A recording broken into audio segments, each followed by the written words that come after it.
Hello everyone and welcome back to Factorio Space Exploration playthrough. As I realized I have forgotten to put my microphone in the proper location. Give me a second. What a professional, what a professional. Okay, and let's jump straight into the game. So for today, for those who have been here yesterday or for people who have watched the VOD on YouTube, you should know what's coming. Yes, we have a small list of tasks which are required to be done before we can proceed with building the space science facility. And most of these tasks consist basically in fixing an outpost. We have fixed the outpost for Vulcanite and the outpost for my memory. The outpost for Vita Melange the other day. So these ones should be okay. Let me actually check whether these are okay. I think there was an issue with having power on Vita Melange planet. Let me see here. I don't know. Let's see whether the power is okay. Let's check here. Over 10 minutes. There was a spike from mining drills, but it's mostly fine. So we can come and add solar panels and whatnot, but let's do that for other planets which are more urgent to be fixed. Let's see here. Why are you not full?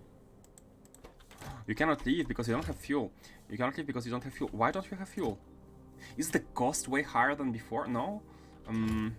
Maybe fuel values are not enough. 6,000 rocket fuel. How much are we providing right now? Let me check.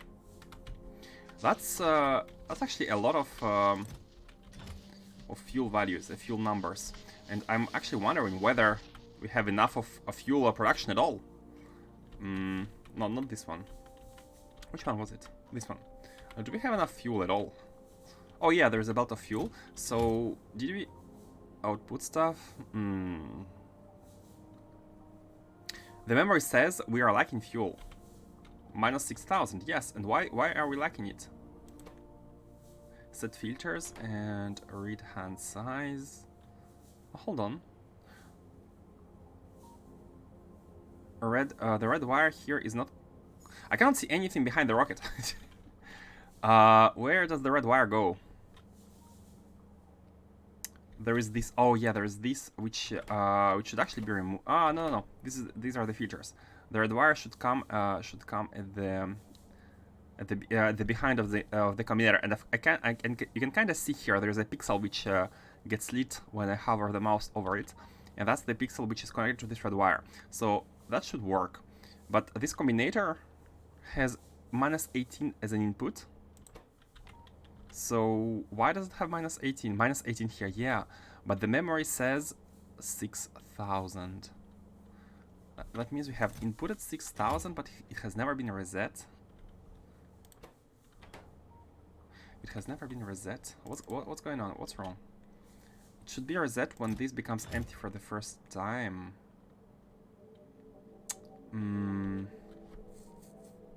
Why did the memory not get reset? Oh, because of the power problems. Because of the power problems. I think, yeah.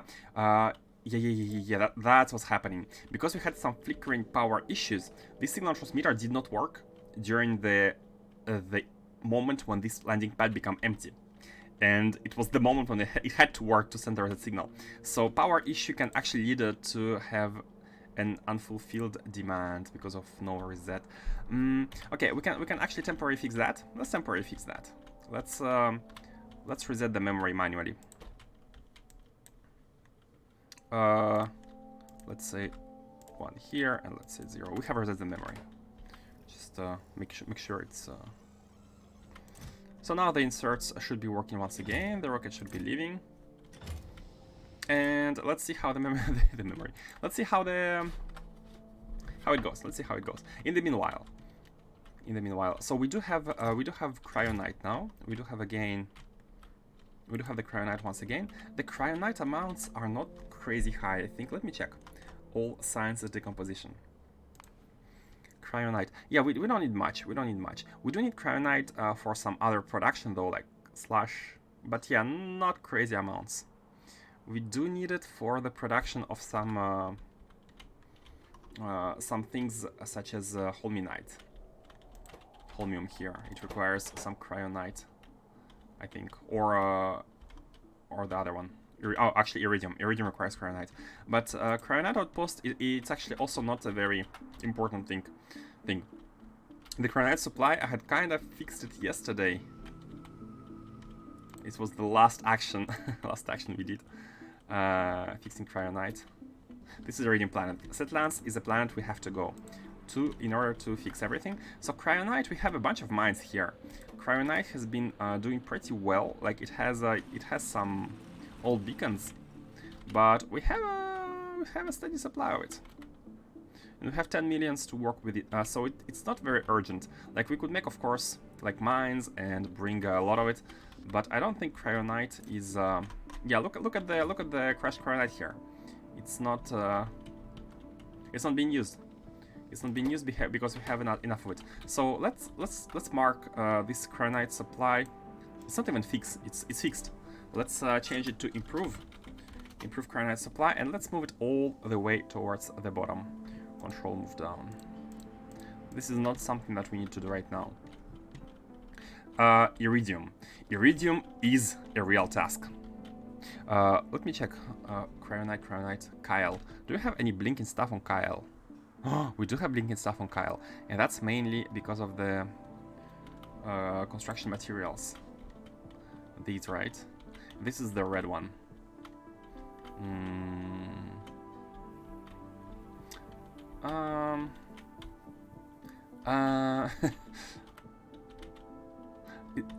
How is the power here?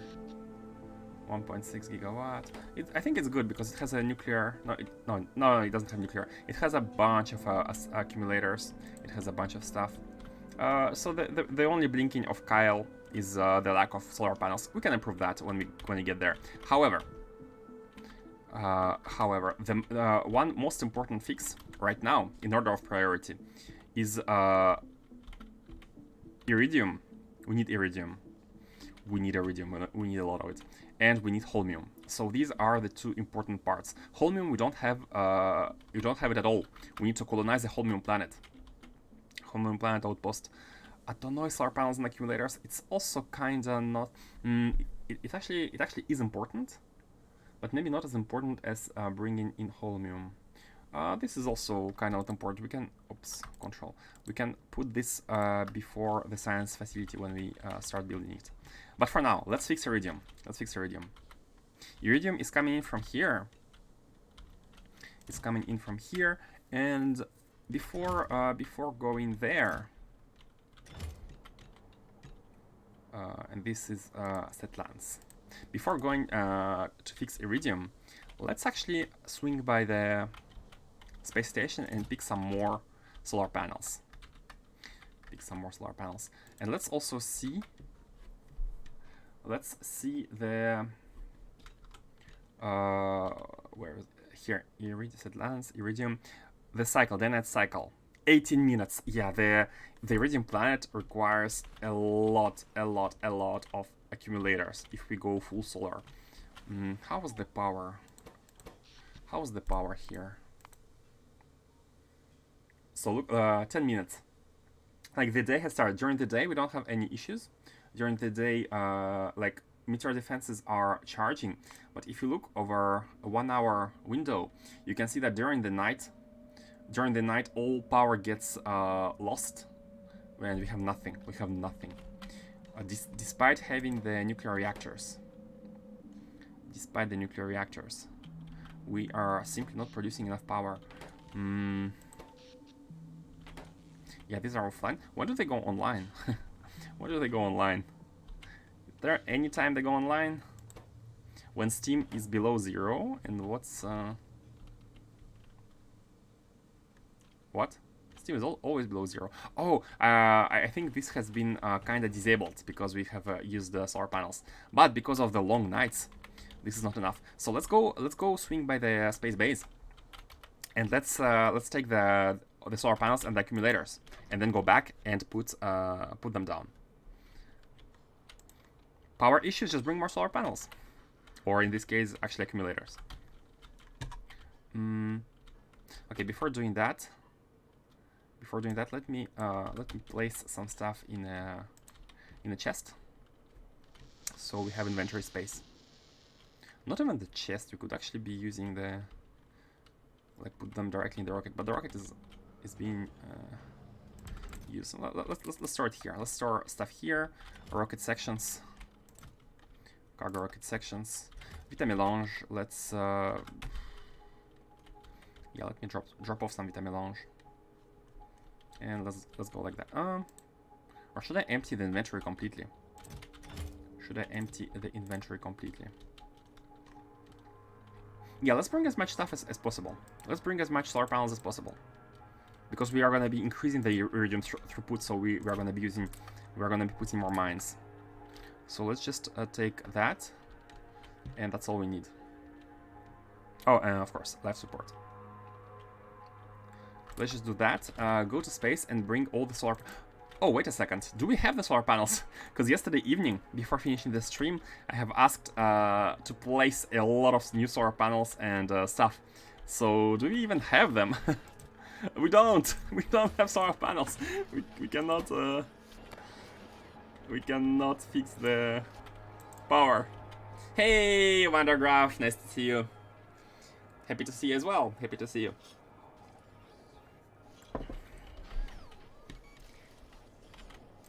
Hope you're doing good. I'm doing great. I'm doing great. How about you? Is everything working out for you? Are you still waiting? Are you still waiting for your stuff?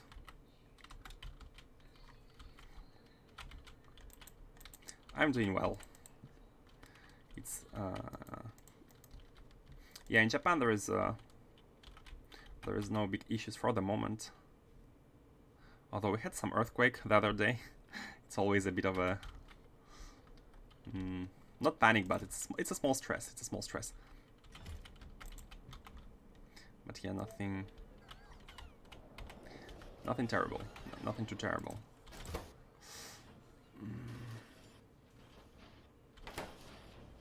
I'm almost. I almost regret placing these. Almost regret. Let's actually scrap some of these. Let's scrap them. Yeah, let's deconstruct them. Oh, we need them right now. We don't want them to be placed here. We need them now. Let's create a deconstruction planner here. How do we do it? Create a deconstruction planner with solar panels.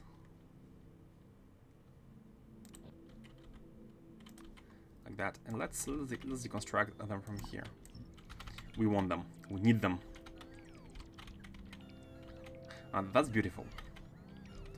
That is beautiful. And they should be brought here. Yeah. Okay, and we can go to space with that and grab accumulators and solar panels. That's hard to explain. I'm mentally broken. Oh man. Just divorced and moved to another flat yesterday, and that was awful. By the way, things still going with Sam. Everything will be better. Oh man, that's. I hope you're gonna feel better shortly. I'm really sorry for you. I know it sucks right now. Hope it's all gonna be better for you, man. I don't know what to say to.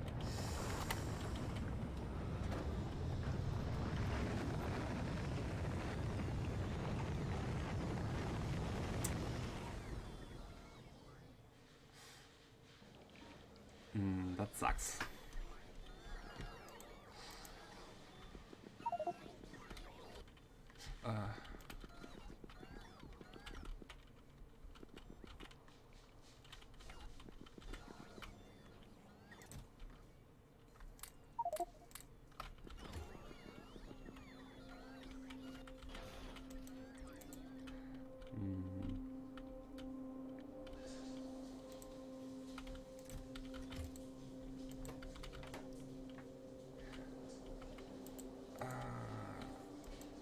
yeah, I really don't know what to say to you. I'm trying to think of something that could reassure or something, but yeah, it must be super hard. I'm sure that I'm ready to discuss this shit. There is a lot of stuff to explain for better understanding the situation, but it's quite hard even on my native language, so thank you for your support. Everything will be okay one day, I believe. Everything is gonna be okay, that's for sure. Things have this strange power to settle down by themselves. You wait out long enough and things settle down, so I can only give you just the advice to wait. Just wait. You don't have to do anything particular, just wait it out and hopefully stuff will settle out by itself. So, but I understand it must be super hard for you.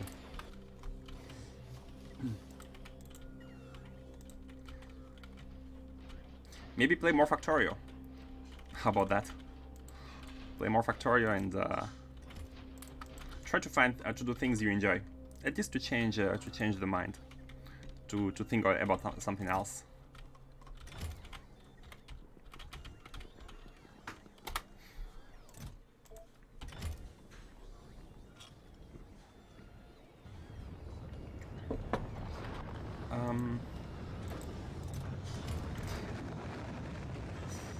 Yeah. This will be a way to go. Lots of work and psychologist help. Hang in there, hang in there. It's all gonna get better, I'm sure. And let me distract you with some Factorio then. Let me distract you with some Factorio. We had a lot of issues recently with supplies, and these issues were kind of on the menu. They were going to happen at some point because we had a lot of stuff. We had a lot of supply problems that are unable to handle these bases. We have a lot of sciences ready to be made, waiting to be made, but at the same time, we do have insufficient production, insufficient mining, insufficient everything, and we are trying to collect the resources to improve the production, mainly with the outposts. So for today, the goal is to improve the mining and the throughput of different items from different outposts. And right now I'm gonna fix the Iridium one, the Iridium planet, this one.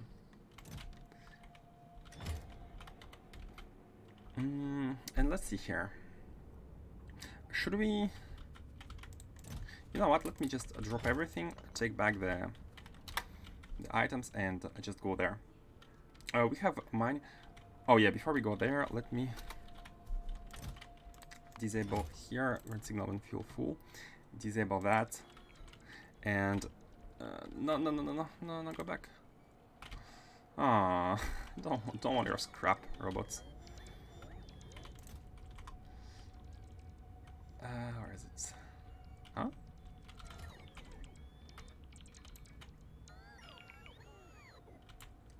Not sure what happened. What did they bring to? Oh, the vulcanite. Okay, crashed vulcanite. Okay, so this is gonna be handled normally by the base robots. Where are they bringing it? They what? Wait. They are taking it from here. Oh, we don't have any requester chest for it. We don't have any requester chest for the vulcanite, which dropped. We have one for scrap, but not one for vulcanite. And I think it should be this one. Yeah, this is something that needs to be fixed right away. Crushed vulcanite. 20,000.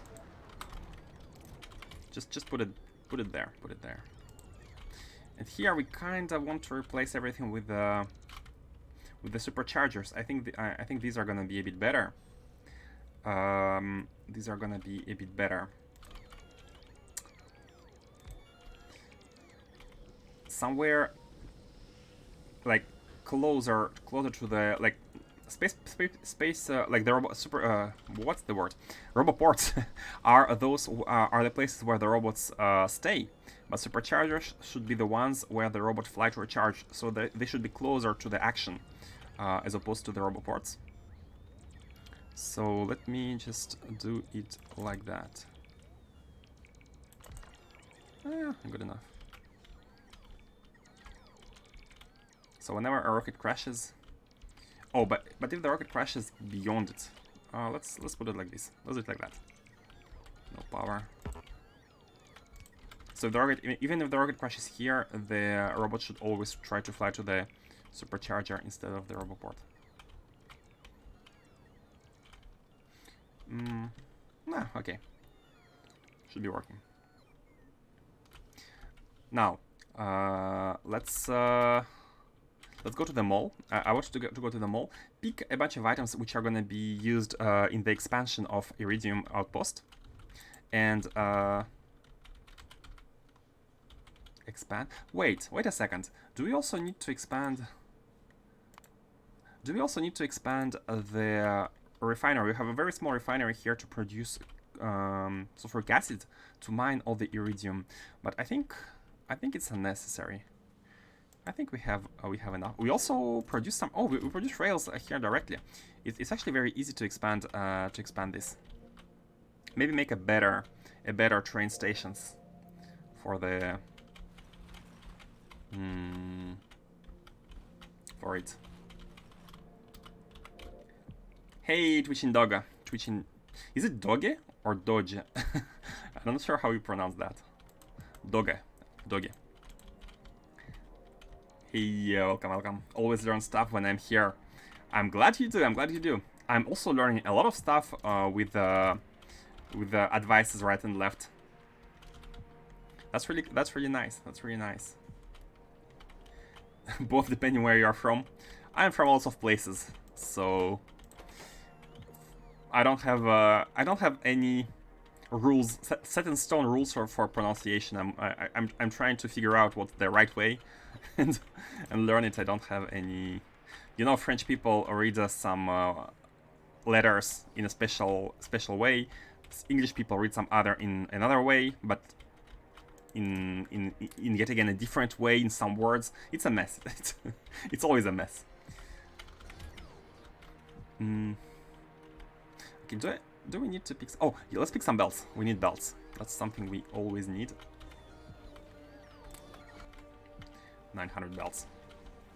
And let's go fix the Iridium Outpost. Spanish people say do. How do you say the GUE? Dogu? French person would read that as dogu. Doge. Age. Gue. Dogue. Doge. I see. I often see this written, you know, the Dogecoin and Elon Musk memes and whatnot, but I've never actually heard it being said out loud, so I have no reference. Where is Iridium? Here.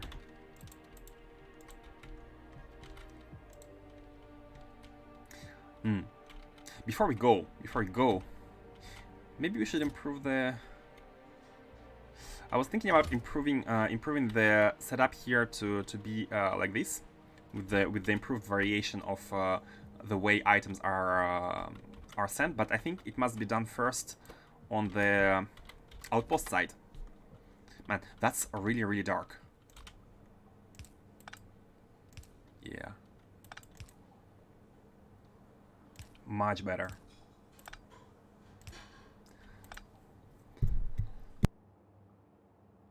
I don't I don't want to place them first because we need to copy paste from there. That's okay. Let's just go there and see what we can do. Do I have my personal capsule? I don't. What is this? Okay, Rocket, we shall send you back. And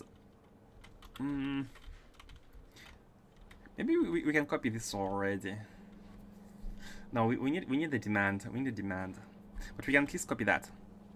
We can at least copy that chest with a lot of capsules, just to have it.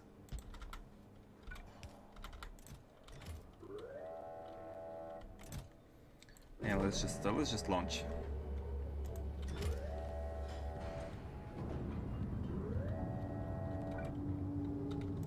I'm gonna put that one here just in case we need to insert the capsule and launch the rocket. I'm gonna put this stack feature inserter here. We can move it remotely. So the idea with Sethlans is that if you look at the energy, it looks okay. Over 10 minutes, it looks... you can see the problem. Basically, the problem with this planet is that a day-night cycle is taking 18 minutes. There is an 18-minute long day and 18-minute long night. And because of that, the energy is tanking during the night. And then every single morning, you can see meteor defense installation recharging. And this is not good, obviously. But it's not good for many reasons. It's not good, first, because, of course, we lose the ability to defend ourselves during the night. Second, it's not good because we stop sending any demand. And third, it's not good because the rocket cannot output with the defined throughput, right? It's not gonna be working. So to fix that, let's just have more of these being built. And I think we can use our solar tile. Yeah, the solar tile can be used instead of the regular setup. Let me even remove that. How many robots do we have? Not much robots. Oh, should have taken more robots. Let's add 5. Because inventory construction robots should be at 100 because we have 4 robot ports which each accept 25. So we can handle 100 robots in the inventory, and everything else can be deposited. It's not even a good idea to delete everything like that. I feel like that's okay. And let's place the blueprint. Solar tile like this. Oh, this is already a radar construction pylon. We have improved that sometime before, but that's okay. We can just, I mean, is it okay to have a different one here? I think it's okay. I think that's okay. You can just have like a new layout starting here. I think it's no big deal.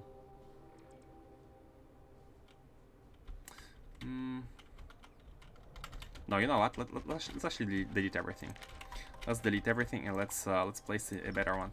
However, if this is the evening, if the evening is coming, then we're gonna have a lot of problems.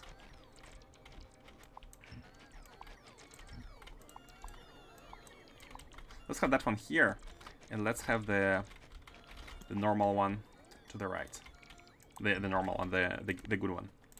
Let's have it like this. Or, oh, starting with here. Oh, perfect. Rock is in the way. Okay, let's do it like that. I think this is a good, it's good enough. However, this is just solar panels. But the most important part of this planet is gonna be the accumulators. Let me grab the robots so we don't lose. Oops. Most important part is gonna be the accumulators. Let's check the. Okay, the construction area is good. The construction area is very big, so no problem here. There's a robot port, but let's put a supercharger right next to the chest, and let's actually transfer all the solar panels there, so the robots can place them. And while they are doing that, we can place the accumulators. And also, let's place some of the construction pylons for the future, as well as some pylon substations. Oh wow, look at them. They all They have been all used. Really? We have that much of them? Huh. They have been all used. Not sure. And let's place the accumulators while it's still day. Where should we have our... Let's have them here. We can have a lot of accumulators sitting there.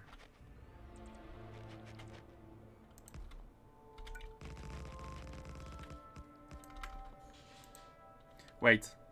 Oh, it's evening. Oh no no no! It's the evening. It's the worst part. We're gonna have to wait 20 minutes without energy. 18 minutes.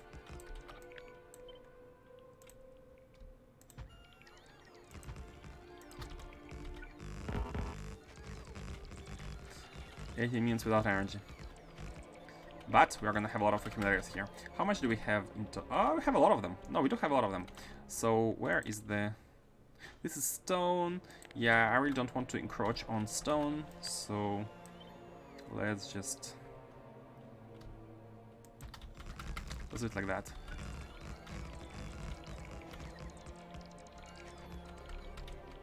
And the next ones can be placed maybe by the robots. But again, the power is... Oh, they are charging a little bit, but it's never gonna be enough. Never gonna be enough.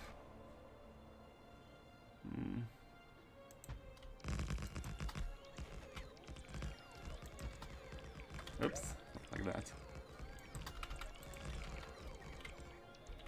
Trying to place them where possible. No, it's fine.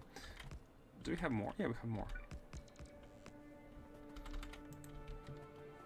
Good luck during the night.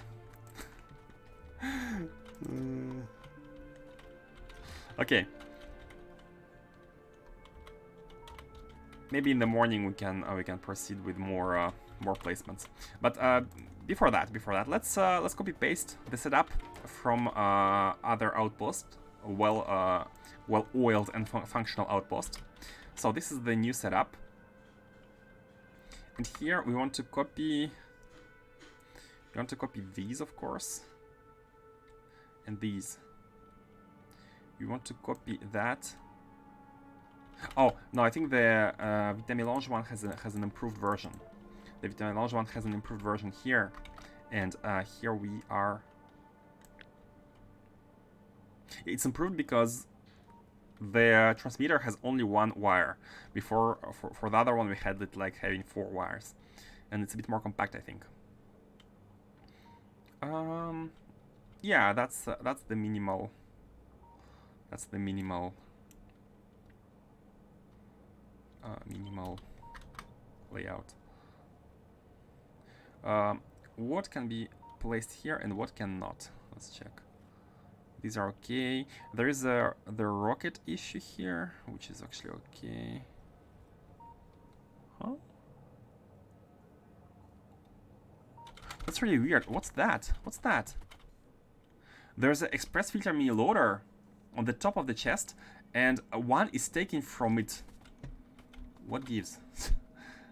Are you actually able to take from the mini loader?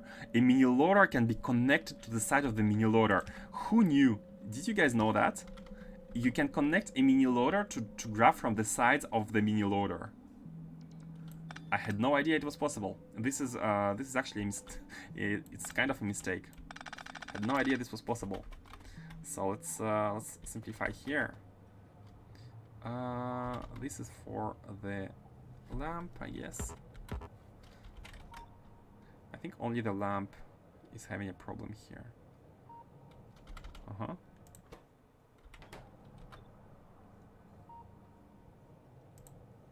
Substation in the way. Yeah, that's normal. That's fine. And here we have a... Why are you minus 100? Oh, yeah. There were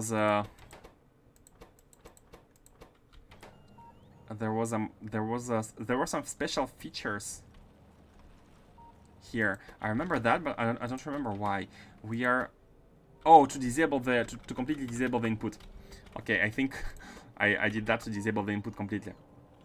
That's okay. That's okay. And I think if we do it like that, we have it. Sethlans. So gonna remove this. Gonna place. Remove this as well. It's fine. Gonna place it. Substation in the way. That's fine. That's just the lamp. And just like that should be working. That should be Sethlans. It's not sending anything, anyways. No energy. Yeah, we are entering nighttime. Thankfully, there are no zombies.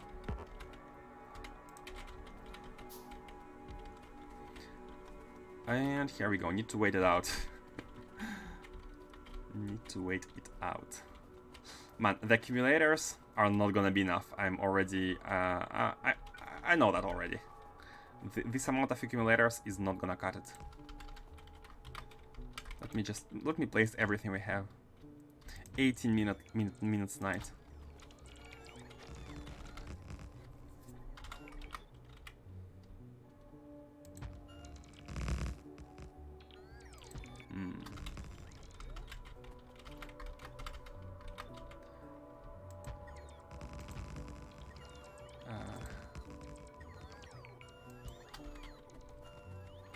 It's looking kinda good, like the diagonal placement near the rail. It's looking kinda good. I do appreciate that.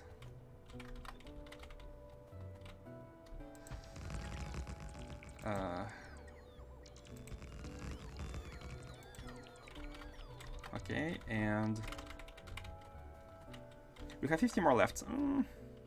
How many do we have in hand on this blueprint? Okay, that's good. Let's just do this. Remove these two. And just place them anywhere, really. Hey, Revan. Hello, hello. Welcome back. Let's actually place them here. Today is outpost fixing stream, and some people are gonna be happy that these alerts are gonna be disappearing little by little. Little by little. Huh? Oh no, mistakes, no, they aren't aligned. That's okay. Let's hide the fact that they aren't aligned by, or we can just do this.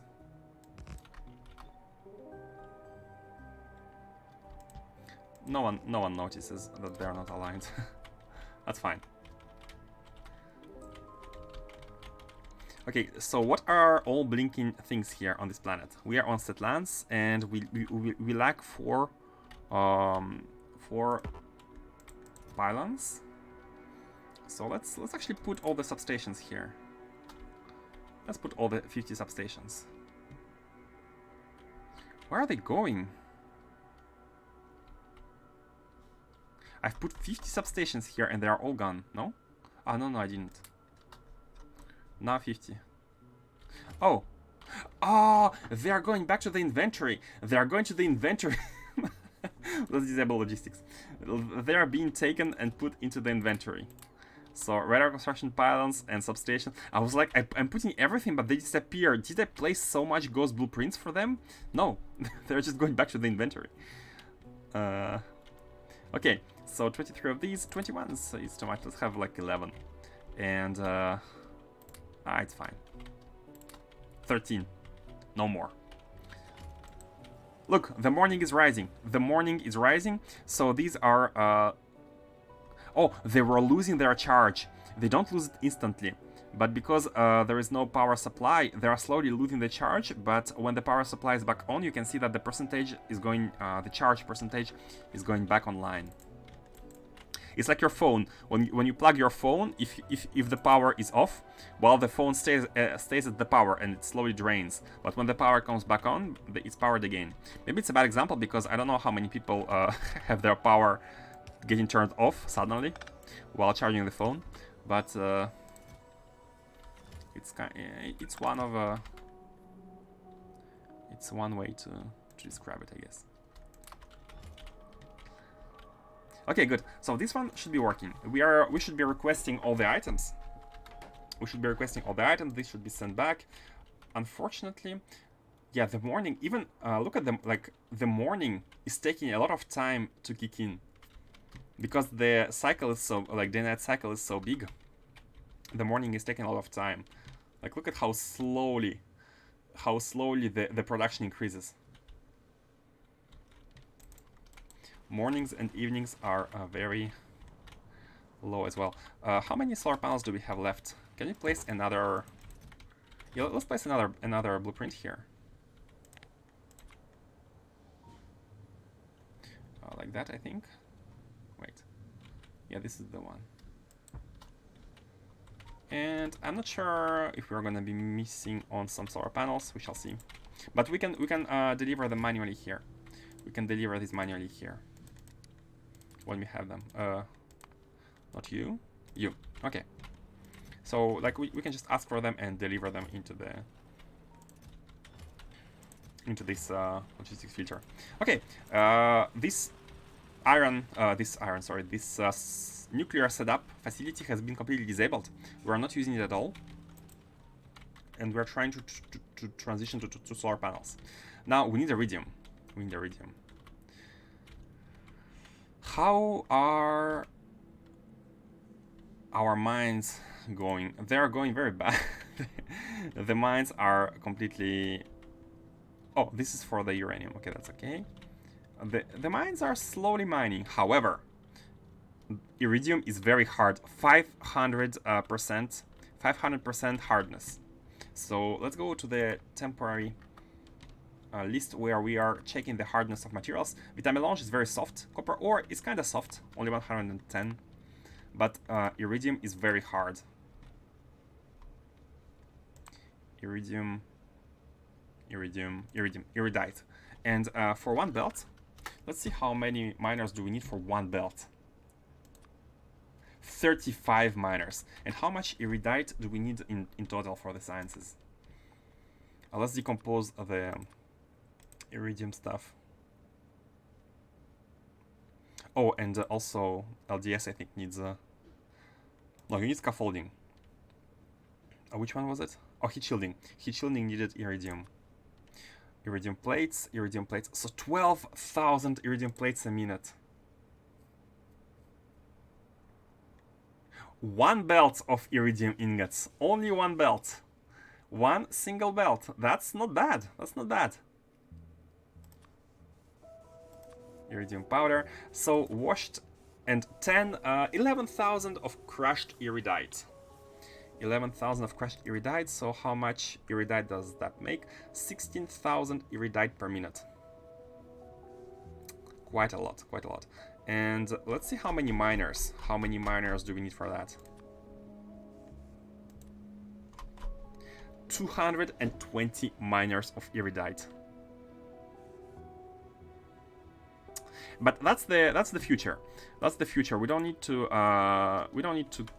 like have all this throughput production right now because we don't have enough tools to handle that. Like imagine all the power required for that. We don't have that for now. So what we will do, I think, is to cut off a bunch of supercomputer producing catalogs, and we are gonna use this the same way as we did in energy science. At the beginning of the setup of this orbit, we are only gonna be using the same way as it's done in energy science. I'm gonna look at these underground belts. They are temporary and they are kind of disabling the card's throughput to the rest of these. So we're gonna be only using... Wait a second, this one is unnecessary. Let's delete it. We're only gonna be using 2 supercomputers of each science. They're fully beacon, so it should still provide a very good science per minute. But not crazy one. And we're slowly gonna get there. Gonna get to using all of them. I did that? Yeah, we need stuff. We need stuff. What's the energy storage? 91 gigajoule? Yeah, the energy requirements on this planet are very high. So I think that we are not gonna be able to have this production. Look, this is 43 gigawatt, right? 43.7. Let's check the mines. 43.7. If you put the mines, we are at 44.9. So we need 1.2 gigawatts for these mines. It's actually written 1.21 gigawatt, 1.2 gigawatt, yeah, 1.2 gigawatt to power this, and that's really hard to achieve with the solar panels only. We would need a lot of accumulators. So let's just make sure we have enough of them. Let's get this mine, and maybe let's get at least one mine. And once the mines are set, we can ship the iridium. How many crushers does that make? Pulverizers? Do I even have pulverizers? Have 8 here. I have 8 of them. We need 20 total to handle everything, so 8 should be good. However, this is not gonna cut it. I'd like to improve. I'd like to improve where we have Iridite. Sethlans base. Let me remove the train completely. Iridite train completely. Let me remove this station completely, and we are gonna improve our stations. I'm gonna keep the sulfuric acid. This one is okay. So this is gonna be like a station for whatever, and we are gonna have a better improved rail station for providing raw Iridite. Question now, where should we place it? Here's the refinery, here are the crushers. It needs to be not so far from the rocket, I think, so we don't have to build too much. This is taking a lot of place. Like, these machines being here is really inconvenient. Okay, I got an idea. Let's move these machines to the bottom. Let's just do this. Cut them.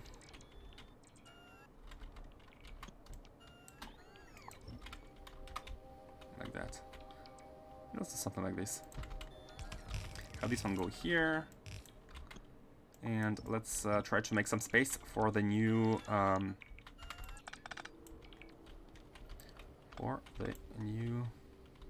station.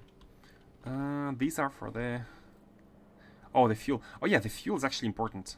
Are we able to produce? Yeah, the fuel is able to be produced. So we have 4 machines for the Cover X, which are... No, this is the normal one, not the Cover X one. We have these 2 machines for the Cover X, which is okay. Hold on a second. We don't have any uranium ore. How did that happen? We have a little bit of ore that should be mined, but it's not mined. Why? We have ore under it, so we can see some ore. Sulfuric acid. Oh, it's not connected at all. But we have like 8.5k, so yeah, again, the reason why we have stopped this nuclear reactor is because we don't have uranium ore on this planet. Like, there was a little bit of it, and I made a wrong decision to go with the reactor, hoping that it would last us long enough, but it didn't. And we are paying the consequences of a bad decision. Okay, let's do things in order. So first of all, we need to clear some space for the new station. It could be above here. Let me delete these. Do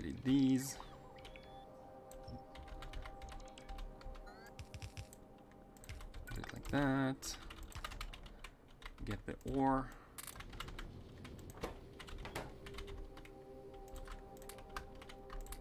Come on. Take the ore, thank you. There's this belt. Okay, so, which one is the right-hand driving everywhere? Okay, good. So this we can actually have the trains coming here, going towards the top, into the stackers, and then going all the way around. Yeah, let's make a new base here. And why I want to make a new one? Because simply I want to have 2 trains being able to be stacked here. As for... Hold on a second, let me just remove that. and we can dedicate one lane here to this base. And this one is going to be the one which is going to the left-hand side. This isn't going to be used. Some small spaghetti rail improvements. This is the one which is going to the bottom, and these two are the ones which are supposedly go to the left. Oh no, not this one. This is the one which is going to the new stations. The trains are gonna come here. They're gonna go here, and they're gonna come. Can we do a circle here? Oh, we can't do a circle. Okay, let's make it higher. Let's make it higher. The idea is that the trains which come from the bottom, they go here and they go on this new station. Like that. Yeah, I think this is okay. So this is an exit for the new station. So we can have stackers here, and we can have some continuation here for some other stackers there. But the trains which come from the top, they can choose to go here, or they can proceed towards this lane. So this one actually is not needed now, and we can put this one back.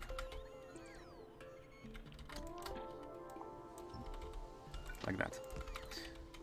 It's a little spaghetti. Hopefully it's gonna be okay.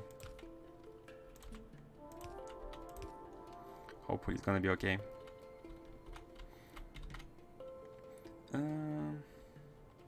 So here we want to have a... Actually, you know what? Let's place one of these here, one of these here, stop here, and then exit here and here, here and here. This should be okay.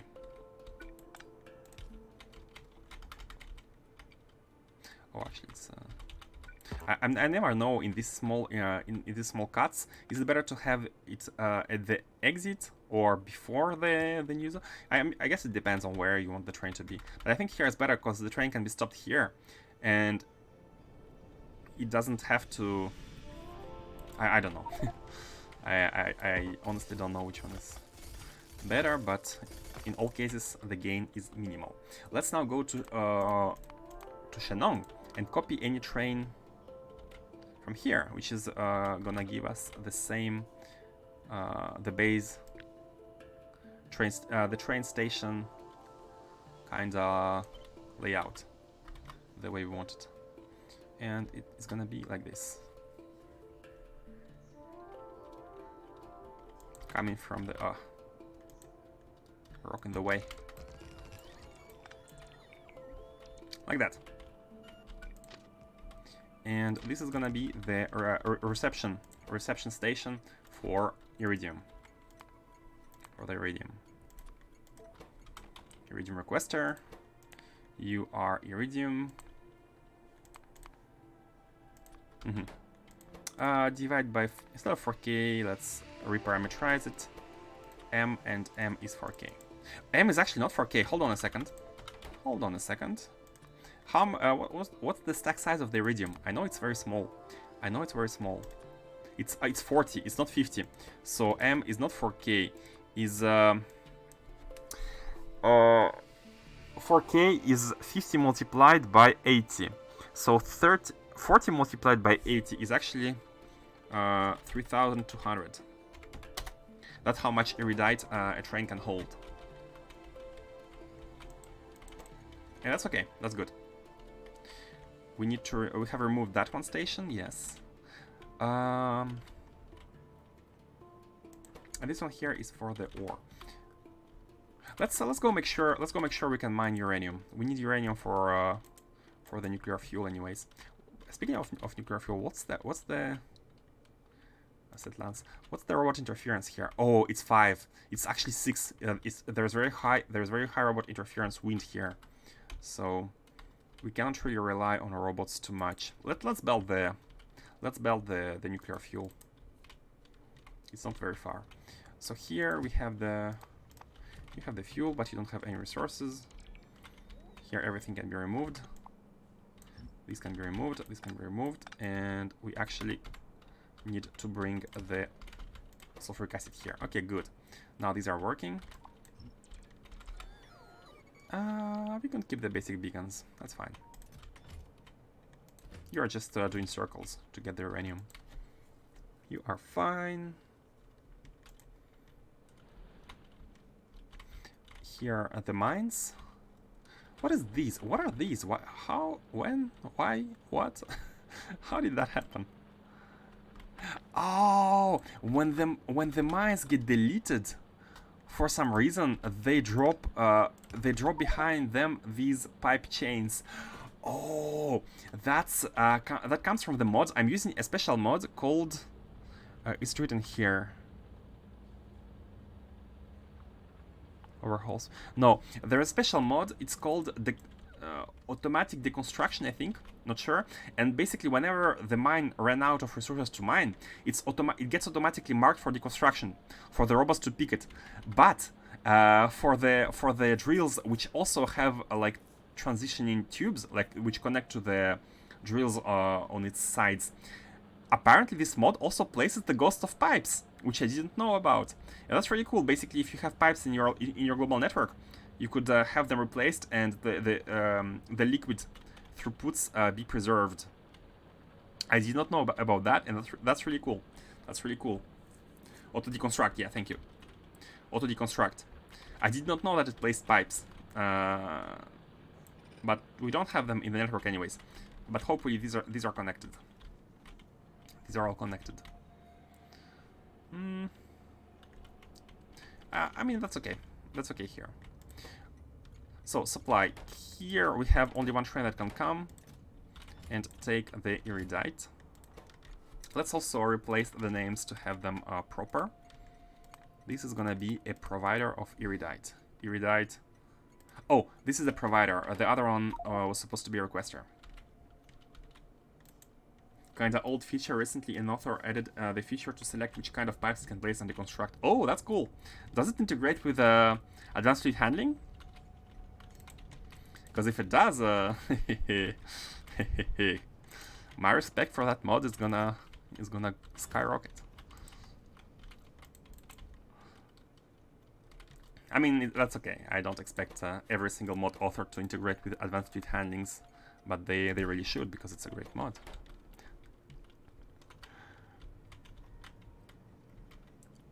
How about these? Let's just pipe. Yeah, let's just get the nuclear fuel towards the top there, and use it. And use it like in these top stations as well.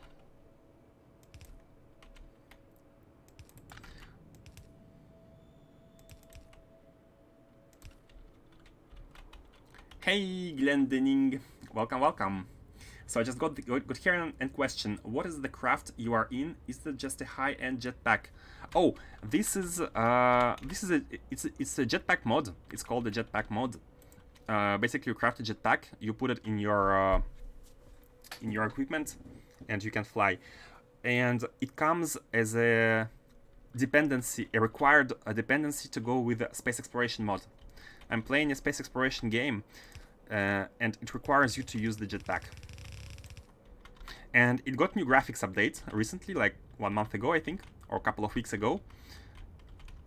And that allows you to fly and to be in a hovering state like that.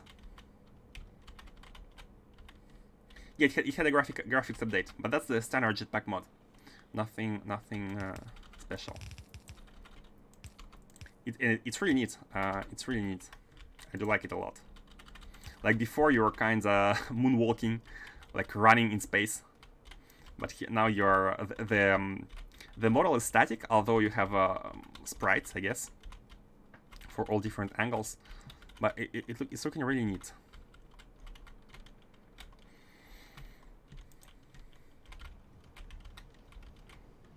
Man, I'm really I'm waiting for the space elevator. When is it gonna come? I wonder.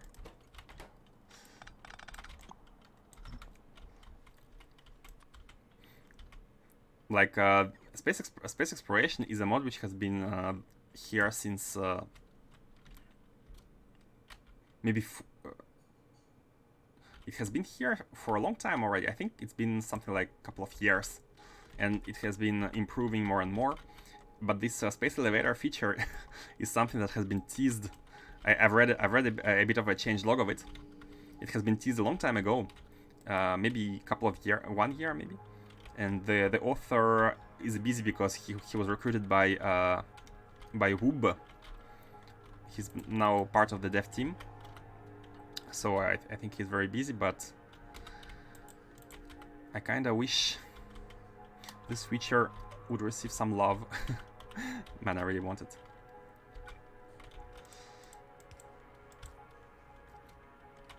Like, sending stuff to Novice orbit is a bit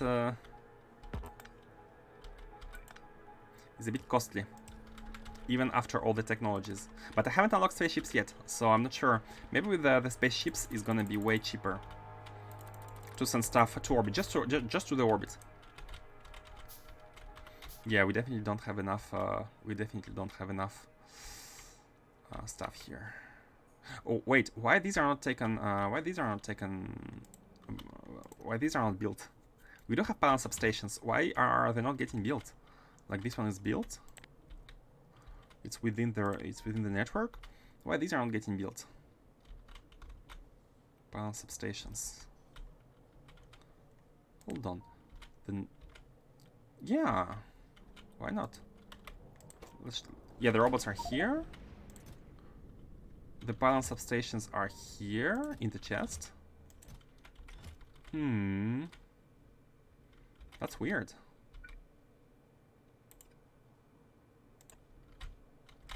If I remove it and place it back. No, they're not getting built.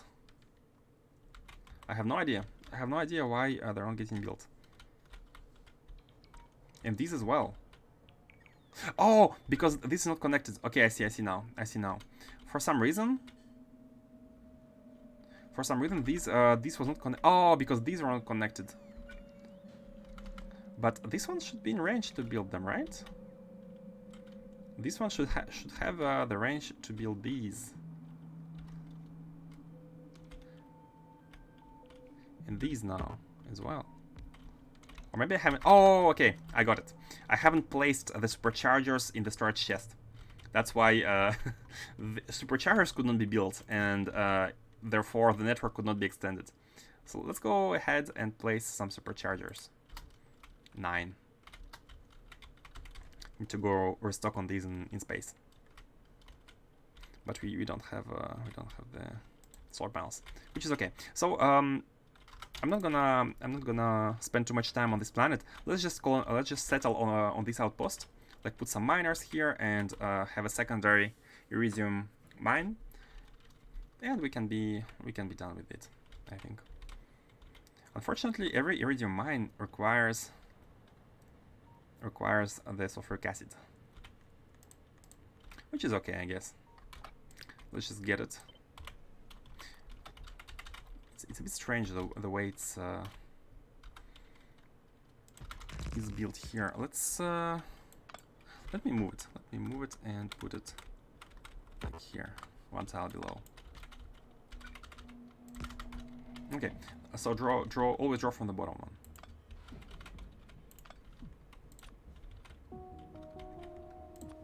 Station, yeah, good enough. So we can just place a mine here. I mean, place the station for the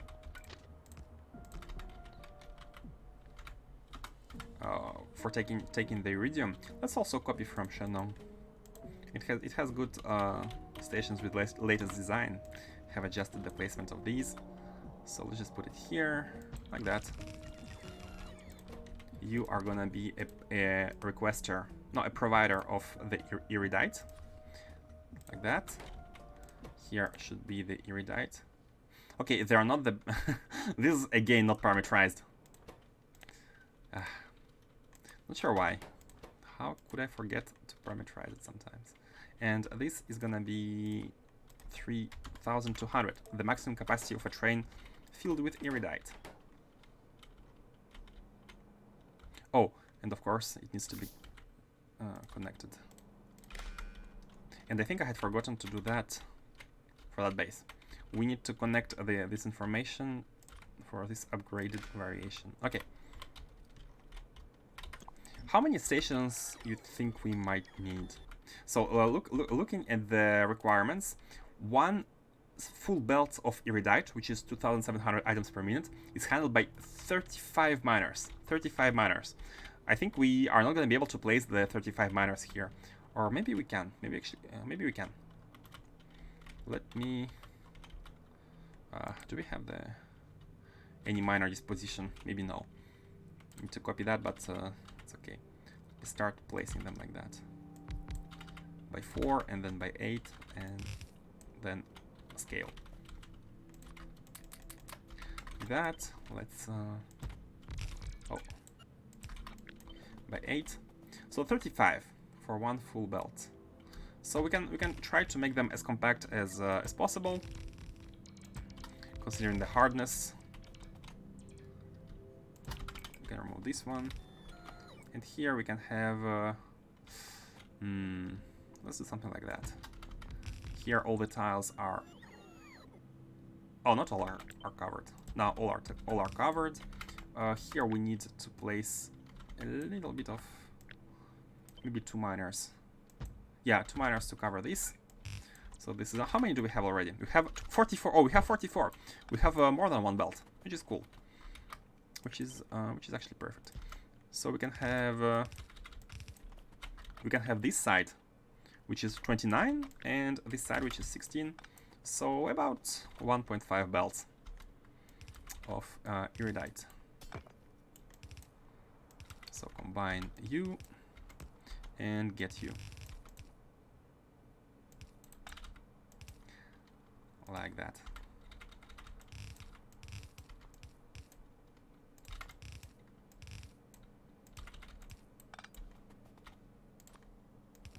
Oops. Orientation, please. Okay. Let's now place the... oh. Okay, one here, and one here. Oh, and you, of course. Should be good. So this batch is okay, this batch is okay, this is okay. I just hope they're not gonna be deconstructed too soon.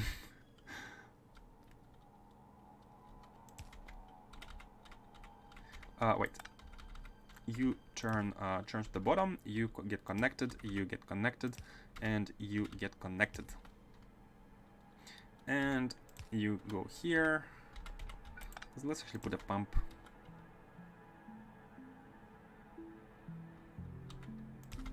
Like that.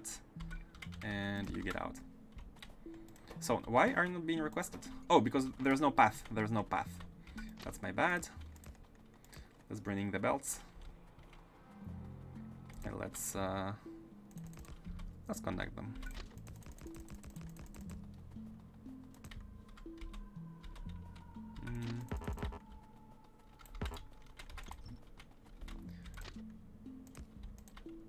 Oh, come on.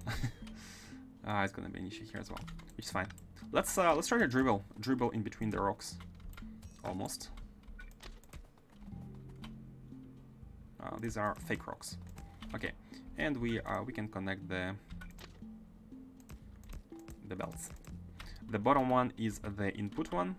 Oh, I had forgotten to place the inputs there. We should also put some signals. So here, let's cut you here, let's cut you here. Cut you here. That's not important. And then we need to cut stuff here. Why not? Cut a little bit here so that the trains can be one behind another. That's a lot of Iridite that we're going to be needing for the, the target SPM. That's okay. As said before, the target SPM is kind of a late goal. For now, we just want some of it to be working, but not the small amount that we were having before. Okay, so this is the one which is going to the bottom one, and the trains will always come from here. They won't ever need to come from the top to go there, and they are always gonna be going down here, like that. Just need to place the exits, 3 exits here, and there should be 3 entrances. Not 3 entrances. Like that. Oh, you're too close. Okay, good enough. You're also kind of too close. Yeah, you're too close. Okay. Too close. Okay, okay, good. Now this rail. This rail is should go onto this one. So I think it would be better to actually. This is where the trains they have deposited the iridium, and they need to get out and get some more. So these trains actually need to go towards, at the same time, towards the bottom and towards the top. So I'm gonna try the diagonal ones, although look at this. That's my issue with the diagonal ones. Sometimes they just don't fit the like this one cannot turn. So we need to do something weird. Yeah, go first to the bottom. They're going here, and they might want to go to the bottom, or they might want to go to the top.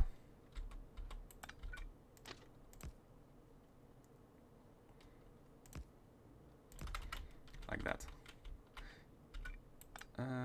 You go here, you exit here. So yeah, 2 exits here and a bunch of entrances. Entrances are marked with chain ones. Okay. And here are gonna be the stackers. Let's have at least 2. Let's have at least 2 stackers.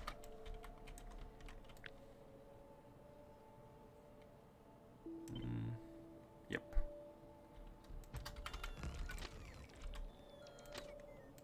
Like that. When it's done properly once, normally the copy paste is easy. Unfortunately,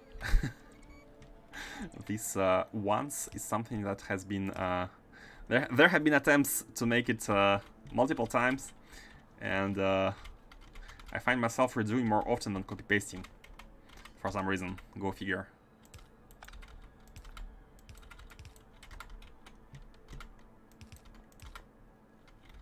Something copyable like that. Okay, so we now have 2 stations accepting Iridite. There, the balancing is going towards the bottom. Let's go finish. Let's go finish the mines. I think I had forgotten to connect them.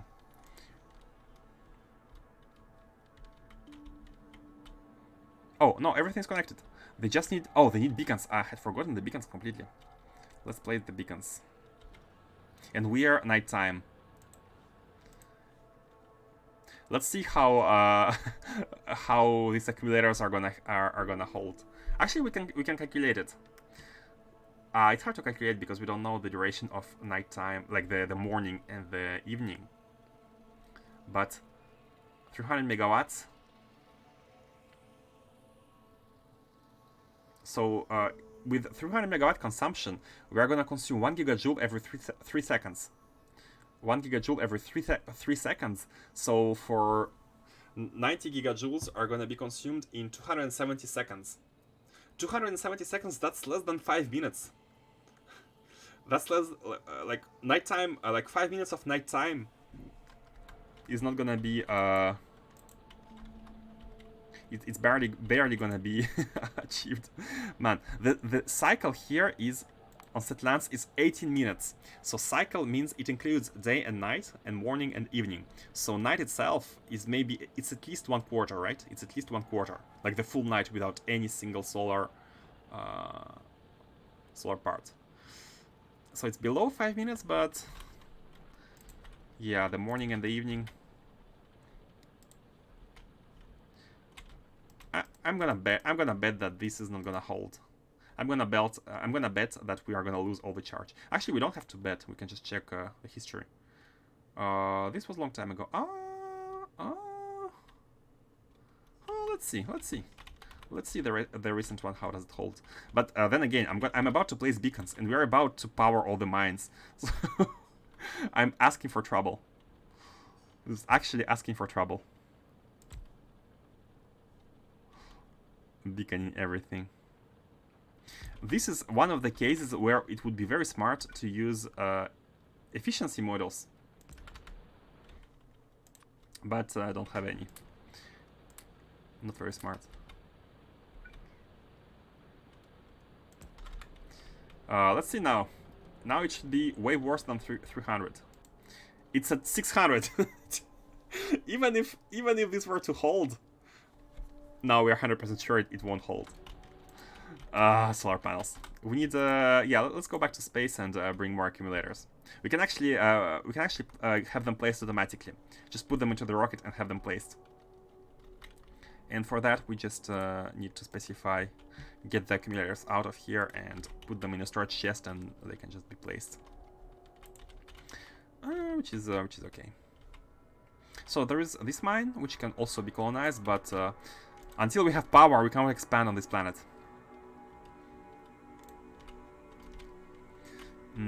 Is it all properly working?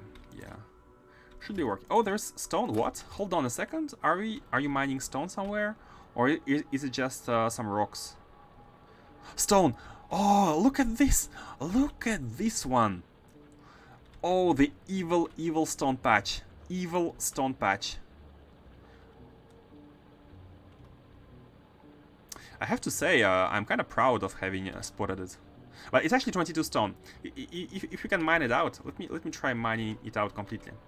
If you can mine it out completely, then let's put a chest and mine it out completely. 12, 9, 7. Okay, good. No more stone. Sneaky. Yeah, sneaky stone. Is it all? Does anyone see any more sneaky stone here? I hope it's okay. I hope it's good. So let's remove the remaining Okay, and the balancing here isn't correct. Let me fix that. So I'm copying the balancing, deleting the balancers, pasting it, inverting it, and that should invert the balancer. Yeah. The balancer is working by checking how much stuff we have in the destination, subtracting it, this is multiplying by -1, subtracting it from the source, and having these only input when it's positive. So it should properly balance into one direction, and then the train can come in and take it. What's the power status? Yeah, of course, 700 now.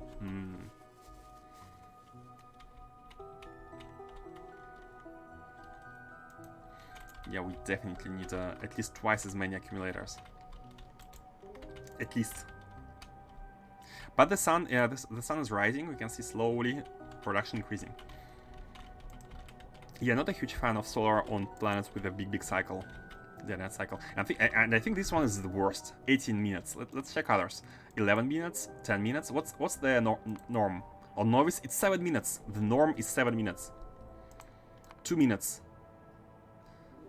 This is the belt orbit. 16 minutes.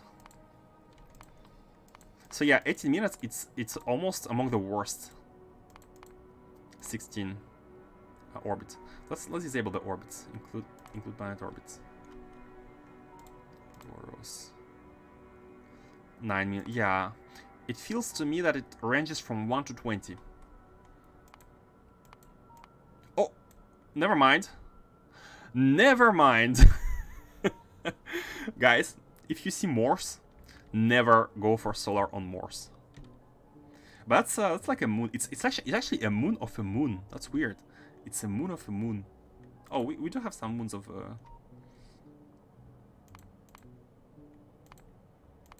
Let's check out Novice. Hold on.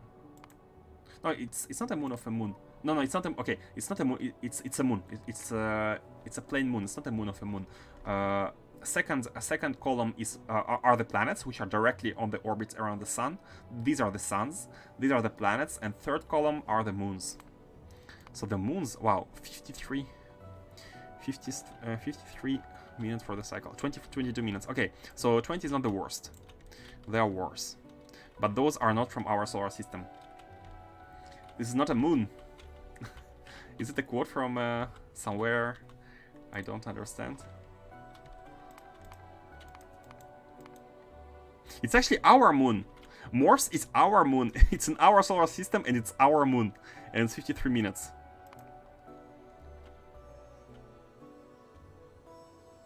It has a little bit of cryonite. So technically water can be made from cryonite. No, wait a second. No, water cannot be made. We need water to make cryo water. So I'm thinking about options here. This planet... I know it has seas. Okay, it has seas. So we can use uranium on this planet if we need crude oil. But we have two plants with crude oil. Oh, this one has bitter meteors. Oh man. I think it's Vitamelange. Whenever I see Vitamelange, in all planets where I see Vitamelange, I always see bitter meteors. Look at this. So maybe it's something which comes with a presence of Vitamelange. Not a single... Yeah, I don't know. We can speculate. Star Wars quote. Oh yeah, Revan is the expert. Star Wars expert. Okay, we are good. We are good. We have the train. We have the ore being packed. So let me finish setting up the train, and we shall leave this outpost, and hopefully send more stuff to be able to keep the power.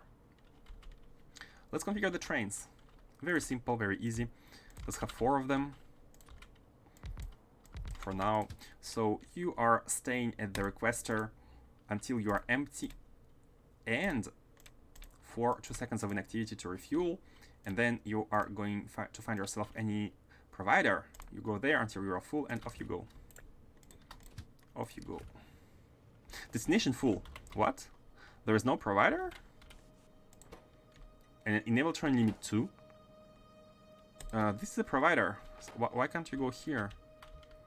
You are supposed to be taking the train. What's this? What is blinking icon? Settlans. Oh, there are some ghosts. There are some combinator ghosts. Well, it doesn't matter. It doesn't matter. The limit is set to 2. No, we don't have any ghosts. The limit is set to 2. We have ghosts somewhere else. Not here. Oh, here. Where I stand, we have ghosts. Let me fix that. Pam pam.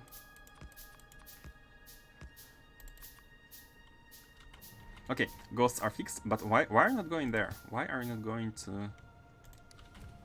Oh, okay. They could not come here because these are not accepting stuff. Oh yes, that's normal. These are... Okay, bad copy paste. Bad copy paste. This should be requesters. These should be requesters, and let's go back to Shenong and let's copy. Okay, I have copied the providers instead of requesters. The requesters are here. They have a little bit longer chain. Let me just copy these, put them here, connect them. Please. Set train limit 2. And what we want here is we want to request for 20,000 of Iridite. And train capacity 32. Like that. And we are gonna divide the amount of Iridite. So many mistakes. We need to divide the amount of Iridite.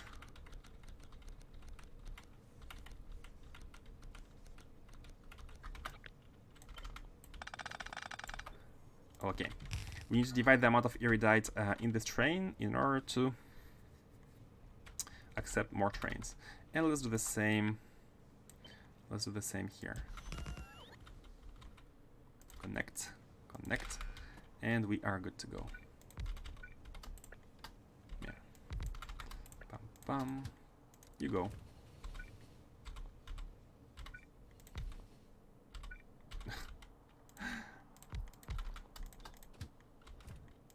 You go. Okay, so the iridite should be coming in. Now let's just make some pulverizers to crush it and send it back to a novice. How many... question, where should we place the pulverizers? Obviously somewhere here. But here we have some nuclear set up. Or we could just place it... you could just place it like here above and send down the belts of Iridite. That's a bit far. That's a bit far. I mean, the rocket is here. Oh, we could do it here. We could do it right here. What are these? Oh, these. This is the fuel. This is the fuel. It's being slowly produced. Maybe a bit too slowly for my taste. Or maybe it's slow because... Oh no, it's not. It's not slow because of the energy. It's slow because it's slow. Let's put a bigger beacon. You. Okay. And let's put the best models we have, 7 ones, because uranium is really limited on this planet. So it's best to have the... It's best to replace all the models by the best ones we got. For everything regarding uranium in order to improve what we get of it.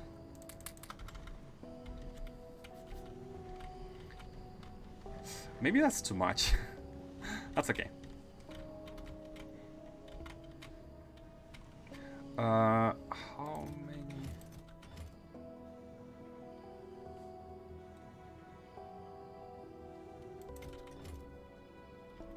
Wait a second. Oh yeah, one of these is going here and one of these is going here. Nah, good enough.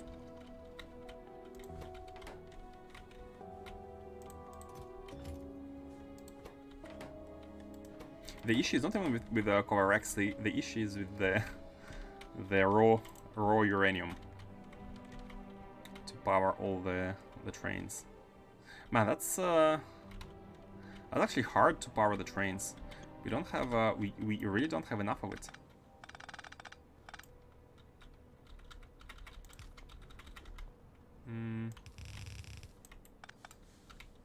We don't have enough uranium to power everything. To power all the trains.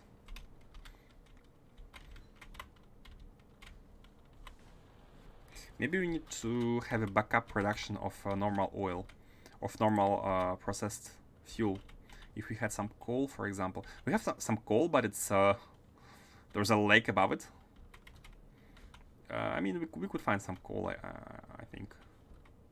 We could even get some more uranium, but I think it should be okay for now. It must be okay. Let me check the amount of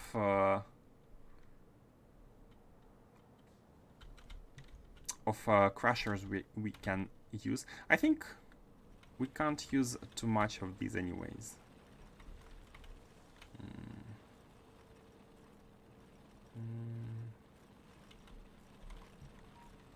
There's the belt coming from the top, which is now unused, which we could repurpose.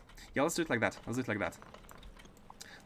Let's pre-crash them above and send the crashed version here directly. So these can handle the this mine. This mine is still online. We can leave these to handle it, and we can have more.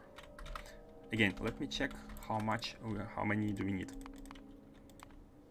So we want crashed iridite, and we want 1 belt. So we need 2 belts of non-crashed, and 5.3, 6 of them can take care of it. Okay, and that's very easy to design. Basically, we can have 3 on each side. 1, 2, 3. 1, 2, oops, 2, 3. We can have 1 belt running on each side, and they produce 1 output belt of iridite.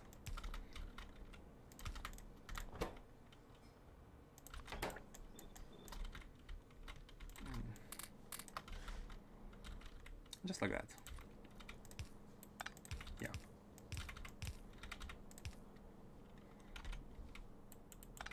Let's use the big ones.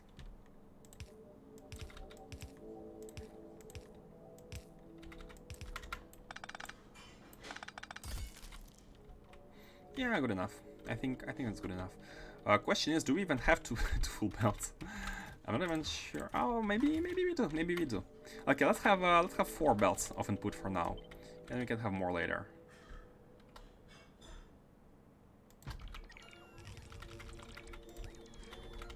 Four belts of input, and that require a beacon. And actually one more pulverizer. What we can do, so we don't have to go back, we can just remove one of you, because I don't think this single mine will require 3 of them. It doesn't produce enough resources. We can already see that some of them are not working. So this one could be placed. And we have a beacon beaconing all of them.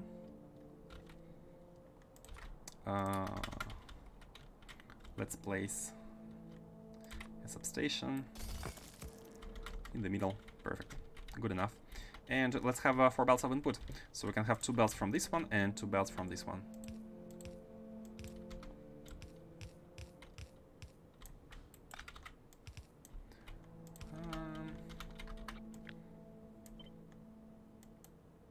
What? Oh, let's not copy the rails.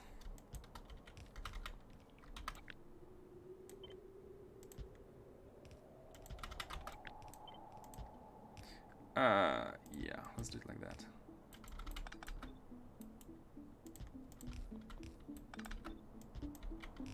Let's do it like that, and let's have the belts going to the left here. 1, 2, 3, and 4. Oh, we can use normal belts. We have 1,000 of them. Up, you go here, you go here, you go here, and like that.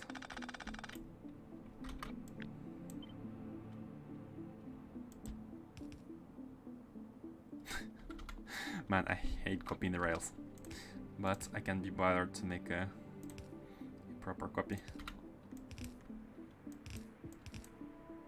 Okay. Okay. Processing is now online. We just need to handle the outputs, and we are good to go.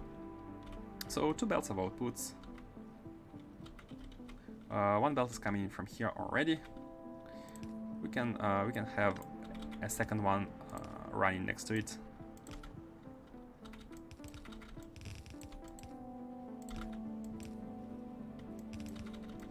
And in the future we can increase for more and have more belts.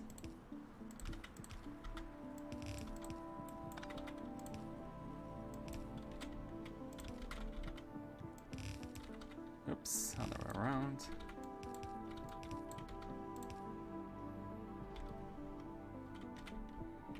You go here. It's really it really is better with lamps, right?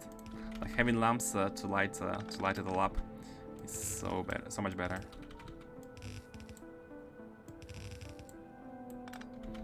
And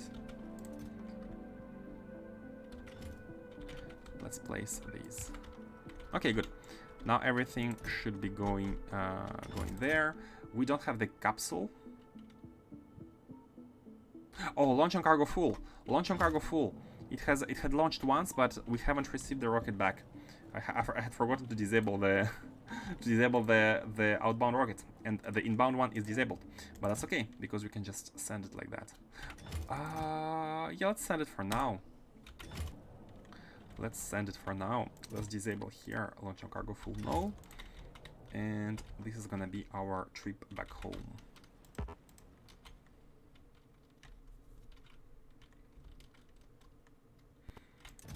Here we can put these. Let's handle these. No shooting chests. Oh, okay, look, we had run out of power. We had run out of power at this moment, but this is kind of the morning. Is it the morning? No, it's not the morning. The production is 0. So how long does it take? When we click 1 minute, that means that this is 1 minute, right? From here to here is 1 minute. 1 minute frame window. How many squares do we have? 1, 2, 3, 4, 5, 6, 7, 8, 9, 10. 20 squares, right? 12, 20 squares. We have 20 squares. So if you have 20 minutes, if we have 10 minutes here, we have each square is 30 seconds. So yeah, we need one more full minute, one full minute of night time. The robot's trying to charge. Here you go. We need one full minute of night time to. We need energy for that full minute, and then we also need. We need to handle the morning and the evening.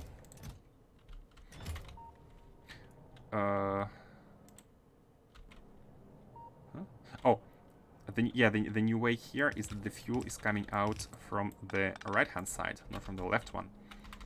But everything else should be working fine. Everything else here should be working. The fuel should be in the making. And I think we should add more of these.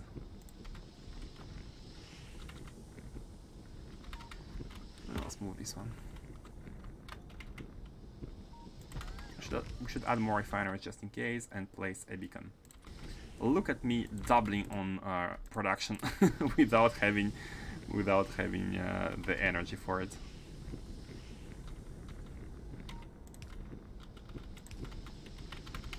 That's okay. We shall send more stuff. We shall send more stuff.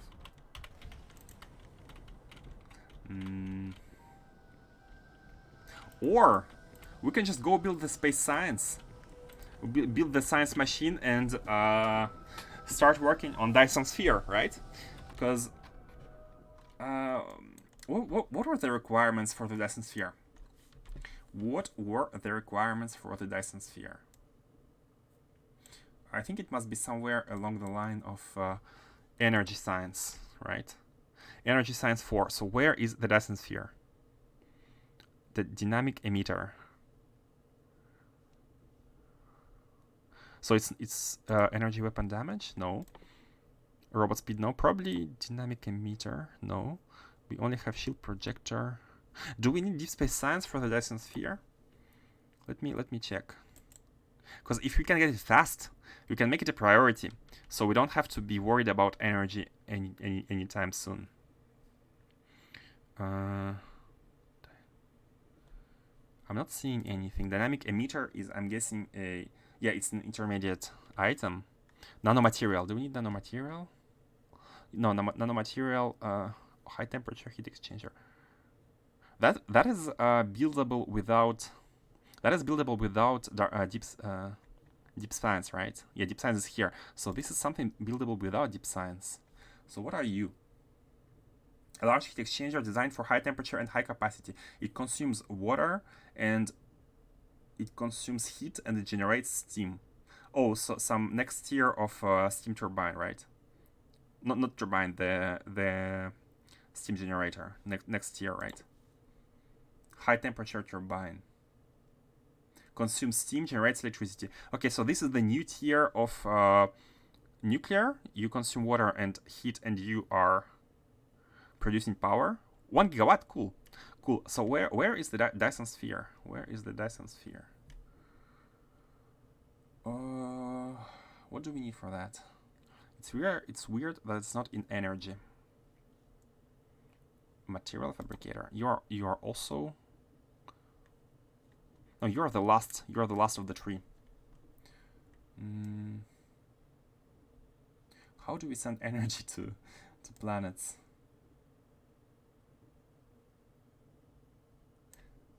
Is it something that could be already unlocked?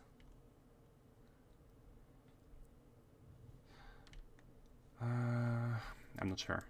I don't know. I don't know. I don't know how far it is. Is it worth? Is it worth trying to? We need to find it. How hard can it be to find it? How hard can it be to find the technology in the technology tree?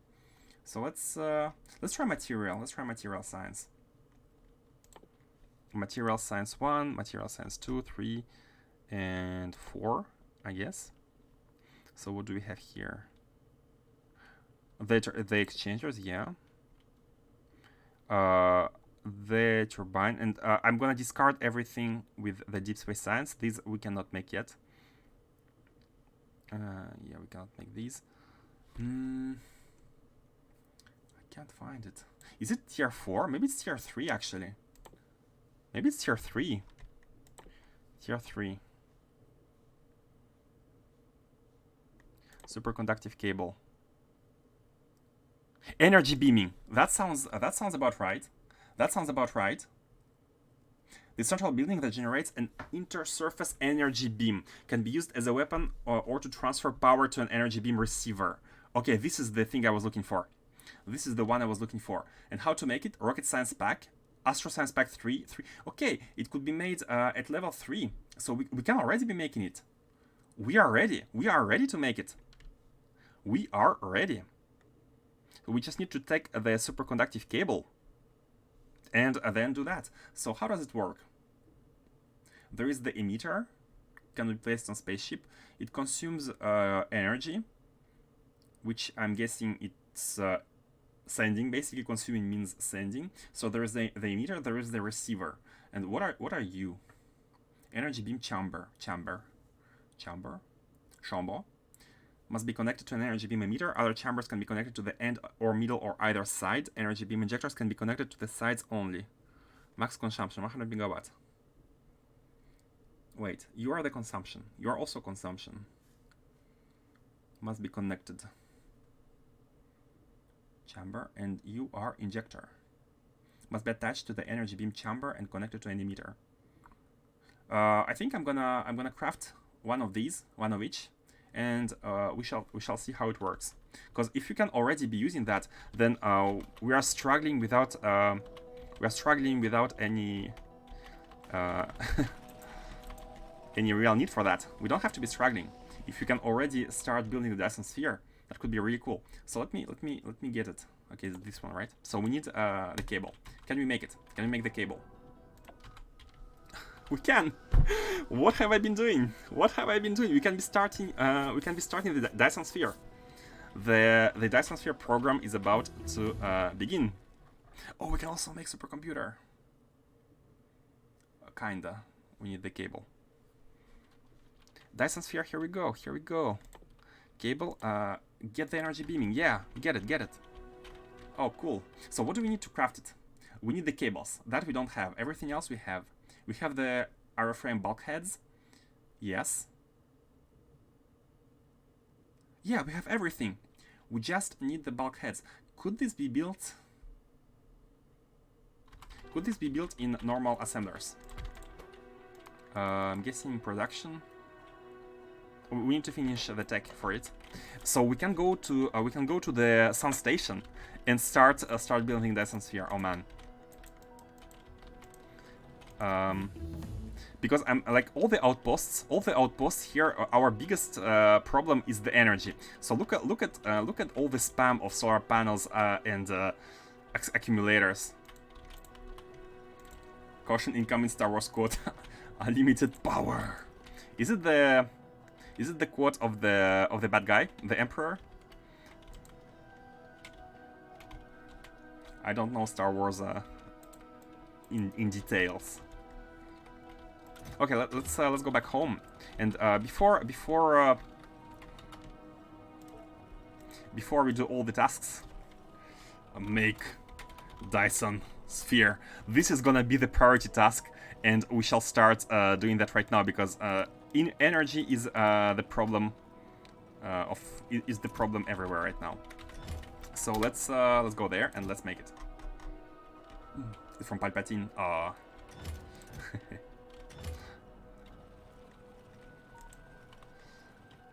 And we're mostly done here. We are mostly done. Sethlans, material in missing entity for construction, which is again, it's not useful. If we get energy. Okay, let's go. Unlimited power is awaiting. Yeah, let's go. Launch on cargo full. Should we store something here?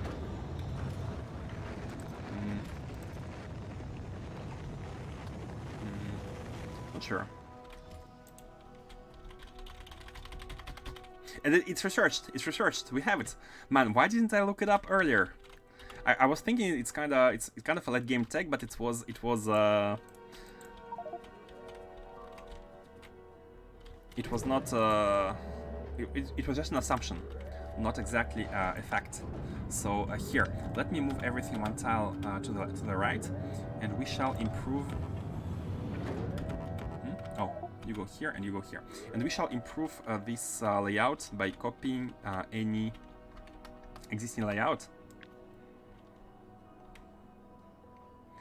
What we need to copy is just that. Yeah, only this part. Only this part is the one we have improved. Like that.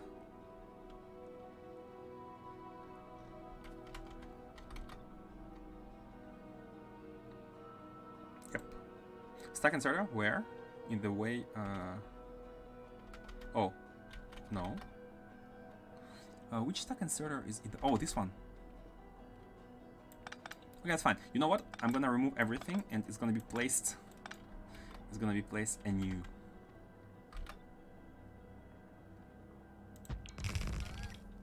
Okay. So this is the new design, new setup. This one, however, oh, look at these. They're under production indeed. Look at these four. Gonna check them out right away. Where are you connected? Unnecessary, and we need to connect you, I think, only to this inserter, right? To the yeah, only to the combinator. Bam, bam, and bam. Okay. You are receiving the demand from Sethlans. The demand is being fulfilled. The rocket is being filled, and it should launch on cargo full. Okay, so hopefully this is all improved and done and working. Oh, no, it's not gonna be working very well until we fix the energy, because if we don't have energy, we're not gonna be able to send the reset signal. We're not gonna be able to send the reset signal. For example, now we are good. Energy like we are during the day. So whenever this becomes empty, energy is gonna be the red signal is gonna be sent. It's sent during the first tick when this landing pad becomes empty. But imagine if we were at night or even at the evening, this transmitter doesn't work, so we don't get this single tick, and the memory is never getting reset, and the resources are never sent. It's not a hard problem. It's a soft problem because there's no consequences. We just need to clear the memory manually whenever that happens. But it can be solved with a better energy. Let's go and do just that. Let's go and do just that. The fuel... Yeah, the fuel is here, so let me deposit some items. Some unnecessary items. Stone.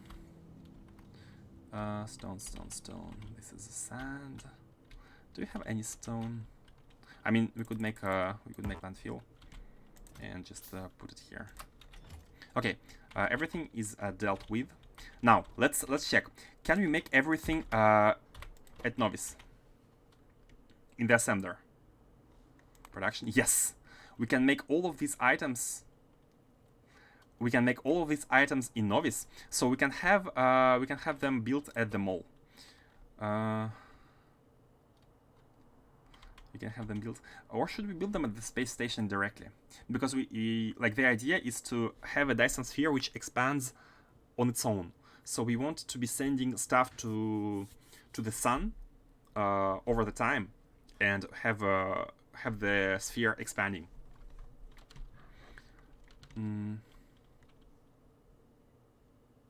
1,000 glass, 1,000 copper.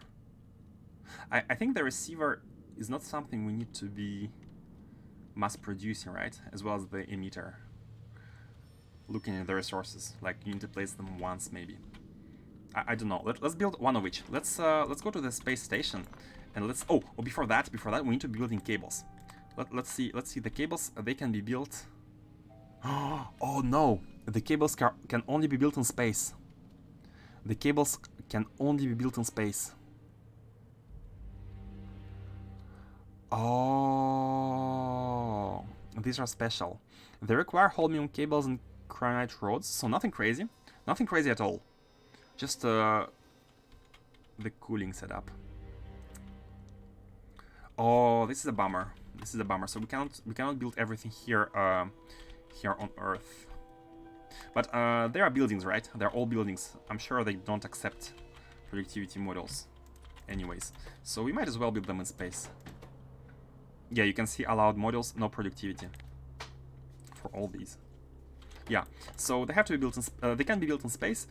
In that case, how about having a rocket traveling from the orbit towards the sun and not from Novice towards the sun? It's gonna be way better on fuel, way easier on fuel if we do it this way, because we will avoid the lifting off from Novice. But we will need to deliver all the resources anyways. Okay, let me know, guys, what do you think? Plan A, send everything to the orbit, craft these items in the orbit, and send them to the sun, and have a automated line going from the orbit to the sun for all the items, such as like solar panels and whatnot. Plan B, make the superconductive cables in space, ship them to Novice, and have the chain from Novice to the sun without going through the orbit. Just make stuff in orbit. Oh, Plan C, send everything that's necessary to the sun, and because sun orbit is in space, we can make superconductive cables there directly and craft everything there directly. This is a Plan C. So we avoid having to go to the orbit entirely, but to make the cables, we are gonna need cooling. So we will need to make a whole base near the sun if we want to do that. If we want to craft the cables directly there from holmium cables and rods, I would tend to Plan C. I'm leaning towards Plan C as well. But to do that, we will need to make cooling there. So again, how hard it is to cool? We need iron plates, copper cables, sulfur, cosmic water, heavy oil, the whole package. The whole package. Plan A sounds also tempting. Just the Novice orbit and sun connection. Or Plan D is to send what we can from Novice and complete what we need from the orbit. We could also have that. We could have two landing pads, like having resources from Novice, what we can basically, and having what we can't from the space station. Hey, old Busk, thank you for following. Hope you are enjoying the space exploration discovery. Could also send barreled thermo to sun. We could do that, but that would also require either going from the space station or from Novice if we send the barreled thermofluid first to Novice. But actually, barreling thermofluid sounds really good to me. It sounds really good to me because this way, like, we don't need much of it. Cooling doesn't require a lot of thermofluid aside from the initial input. That does sound good to me. So let's see here. What do we need to send to the sun? Well, first of all, we need to check how these are used. That's one thing we need to check how these are used. I need to try to figure out whether we need to be sending these to the sun in as a constant production or. Okay, you know what?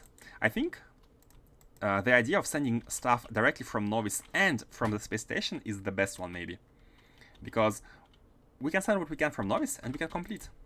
So we don't have to having stuff going from one surface to another just in order to be able to be sent. Let's go to the space station. Let's go to the space station here, and let's prepare a special rocket, which is gonna go to the sun. And it shall work the same way as others. We're gonna request for the items which are necessary, and we're gonna send them. Okay, but aside from that, we also need to first experiment, play around with these, and we need to craft them.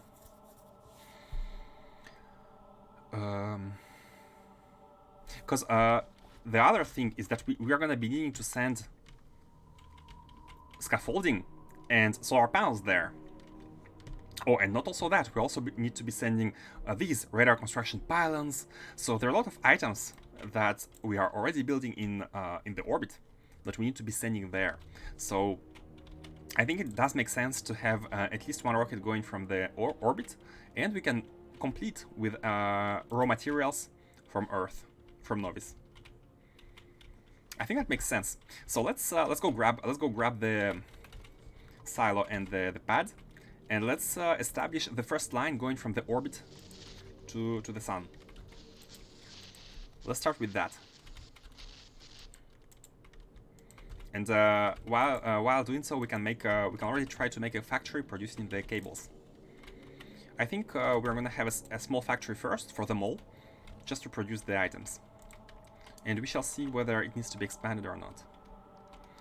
Let's go here, let's activate the logistics. Oh, take some stuff. Do we want to produce these items? Oh yeah, no, we can't. Every single one of them requires superconductive cables. So this is impossible. That's really cool. Energy beam receiver, it just receives energy, right? It just receives the energy, 1 watt. Output 1 watt. I guess outputs it depends on how much we send. It receives 1 watt and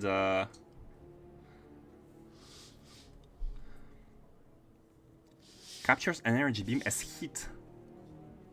As heat, generates heat. Oh, we need to transform the heat into energy there. Oh, wait a second. So we can use the turbines in space condenser turbines, but we need to build a heat exchanger which consumes water and heat and creates steam. We have these heat exchangers and the one which I've noticed earlier. We have we have these two high temperature ones. High temperature heat exchanger and high temperature generator. These are the next tier, but we could already be using it with this one. We could be consuming water, heat, and generating steam. Consuming water. For planets which have water, it's no big deal. But for planets which don't have water, we need to be kind of shipping ice or something, and using condenser turbines. Let's see here. Let's go to space. Let's take the landing pads and go to space.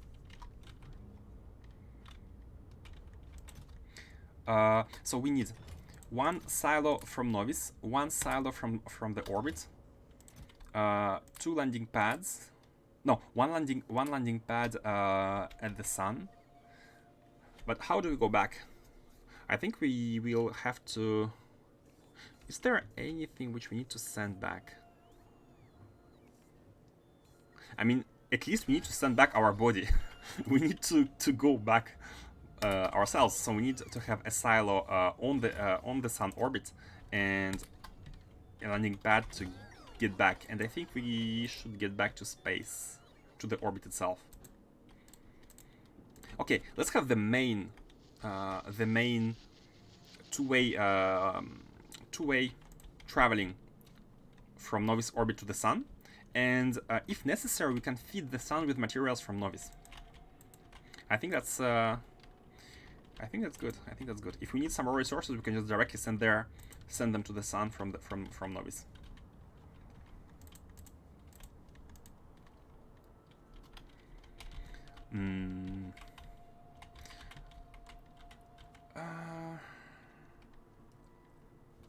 This is kind of secondary. I'm just gonna place a silo here, pointed towards the sun Calidus orbit, and it's gonna be here for now. And we shall see a bit later what do we need to send there. It should be at least like scaffolding. It should be maybe fuel, like to go back, you know. We shall see what we need there from. Oh, maybe it's smarter. Maybe it's smarter to actually configure everything first, Yeah, I think it's smarter. Let's do that. Let's do that. Let's have a rocket ready and ready to accept any command, any order from the sun, and we can actually have the similar setup as here. Let's take any science.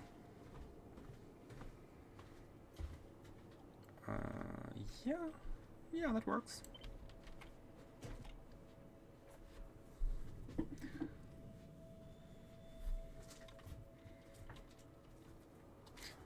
Do I want to make it like to put it closer? I think it doesn't really matter, but this way we can have 3 rows actually. Yeah, let's. I'm not sure why I have put this one this far, but we definitely could simplify.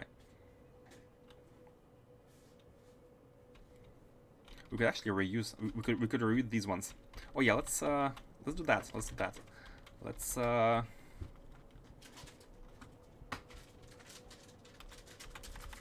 Let's do this. Nope. Oh no.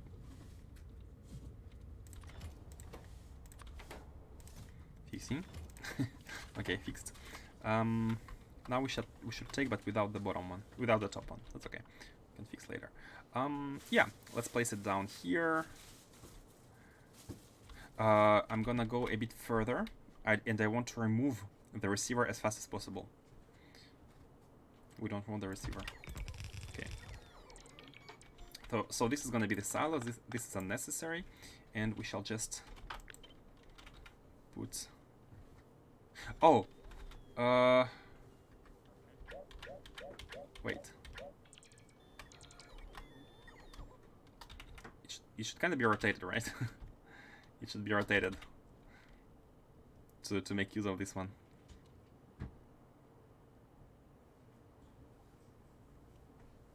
Yeah, it looks good. I think it looks good. Nah, it looks weird. It looks weird. Okay, you know what? It's fine. We shall copy the thing.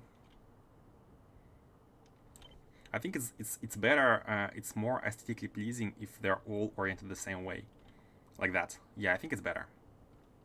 I think that is better. Okay. Good enough. Good enough. Good enough.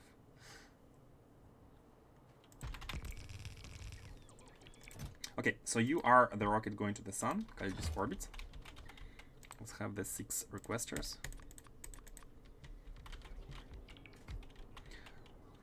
And let's place the receiver.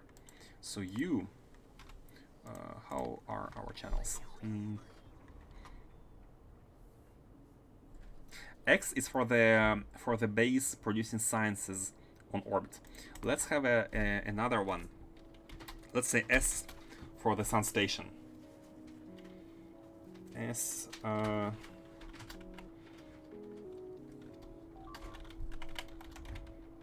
Noise. Sun station. Sun station. Novice one. I don't have any any rules for now about the I haven't come up with any rules for the naming. So let's do it like that first. Sun station novice, and let's launch disabled. Is it launch on cargo full? Yeah, perfect. Launch on cargo full. You are just gonna launch there on cargo full, and we need to decide yet what cargo it will have. Let's connect the fuel as well.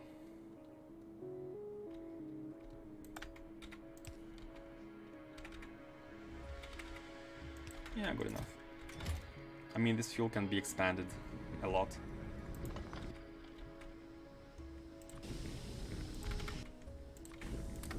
Okay. It's getting ready. 90k to go to the sun. How much is it to go? Okay, 50k to go to the orbit and 90k to go to the sun. That's very expensive, but that will help us if we ship a lot of necessary base items required to build the Dyson sphere from the Earth, from Novice. We don't have to transit through the orbit to get it, to do it. Orbit can send its own items. Just ask me for a name. Oh yeah, if you have any suggestion, Revan, please go on. Give us the idea of a name for the communication channel or the pads. I'm all ears. I like the sun station.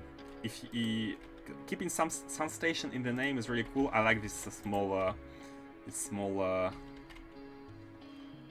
association with what's the word? I haven't. Wait a second. Need to go Google how it's translated. Oh, looking forward to that. Let's put the lamps. Okay.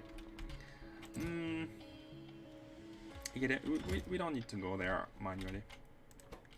We don't need to go there by ourselves.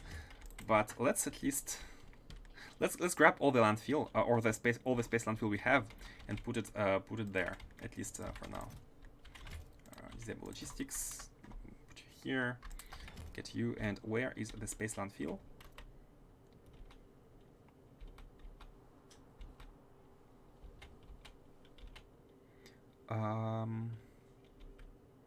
Oh, it's not part of the. Oh, here. No, it's here. It's towards the end.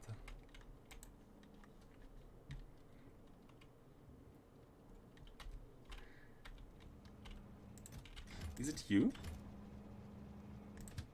Space landfill. Oh, we don't have enough production of it. What's happening? What's happening? Space landfill. Oh no. What do you need? LDS. Iridium plates. Okay. A space landfill needs iridium plates. If we don't have space landfill, we can't really make the Dyson sphere. That's one of the main ingredients. So let's check LDS. By the way, is our iron working? Okay, iron is good. Iron is fixed because we now have the vulcanite. Copper is good as well. So I think it's only iridium. Only iridium should be the issue.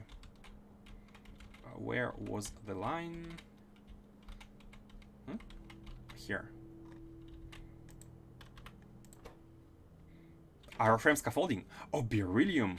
Beryllium is also an issue. Oh, but oh no, okay, yeah. I'm always confusing. Iridium is for the heat shielding, and beryllium is for the scaffolding. So let's see the beryllium one. What's the problem with the beryllium? Energy is fine. Yeah, energy is doing fine. So what's the problem? Is it only the input? So yeah, we have a lot of solar on this planet. 97%, 15 minutes cycle, which was kind of holding. But again, we're not using much energy. We're not using much energy. So I think the main issue on this planet is the amount of miners. That's all. We don't have miners. We have a lot of beryllium resources patches, but we don't have any miners.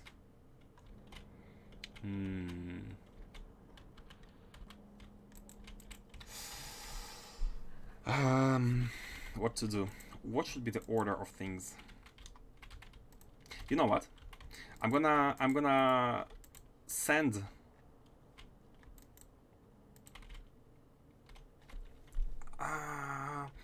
This planet is waterless. This planet is waterless. So even if we had a Dyson sphere, how would we transform heat? How would we transform sun's heat into energy? It doesn't have any cryonite on it, so we need to be sending cryonite to this planet in order to be able to transform sun's heat to energy. Is it even worth it? Or should we just spam it with solar panels? I think it's it's simpler to just spam this planet with solar panels. Okay, let's do that first. Because all the waterless planets will have this issue, right? Like even if we receive heat, unless there is a technology which allows us to transform heat into energy without using that much water, we still need to transform the heat to power. The Star Forge is from Star Wars, super weapon that uses the energy of a star to fuel weaponry. Also visited by Darth Revan. Star Forge, that sounds cool. That sounds cool. Okay, let's.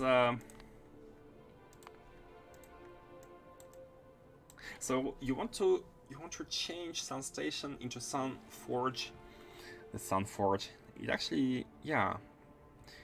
It does more than a station. A station. When you say station, you are thinking about something scientific, right? Like analyzing, researching. But we are actually processing the power, so it's more than a station. I like the idea. Sun Forge. I like the idea. I like the idea. Sun Forge.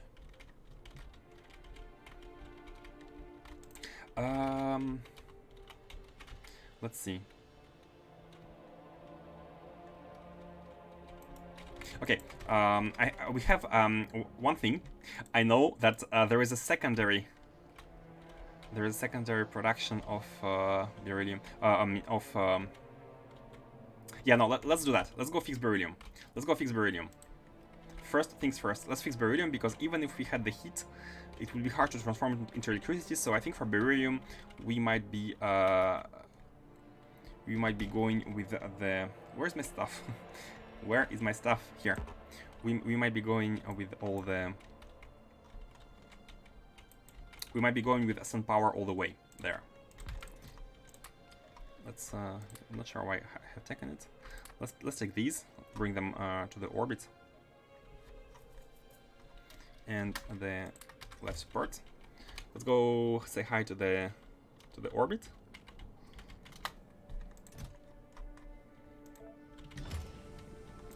Take all the solar panels, accumulators,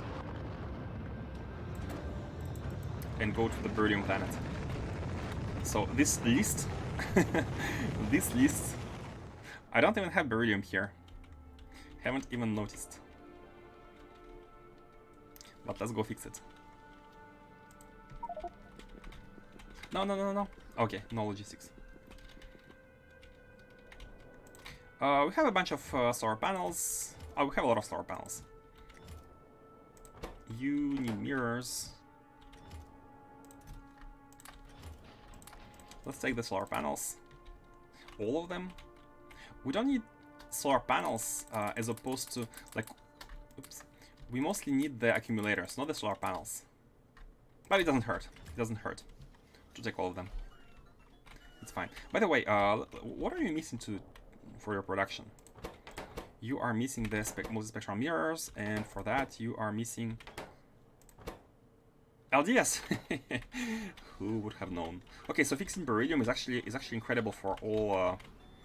Like we needed to produce to keep producing solar panels. Beryllium is important. Accumulators. Okay, let's grab them. Okay, good. Now we can improve the production. Let's go back. With the rocket, it's fine.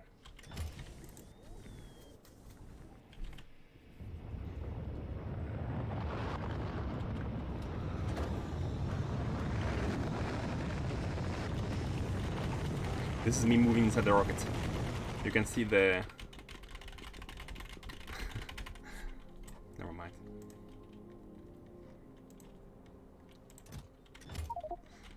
Okay. Beryllium. Beryllium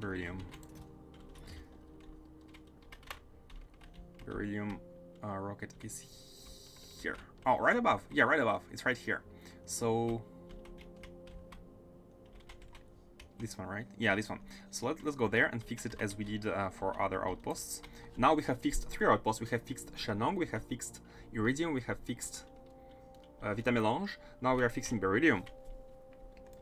And then we're gonna get energy and improve the mining wherever it's necessary. I'm already seeing the issue with rocket fuel. Maybe at some point we're gonna need to establish a very high throughput production of rocket fuel. So no launches. Let's just put the stuff. Go to the bottom, take all the normal stuff, then take the rails, take the mines. And let's also see the softness of beryllium. First of all, how much do we need for the science? 13,000. That seems to be the norm. Like something like 10,000. Where is it?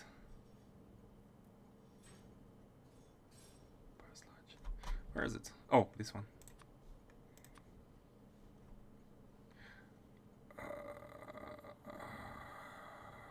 Water, I guess. Free items. Yeah. Crashed. 14,000. Yeah, that seems to be the norm. And how much of it do we want as mines? 150 machines. But that's only for the sciences. So we need more of it if we want to be producing solar panels and whatnot. But only for sciences we need only 150 solar panels, which is really good. I'm gonna remove these. Okay. Got it.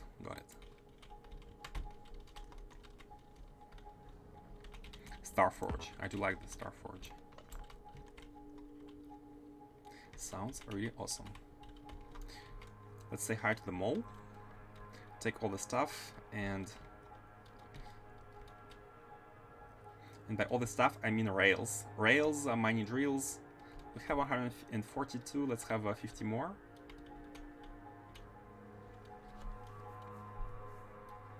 The rails. Yeah, should be good. Should be good mostly. For the most part. Let's also improve the...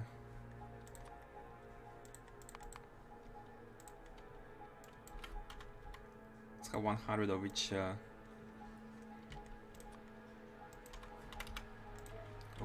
of which one of these.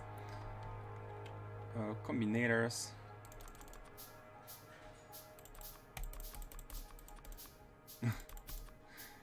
I don't even have a steady production of these.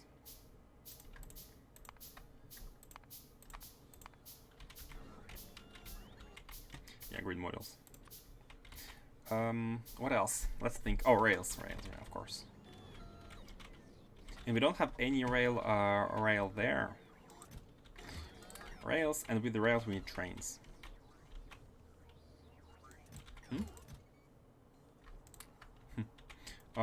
10 is gonna be more than enough. Okay. Ready. I am ready. Modules should be okay. Should be good enough.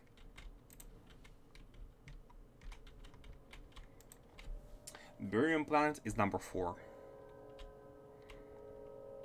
Yeah, look at this. On most of these planets, all the alerts is basically solar panels. We are missing solar panels and accumulators. So if we fix the energy, if we make a Dyson sphere, then it's all gonna be good and well. No, not here, above. I like the spaceport. It's one of the only aesthetically pleasing designs. I mean, it's at least we have the concrete. It's the only place to Novice where we have concrete. The spaceport, spaceport 1 and spaceport 2. Where is it? Here. This is the Beryllium planet. Let's go.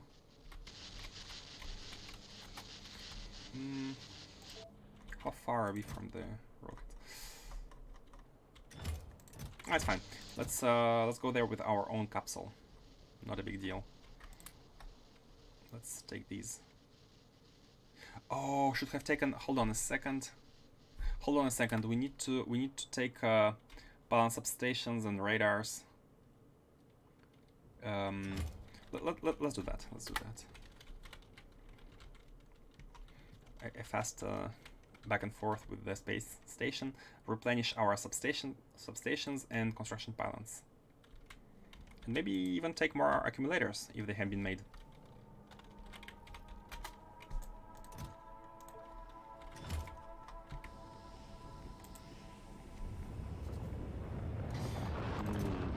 Yeah, the traveling, every single time the rocket is launched to the orbit, we are using 50,000 fuel.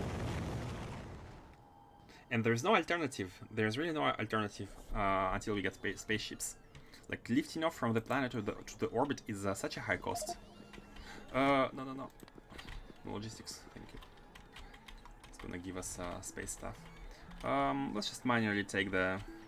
I wish we could have pages of requests, because I have a page for the space and I have a page for orbit.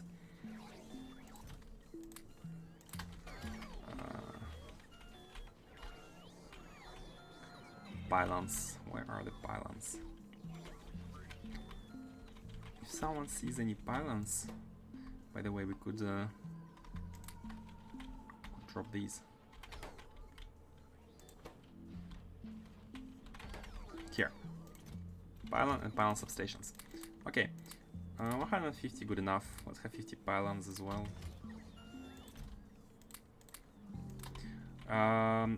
Is it all? Do we need anything else? Accumulators, as much as possible. This planet is gonna run on fully on accumulators because it's waterless. It's waterless. 150, not bad, not bad. That's a good amount. Oh, the superchargers, of course, superchargers.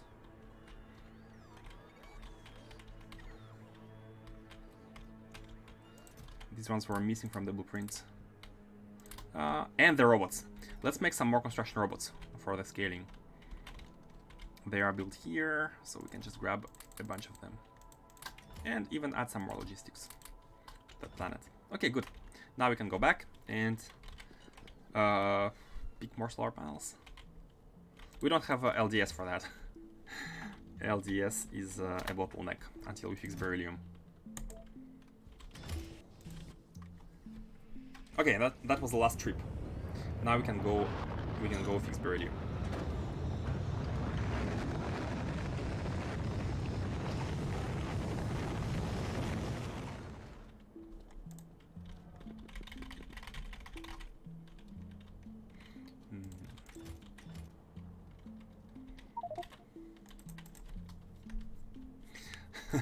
Man, I was ready to get to the black science after finishing all the 4 tiers of each science, but no. All the problems which have accumulated on novice were waiting for us silently in the corner. No. You go nowhere. And let's go. Should be having enough. Don't want to think too much about it.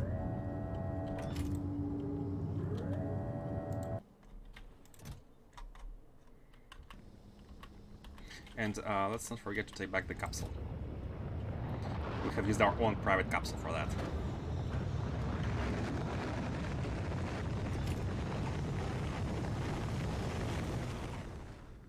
Linken, yeah. You know what? Delete this. Unnecessary. And they need to be repaired as well, I think. First. Do you have any repair packs, by the way?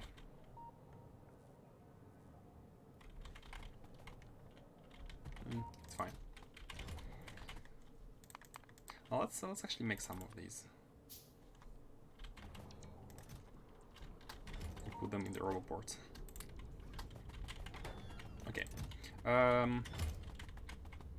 Let's put everything in a chest. Put these.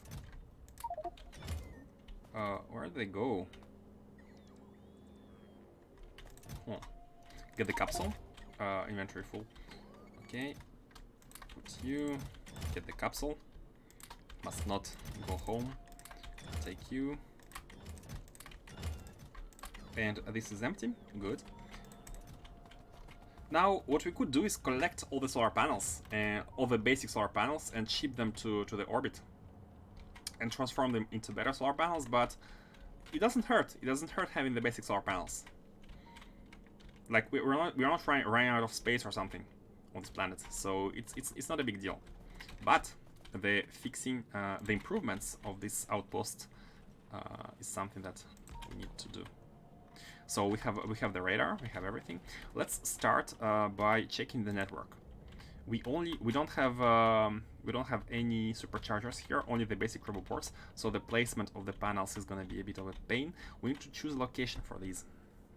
So many cliffs on this planet. So many cliffs. Coal.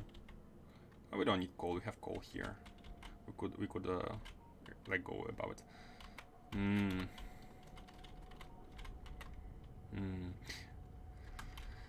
Is it a good thing to keep the basic solar panels, or should we erase them? Let's do something like that, so the robots don't charge on this one.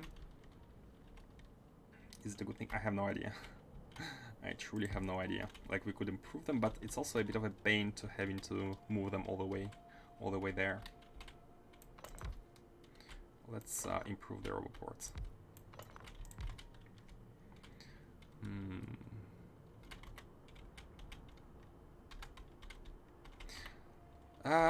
You know what? It's for the sake of forget what I just said. Forget what I just said. For the sake of making space, we really should get rid of these and like bring them back to the orbit.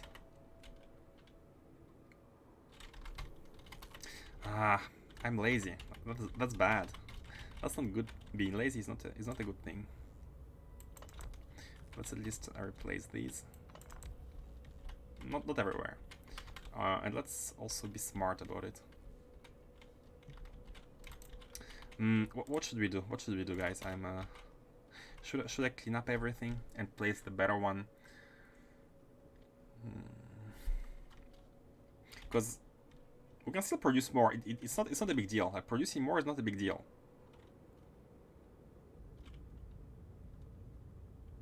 Okay, let's do that. And let's also not build too close to the station, because here we are going to be processing everything. Oh, there's a nice little spot here. Is this water? No, these are trees. There's a nice spot here, empty spot. So we could actually be going in this direction for these. Too much cliffs.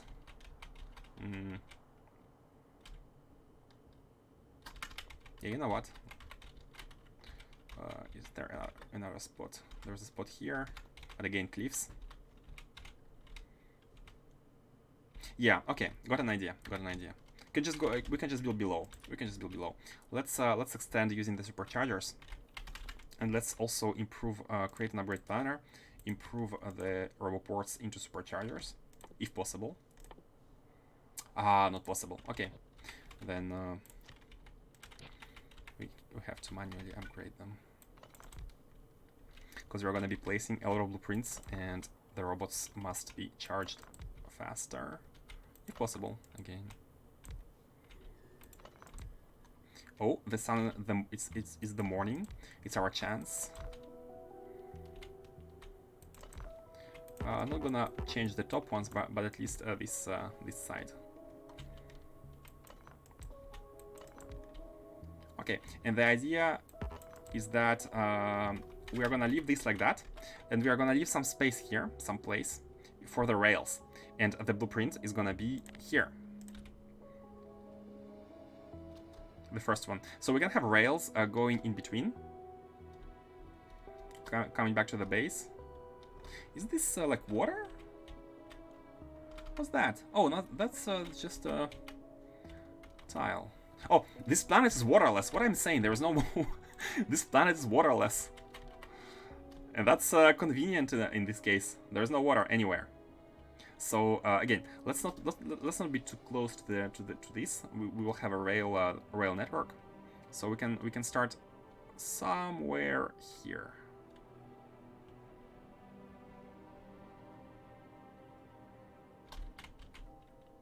Can we pass? Oh, trying to avoid the cliffs. Yeah, let's go. Bam, bam. Good enough. So make sure we place these. I have removed the solar panels from the inventory on purpose, so that we don't really spam the like use too much of our robots. No need to do this manually, but let's play these at least. Okay, the robot spam is still going because of the trees, which is fine. And let's connect everything to the base.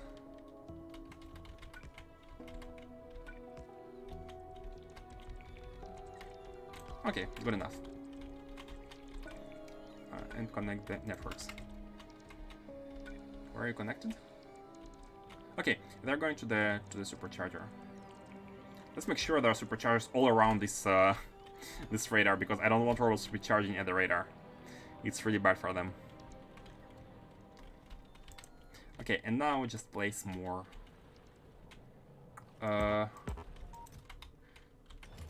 You know what? Let's have a chest somewhere closer, so they don't have to fly all over the place.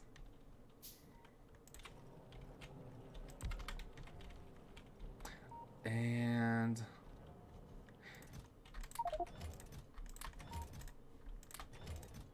deposit these. Deposit these. And deposit the holmium as well. These are the most important ones, to store the energy. Now this is done. We need to deposit some of the substations, conversion pylons, and superchargers. And also let's disable logistics, they are disabled. Substations and superchargers. Good enough. So this should be working shortly. Now let's just place an array of accumulators and ask them to place them manually. To place, ask the robots to place them. And it could be done next to here, I think. Where are they? Yeah, this. We could be using this left side for them.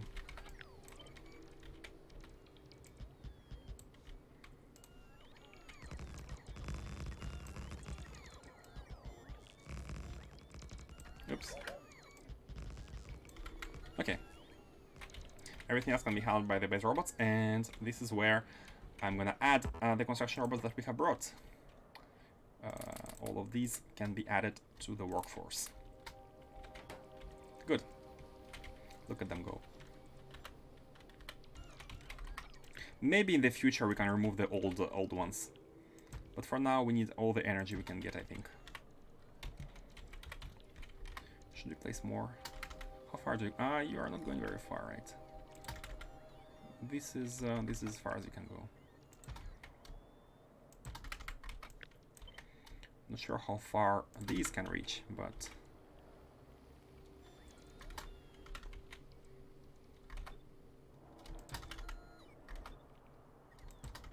I mean, there's more at the bottom, but that's okay. Okay, while they are placing the new power constructions, new power production things, let's prepare for the beryllium. So how about having a station here for to receive the beryllium, and the processing facility right above? Like these are. Oh, I had forgotten to take the pulverizers. I had forgotten to bring some more. Oh, that's unfortunate. So that will require a trip to Novice. That's okay. That's okay. Let's go to which is the good one? Sethlans? Yeah. We can copy the stations from here.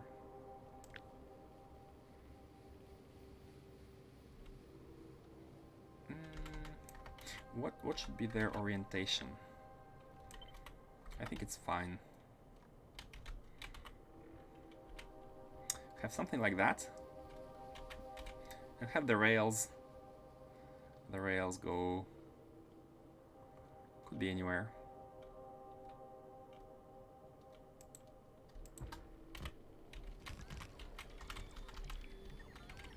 It's extremely convenient not having to worry about water anywhere. Let's take these. How should be the system, the rail system? Well, we need rails to go to the top left, to the bottom, and to the right. Which ones should we colonize first? Let's grab these. Let's grab these two. We need 150 machines to be placed. 100. Oh, this is iron. I thought it was beryllium. Which is fine. It's not a big deal. So, how? Where should the train rails go? I'm thinking about at first I thought about having the rails go this way. This can be decided in the future, so not a big deal for now. But let's have the rails go below the station first. So something like that.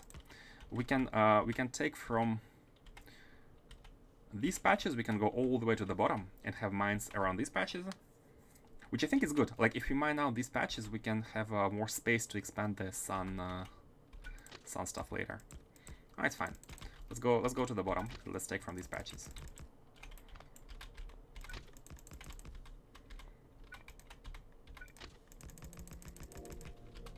So one is here. Should we have a oh, copper is annoying here. Copper is going to be very annoying. This is annoying. 4 million, 6 million, 4 million, 6 million, 4 and 9.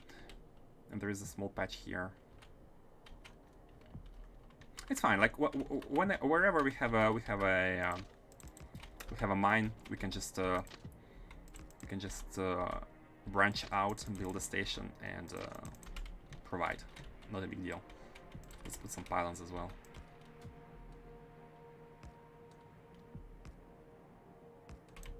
Okay.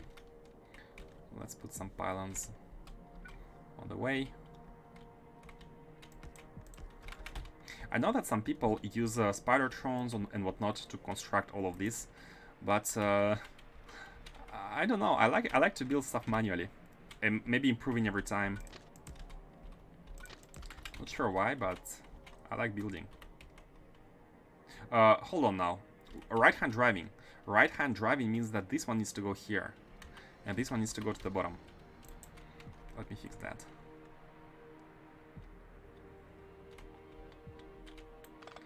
Right-hand driving.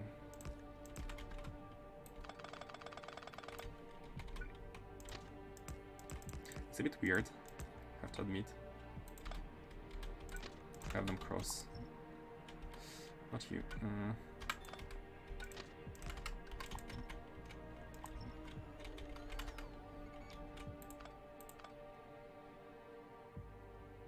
It's very weird. But right-hand driving demands it to be like this. Which is okay. It's not a big deal. The throughput of the trains here is not going to be a problem. The real throughput issue is going to be the rockets anyways. Let's place one here. And chain signals. I'll have them in the shortcut bar. And let's also have some cuts going towards the bottom.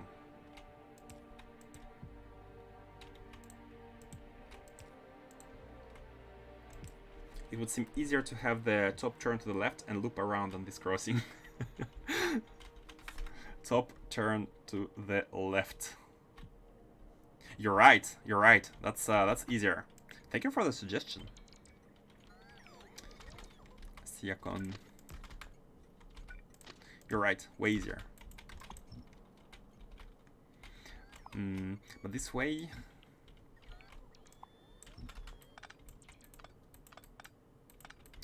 This way we don't know how far we need to go to the bottom, but that's okay.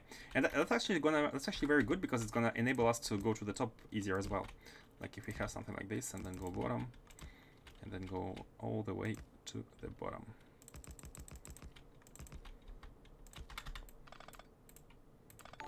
You're right, it's better. Hey, thank you for following Utbrot. Let me guess, is it German? Are you German? Utbrot.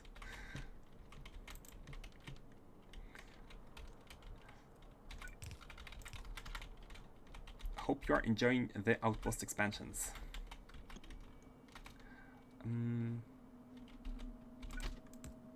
So these two rails can actually be continuing towards the top, where they can be like going. Anyways, we need to have some kind of intersections, right? Need to be merging. So here we will have an intersection going to the top and bottom. Does Utbrot means outbreak? Good question. Any Germans in the chat? I'm sure there are Germans in the chat. I know of one. at least.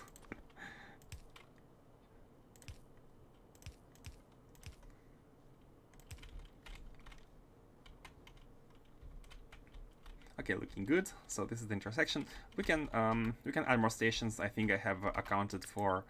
Yeah, we can have a lot of stations. That's not going to be a throughput bottleneck. I'm in German speaking. It isn't really German. Sounds Dutch or Scandic to me. Oh.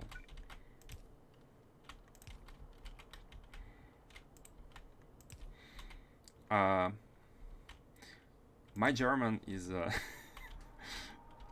I have studied for 2 years in high school, but you know, secondary languages in high school, they tend to be forgotten rather fast.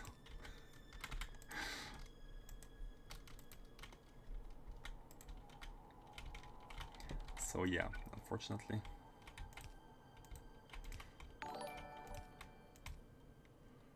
Thank you for following as well, Siakon. And yeah, your name didn't strike me as coming from a particular country, so I haven't picked up on that one. I'm not German. The word does mean outbreak, but it's taken from Swedish, and I'm also not Swedish. Oh, that's interesting. So where? The word does mean outbreak. How did you guess, Siakon? Does it sound closer to German? Does it sound close to German? I thought so. The mines. Can copy from there. Living in Sweden. Ah.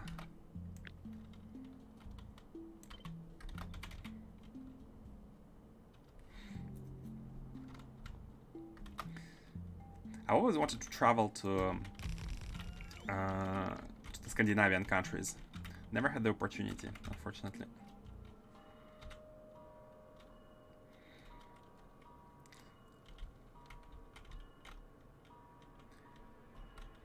Sverige. I have no idea how to pronounce that. I have no idea. What are we gonna do with you? Let's do it like that. Let's have a secondary one. Remove you. Copper. No copper, please. Oh, we can't do that. How far can we go here? Copper ore. Okay, I think this one is the limit.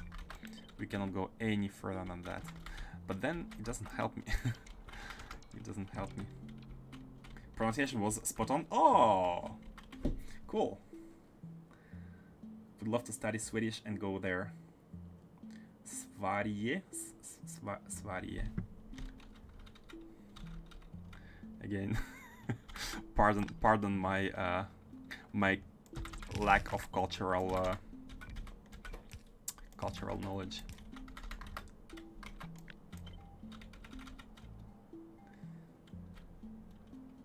How many? Oh, I haven't tested. I haven't tested how much miners do we need for one full belt of beryllium. We need, oops, 28 miners. 28 miners. Oh, that's harder than I thought. 400. 28 miners. Okay, so I don't have to be worried about it not being compact. Hey, thank you for following Glendening. Glendening. That also does sound German. Glendening. I think based on the Twitch charts, the German audience is the highest on this stream.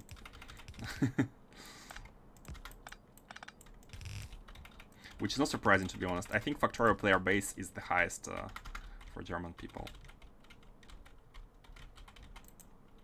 Scottish, you did pretty well. Glendening. Oh, Scottish. Oh.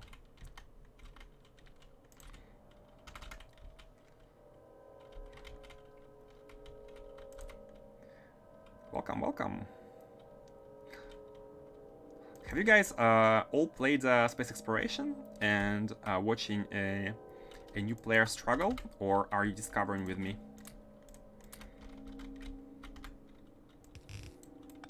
Where could we place there? Oh, we can place them here.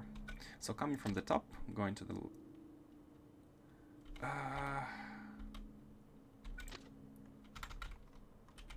As a background, my nickname comes from days of me playing League of Legends with friends from Sweden, and I was rather rage-prone on voice calls. That's a nice backstory. And League of Legends. I had my own 2 years of League of Legends days. Who didn't have them, right? Either League of Legends or Dota. I think almost all gamer had this stage of MOBA. It was... It's less popular than before, but it's still very popular anyways. I'm playing SC plus K2, so I'm nowhere near where you are in progress. I mean, if you're using K2, it's way slower, right? No, let's actually do it the other way around. Let's do it like this. Let's go out here, do them here, and let's copy them. Shenong stations. I'm playing SC plus K2 too. Just about set up my space first energy science. Oh!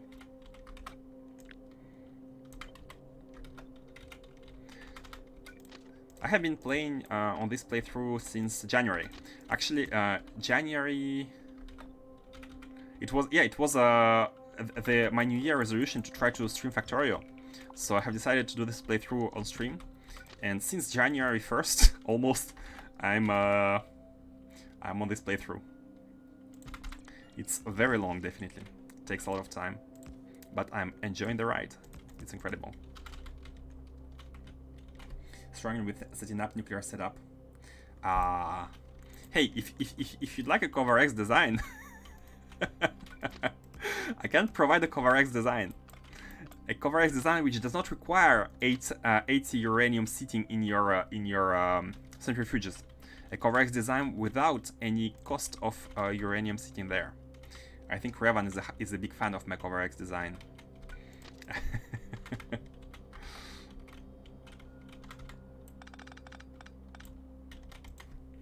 This is my second run. The SC and K2 teams made a massive change to the recipes. Well, yeah, I heard that. 133 changes, and I decided to give up on my first K2 plus SC run. I have played with K2 quite a while ago. Only K2, so I know a little bit about how K2 works. So I'm not familiar with the newest changes, but I have heard that they indeed had this big redesign, which is really cool. It's really cool. I think it's the only overhaul mod which is currently integrating with Space Exploration, if I'm not mistaken. It's really cool.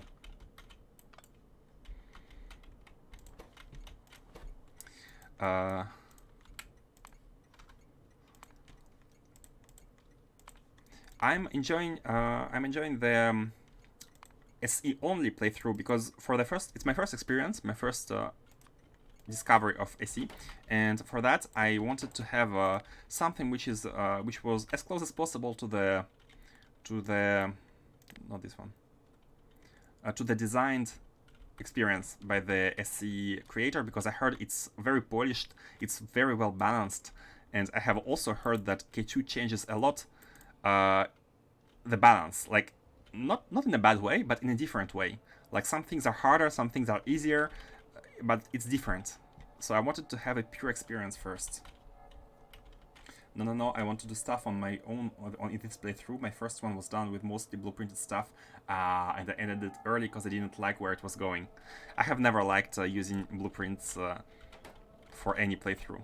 I always enjoy coming up with new ideas and new layouts and everything new.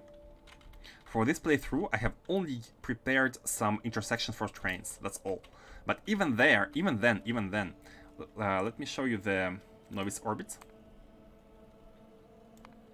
Where is? Oh, I have disabled the orbits. Novice orbit. Like this rail setup, this space rail setup. We came up with this on stream. It was built from scratch, and this intersection it was built by Kano, which is a viewer who comes often to the stream, and he's an expert in trains. He has built a lot of them, a lot of intersections, and he has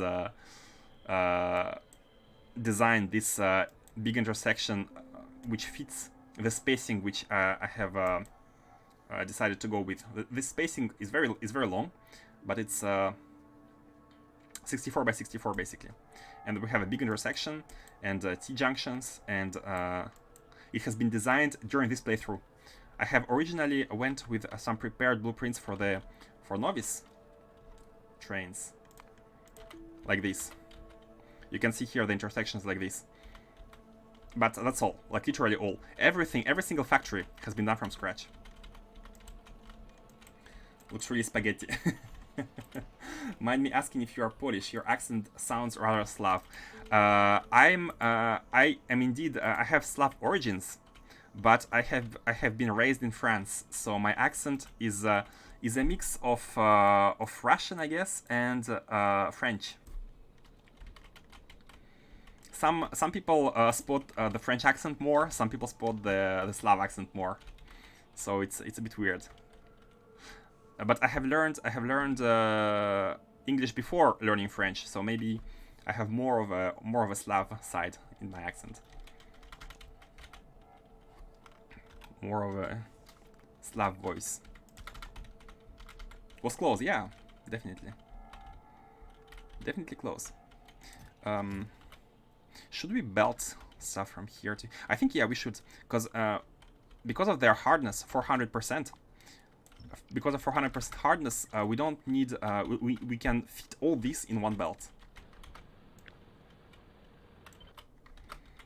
We can fit all of this in one belt. Let's do it like this.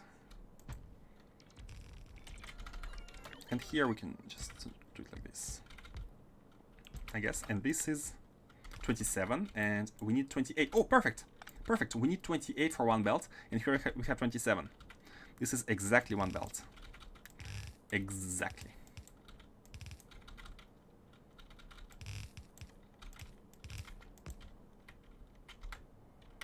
I can spot Slav accents because I'm Slav. Ah!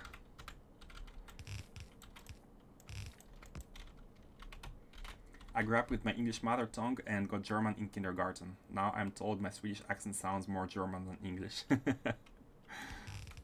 I think like German accent is very strong, right? Like German people are very easily identifiable when they speak English. I think unless they speak really good English, and it's hard to, from what I know, correct me if I'm wrong, but from what I know, it's hard to get rid of German accent.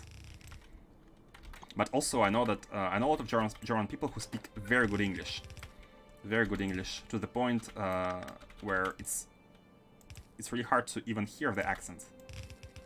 So I guess it depends.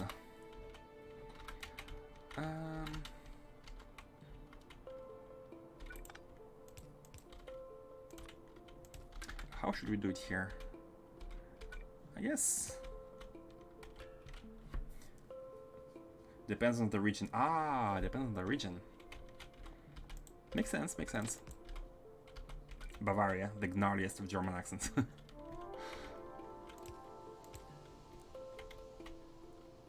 Most Germans are just lazy and refuse to move their tongue when they're trying to speak English.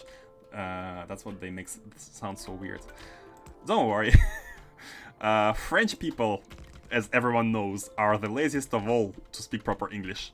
They refuse to even try to speak with English accent. French accent is maybe also one of the easiest identifiable ones. One of the easier ones to identify. But I don't have that much cliff explosives.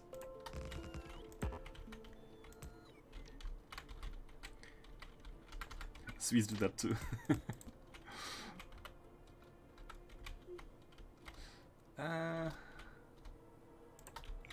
Let's go like this. Let's go to the left and have a. Oh, there's also a big patch here. Let's have a station here in between. We can have a big station here in the middle and have all three of them output to this one single single middle station. So let's forget that rail. Let's go to the bottom.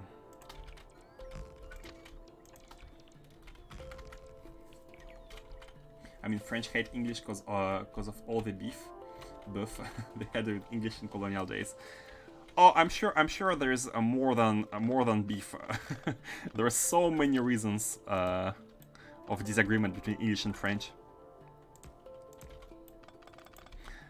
It's not only about beef, I think.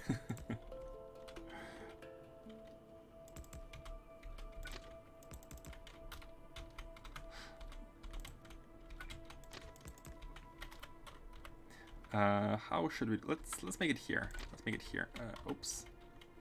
A little bit more to the bottom. Go to the left, and come here. Yeah, I think it's a good.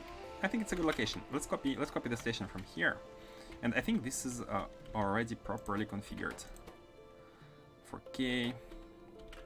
Okay, let's fix the connections here. Oh no! Oh no! Like, guys, does any one of you have this bug where you try to connect stuff in navigation mode and it drops the wires on the ground? I'm having it almost every time, and it's really bothering.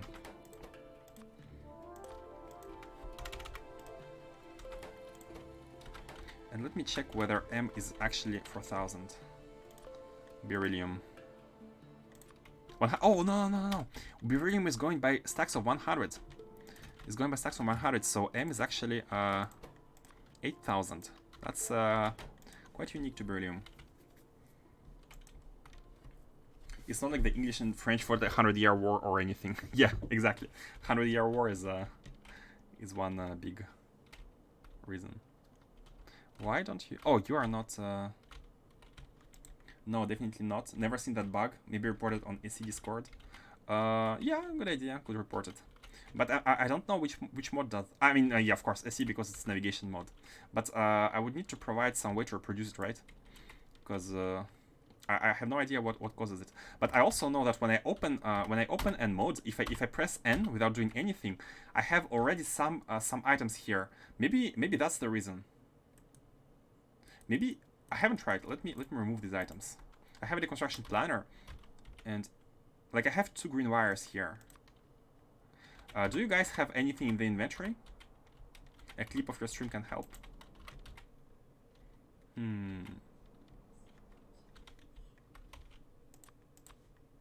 Okay, now we have red one. If I take green one, we have green one. There's like, I don't know how it's implemented, but when you press N, it's almost like you're a different character with a different inventory, which is empty by default, but sometimes it's not empty.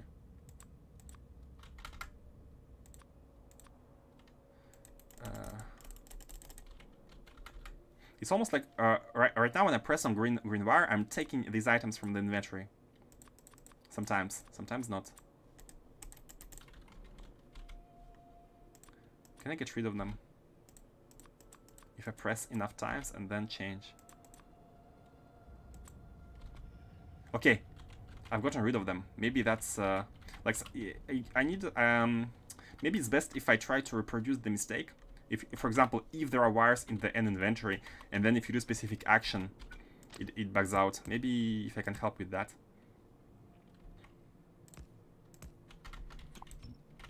You can actually die when you hit N, really? That's how the different inventory and the lack of physical interaction is done.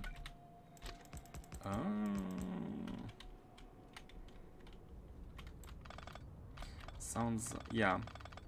But I'm guessing there are a bunch of bugs which are reported. Not sure if the creator has time to fix everything.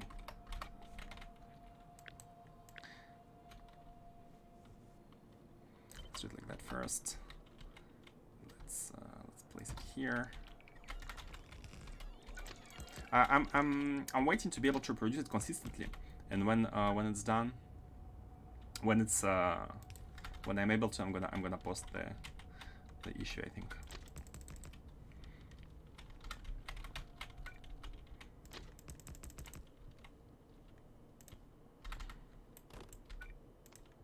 Okay, so here we go with the output chest, and we can add more depending on how many belts we have. I like to limit myself to 3 belts. 3 belts, which match the speed of 12 inserters. Not exactly, but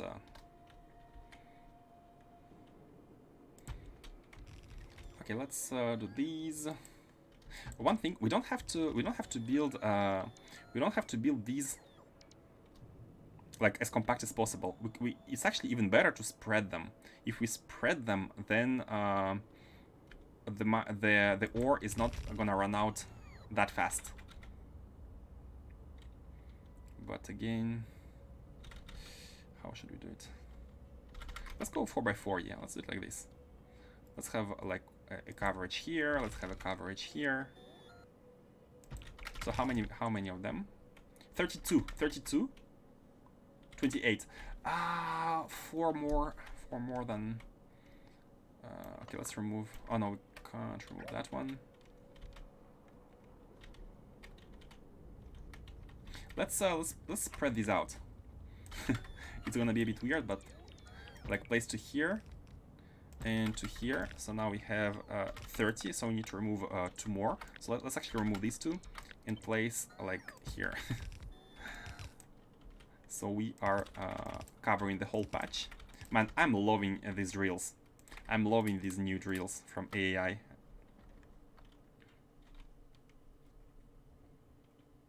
Alrighty, I'll dip for now. I really want to set up the nuclear because my factory desperately needs power. Good luck, man. Good luck.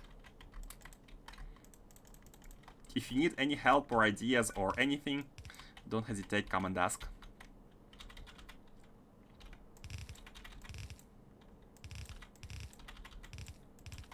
But why do you guys? Why have you guys chosen to play K2? Is it because of the recent changes? I think you said for most of you it was it's not the first playthrough, right?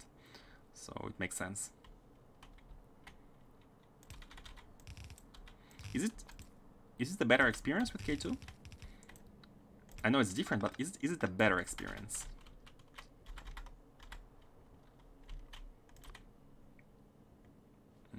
How should we do it?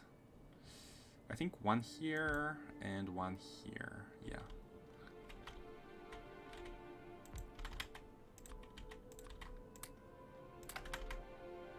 Substation. In the middle.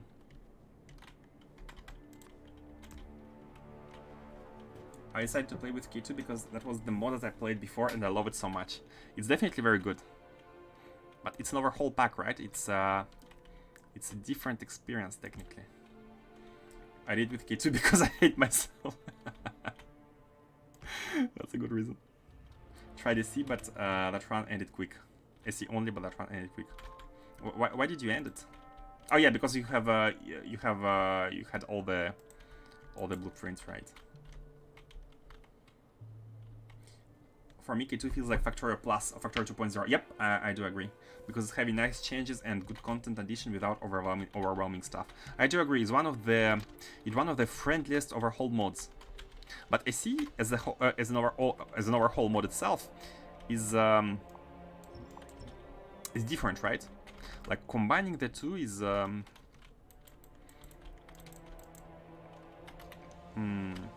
I mean, I do understand, but I would have some worries about balancing, right? Since SC provides a designed experience with like good balancing, having another mod, especially one like K2, which adds more tools or simplifies some challenges. That was the main reason why I was afraid of, not afraid, but I decided to not go with it.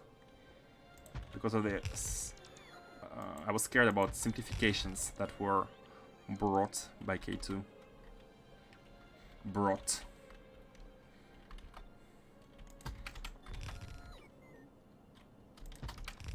How many drills that make?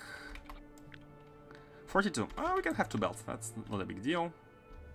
It's a big patch. This one is a 11 million patch, so having twice as many drills is good. Oh, I don't have beacons. I have only 3 beacons left. That means we have to we have to and these don't reach. Wait a second. Yeah, these don't reach. Okay, there's gonna be one miner unbeaconed.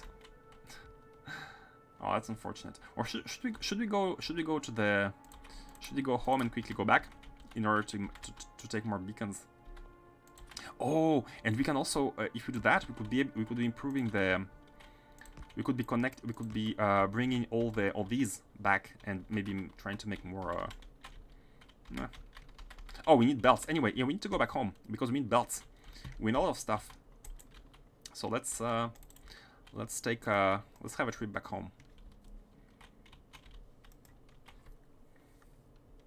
Oh, I missed some messages. K2 has so many tools for mega basing, which really helps with UPS later in the run. Oh, really? Really? That's interesting. That's very interesting. Oh, yeah, the better inserters. I know they have the better assemblers. Basically, you get more bang for your bucks, right? That's the expression. You can have more SPM with less items, so it helps with. Sorry, Evan, I'm gonna shoot the wood, at least. Or wood, I think it's acceptable, right? Wood is acceptable. Trees are enemies of every engineer. I would like to see you dealing with AC plus K2. It's possible that I try that. It's possible that it's a possibility. Definitely, it's definitely a possibility. AC and K2 have been set up to work together. Yeah, especially after the balancing patch. It's definitely something that I might want. Maybe after finishing this playthrough, I'm not sure if I'm ready to jump into another big playthrough, but maybe after a break, after this playthrough, maybe have a break playing something else, and then we can try that. That's definitely a good idea. Let me just store some stuff, and yeah, let's deconstruct some of them.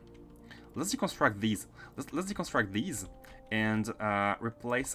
Since we're going back to space to get the beacons, we can remove them and bring more solar panels. Bring more solar panels and bring more stuff.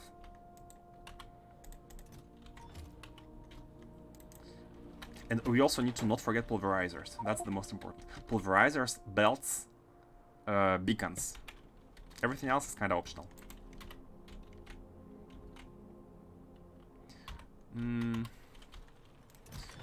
We're not gonna wait for the construction, I think. Just take everything, put it into the rockets, maybe. Maybe you don't need to. Yeah, we don't need to put it into the rockets. We have a lot of wood here. Also, some shooting would be good. Let's drop some of these. Take the accumulators. Oh, we can repair 2 of them. Repair 1 of these. Where are other solar panels? Okay, here. Yeah, we are good. We are good. We don't have to. Oh, wait a second. These are outside of the. Yeah, they're outside of the range. Let's take these after repairing them. Okay. So pulverizers, beacons, and belts.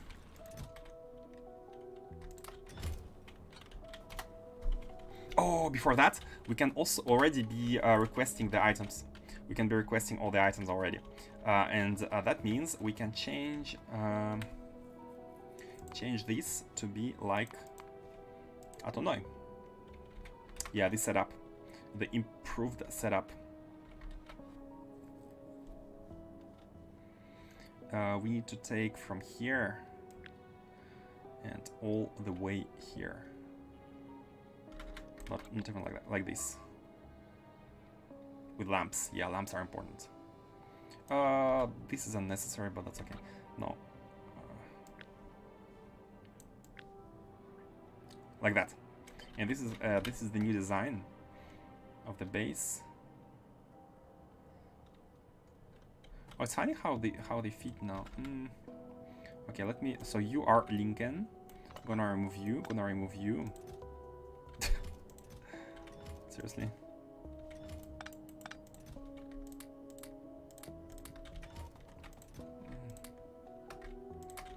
grab more of these. And paste. After pasting, we have to remove the transport belt in the way. Only the right side is not good, right? I'm gonna remove it.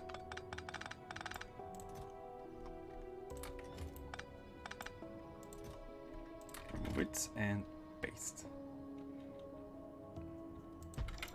Okay. One of you and place you as Linken. Requirements are okay. Oh, the fuel from Linken is actually not very high. You are going here, and the fuel is coming from the right-hand side now. So let's actually take it. Hold on a second. Deposit these. Take all the fuel and transport it here. How did these come in? Okay, now we can erase the fuel from here. Whenever these crash, they come here. This is all good. This chest is now unnecessary. This was to empty the initial overflow of fuel that we had, but that's okay now. The fuel overflow is coming here. Like if the rocket crashes with fuel, the fuel is gonna be requested here. It's gonna be deposited here. Here is the main fuel location. Now let's build more lamps. We need glass. We need glass. We don't have glass. We don't have lamps. Let's try to have lamps in the inventory at all times. You know, for the fortification. And these, the cargo pods. Oh, here, perfect. Okay, good. So Linken normally should only require lamps and the solar panels and accumulators. Okay, good. So now that this is done, let's actually go back to base. And this one should launch on cargo full. Yep, perfect. Perfect. And let me check. We can check it at the base. Do we need to deposit anything? Let's deposit the models so we have more space in the inventory. And let's go for a quick round trip. So we need to go to the space station, grab the beacons, grab belts and pulverizers. Oh, and also deposit all the old stuff.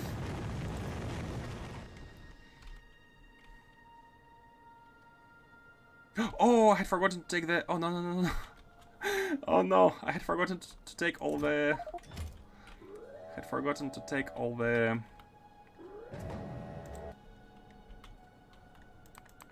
all the solar panels. It's fine, we can take them afterwards. Here we need to again improve this side of the outpost. And we can improve it by using the iridium one, for example. So we take from here like that.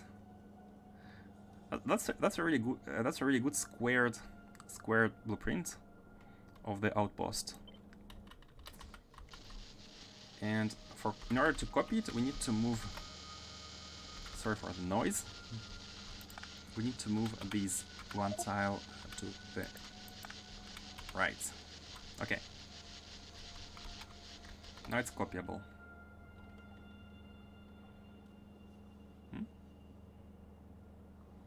Wait. What? There is a mistake. With the fuel. We just spotted it.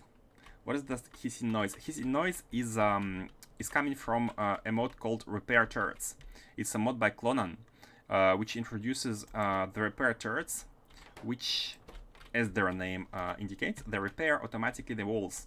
For example, you can see when the biters attack. Oh, that's a nest next to the walls.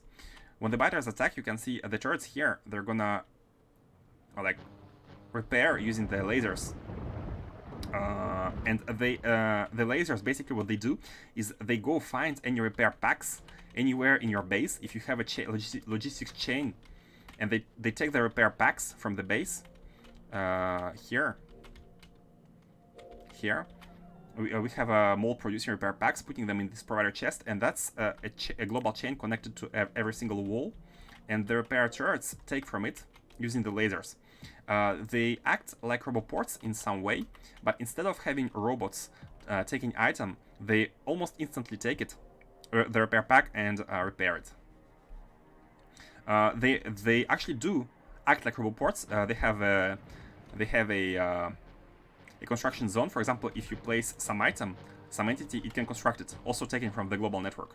But I'm not using them as roboports, because I find it a bit cheaty. I'm just using them for repairs, because without that, I have no idea how we could handle the repairing. Robots try to fly, but they die because of the flames. Like, because walls block speeder shots, the robots try to fly and repair the walls. Normally, in a normal setup, if you have dragon teeth, the walls should never be damaged, right? But because with space exploration walls are damaged, I don't think SC provides any tool to repair damaged walls without robots, and that causes a lot of issues. So I've decided to go with the repair turrets for to automate the defenses, basically. Without that, I really have no idea how to automate the defenses completely. I mean, it could be done with the reparations, could be done by robots, but you need to handle them dying, and you need to handle them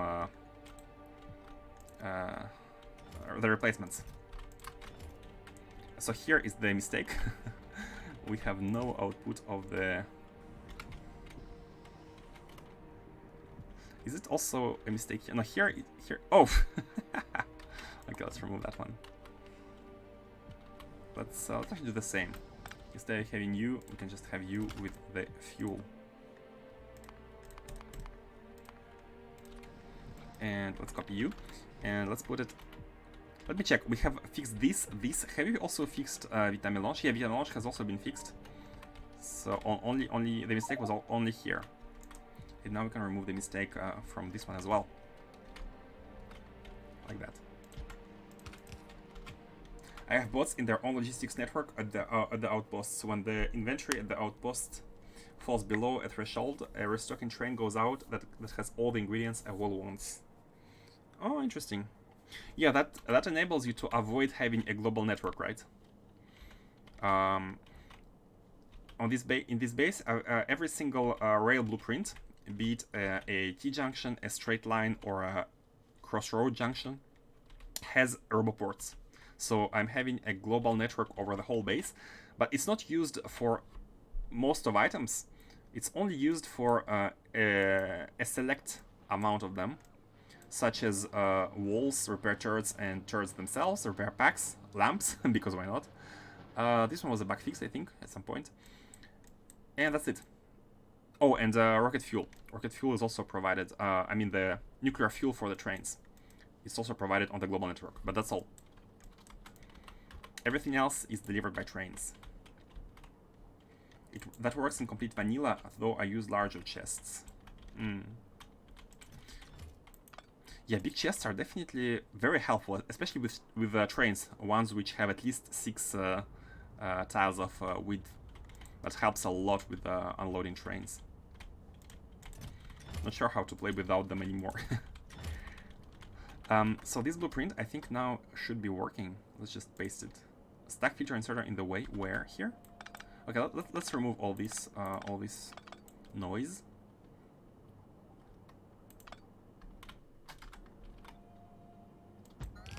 Okay, good. And this should enable us the... Let's also have the... This is substation.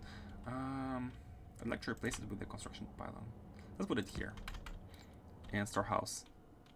Don't have it. Okay, let's have a big one. It doesn't matter. This is just a buffer.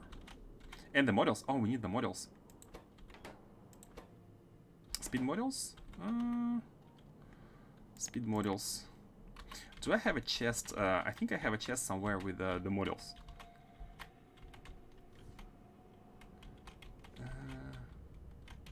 I think I have dropped. I have tendency to drop some stuff nearby sometimes.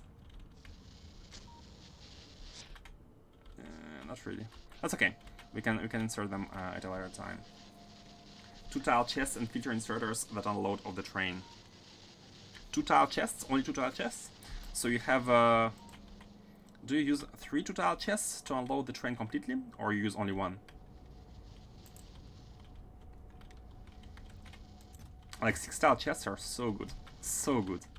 And I think K2 has its own set, right? This is provided by AAI.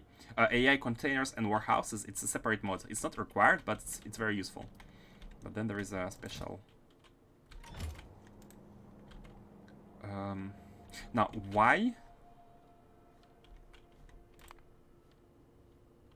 Okay, let's have a trip back to Autonoy. I really want to grab the...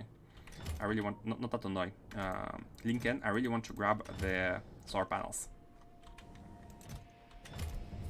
Just a small round trip. Is there enough fuel? I'm now wondering. I'm afraid. I'm afraid there's not gonna be enough fuel. The system was not automated yet. Okay, there is some fuel. There's fuel. There is fuel. Launch on cargo full. Yeah, sure. So I had forgotten to take these. Let me take them now, and we have everything. Hopefully, we have everything to go back. Let's have the models from here as well. Okay, let's go back. Hey, Domisum, welcome. What's your research progress? Well, the research is actually kind of stopped for now, but we are at... If you're asking about space sciences, let me proudly present to you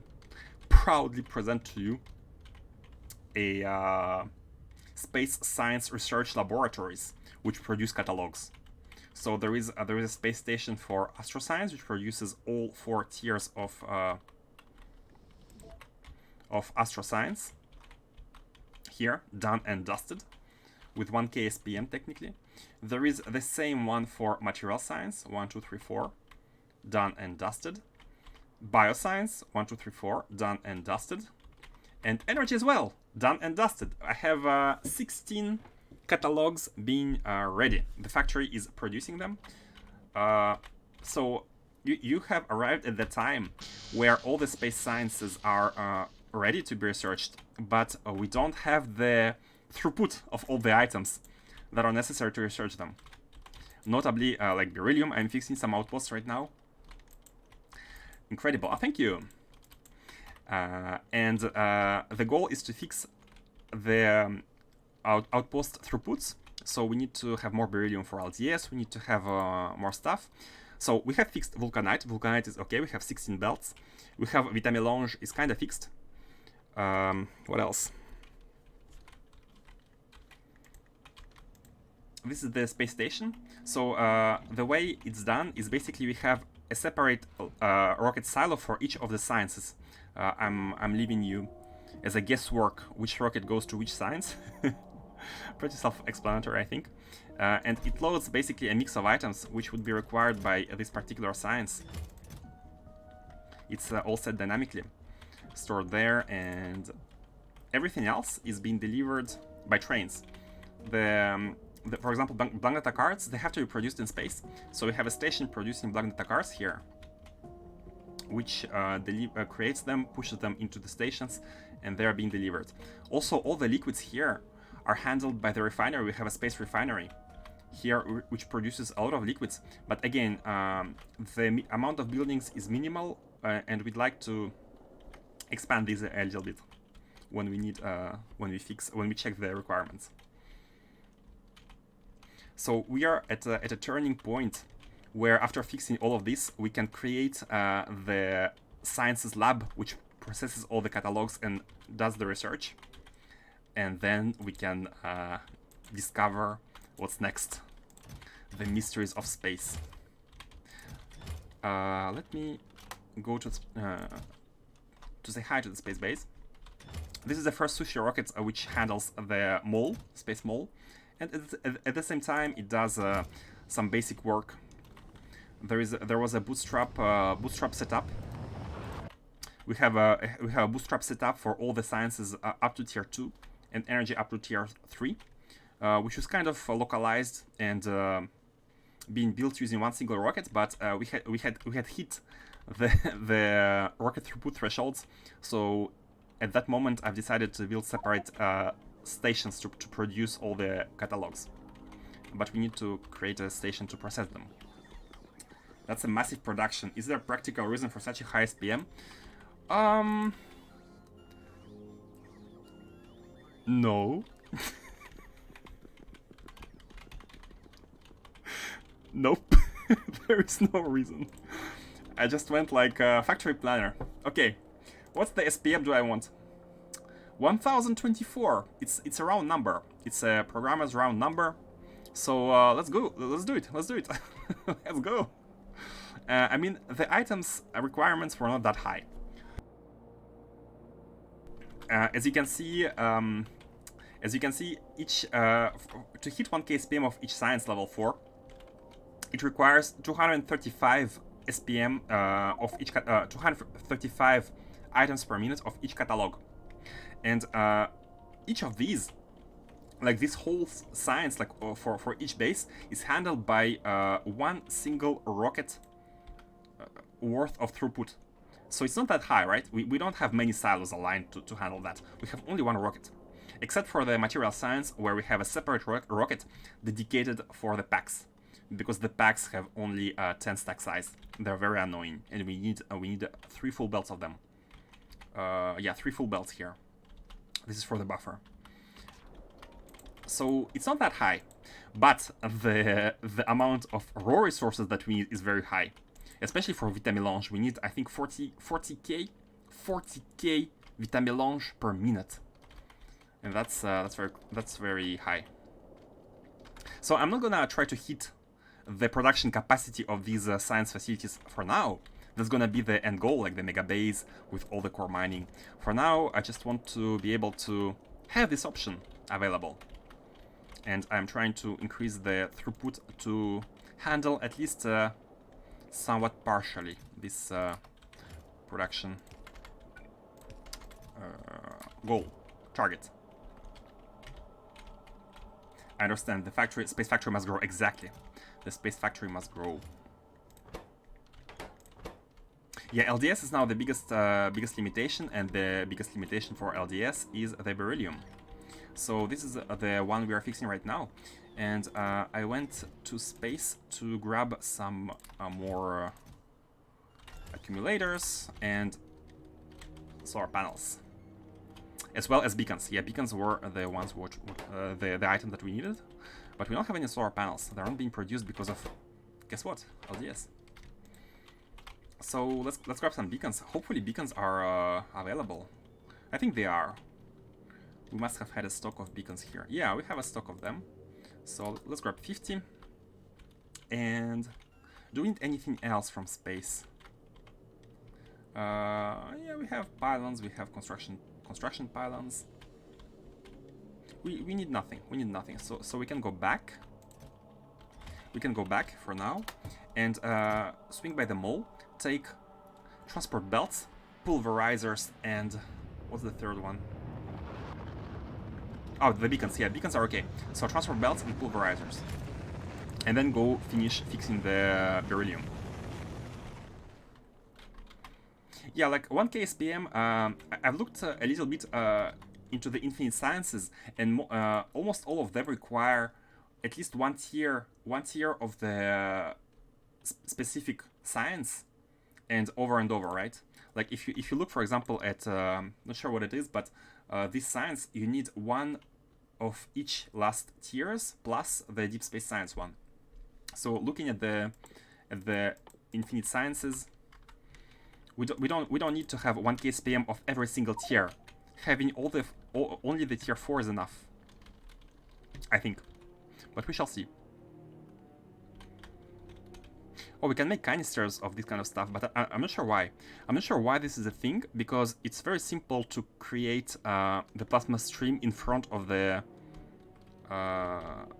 like ion stream and whatnot. Not sure why it's an option. Just create them at the same time, and that only takes stone, only stone. So maybe there is something I'm missing, or maybe it's just an alternative if you have a centralized production facility. There are only a few researches that require 1, 2, and 3, but it's like to unlock the tier 4. Yeah, all researches that require 1, 2, or 3 that are done only once. I'm not even thinking about them because they're gonna be done. That's no problem. I'm thinking about the ones you're gonna be doing over and over, like the infinite ones, and maybe, for example, for the rocket survivability, right? This one, it's an infinite tech, but it requires only the first tier of astroscience pack. But since we're producing the tier 4, and since the tier 4 requires the tier 1, like it requires 1, 2, and 3 in a chain, we have a production for the tier 1 as well at the same time, right? So it's not like, I'm not sure if there is a single research which requires at the same time multiple tiers of the same science. Is there a single one which does that? Multiple tiers of the same science at the same time. This one, okay. This one does, but it's is it infinite? Yeah, it's an infinite tech discovery. So I'm not sure how many times we need to hit it, but we shall see. No big deal, I think. The production capacity is very high. Oh, and we have landed because no more fuel, no more nuclear fuel. Let's see here. We need to take some belts, and we need to take pulverizers. 20. Was it 20? I think we need something like 14,000 of it.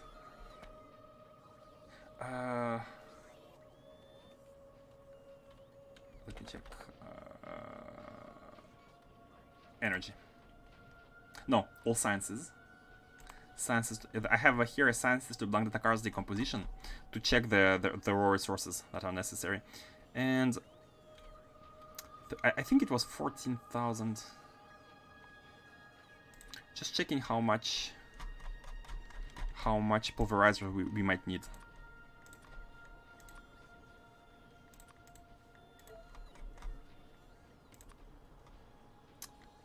Crashed. Here. We need 18. Yeah, we need 20. We just need 20 to handle the beryllium requirements of the astroscience. But we might need more because we are also crafting solar panels and whatnot. Let's have 20 to begin with.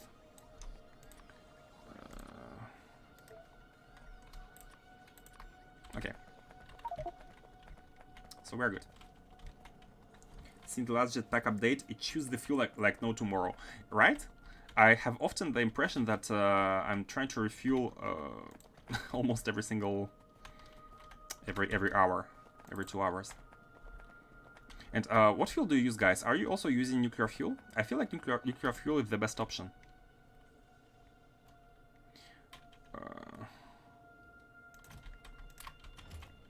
Let's put 10 here. Okay. Yeah, it eats the fuel. I have, how many jetpacks? I have 3 jetpacks in the inventory. So, not sure if that's bad.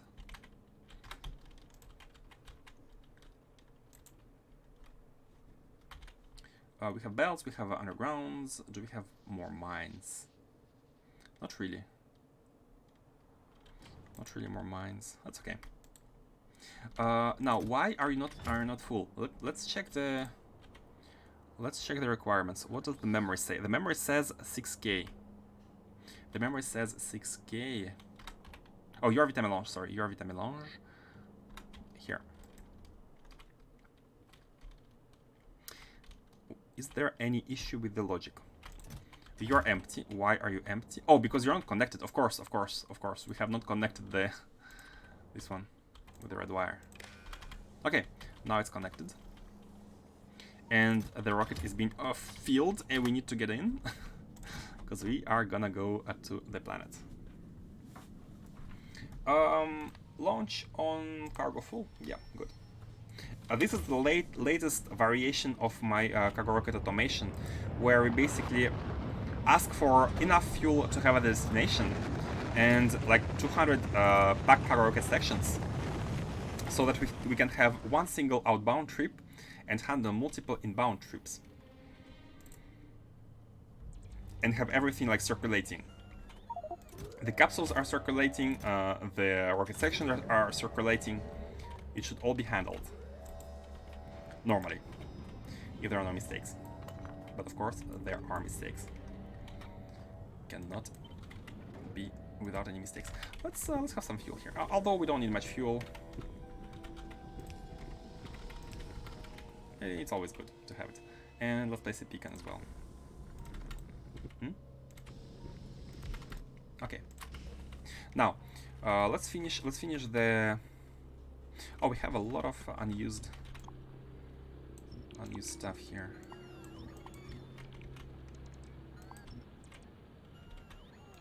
This was the only beryllium mine we had.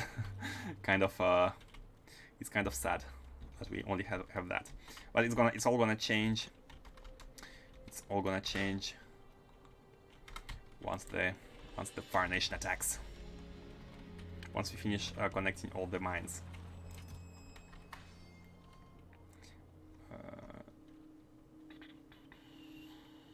Accumulators. Here. Okay. You can place them. What are those pipes used for fuel? Ah, thank you very much for asking. Let me present to you an amazing mod called Advanced Fluid Handling. Have you ever been tired by the fact that when you want to have a 90 degrees turn, you are using 3 pipes? Are you tired of using like 3 pipes to turn to the left side from the top? Are you tired of having to exit the underground every time you want to split the connections or like redirect your fluid? If yes, then let me introduce to you Advanced Fluid Handling, which allows you to enter underground only once and then extend in any direction you want, split like no tomorrow, like turn and extend and do whatever you want. This is how your fluids connect underground. And then once you exit, you can exit while taking the liquid from like 3 directions, from 2 directions at once, or from 1. You can be free. You can be free. That's amazing. Hey, Mars. I didn't know you were here. If you had manifested yourself earlier, maybe I would have not. Maybe I would have. What's the word? I would have done less advertising, but unfortunately. Hey, Jack PS9 raiding with 3 people. Welcome everyone. Welcome Jack PS9. Thank you for the raid. Welcome. You are witnessing an expansion of an outpost in a space exploration playthrough. We are trying to increase the throughput of beryllium production, which we need for all our low density structures and everything else. Adopted. How dare you? Get it cool. Yeah, it's a really cool mod. It's a really cool mod. It's amazing. It's an amazing mod. Some people find it cheaty. Some people find it too easy. But for me, it's just it's a must. I cannot live without it now.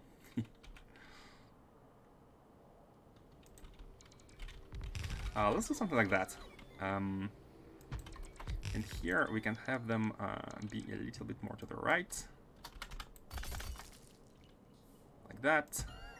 And then we need to cover the top one. Let's do it like that. One here, and let's have one here. Oh, no more mines. Oh, really?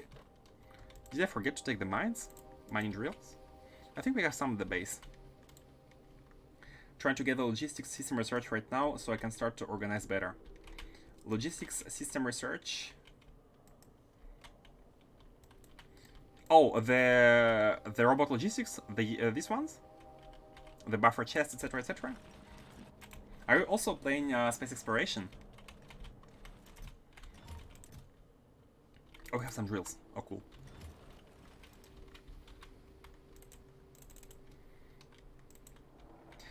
I'm not sure. So how many belts do we have? We have 1, 2, 3, and maybe 4. We're gonna have 4 belts of beryllium. That's not enough. That's less than I thought. But Wait a second.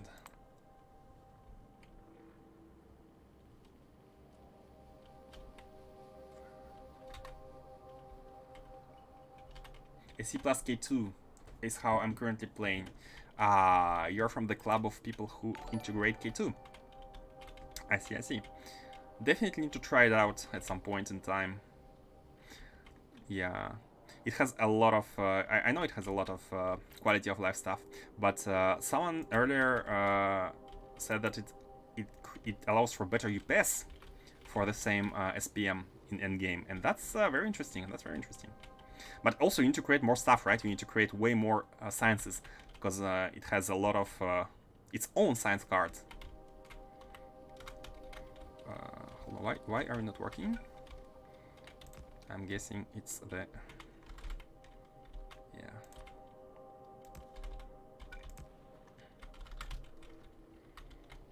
Yeah. Oh, and the beacon, of course, of course. That was the problem earlier. We need to place the beacon. How can we place it? Do we really need 3 of them?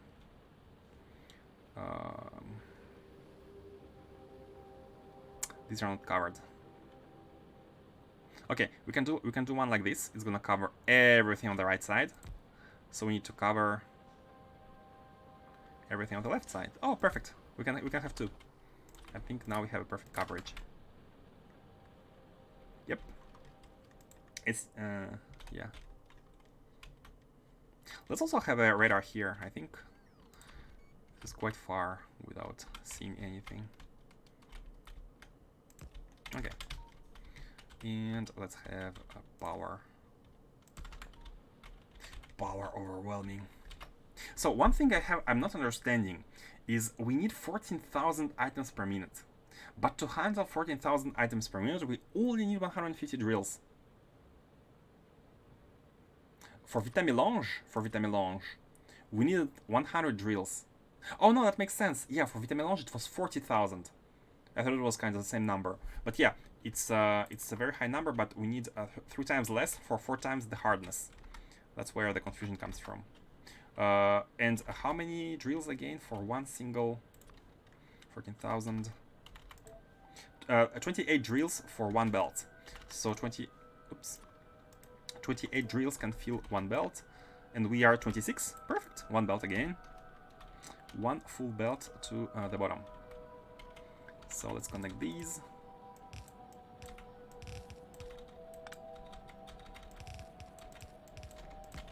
And connect these.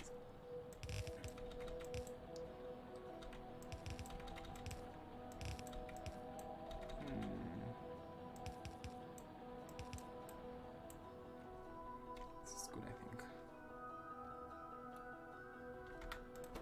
Look at the time it takes. Oh man.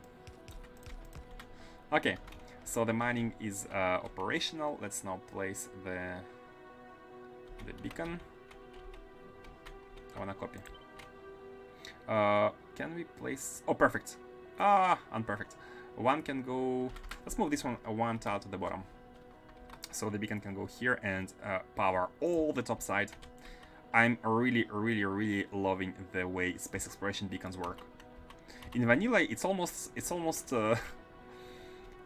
I don't want to say stupid, because it's not stupid, but it makes little sense to try to have like 10,000 beacons around one assembler, right?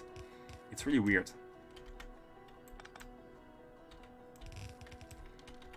So I'm really liking the new idea here with the space exploration to try to have only one beacon, but it's a good beacon, and it can be better in the future.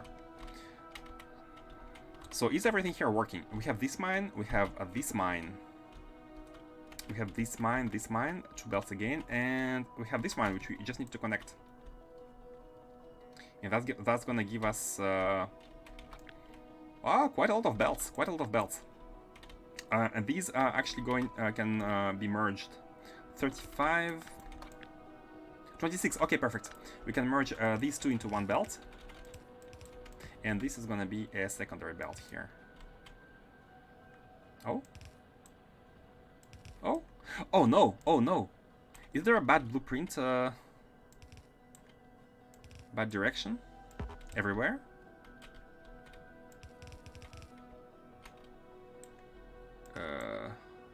I hope I hope I haven't made any mistakes. But let's see once we finish the trains.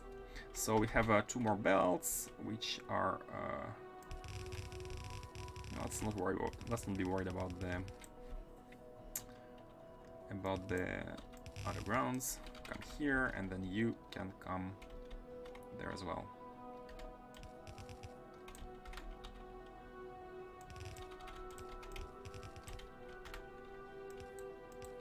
Like that.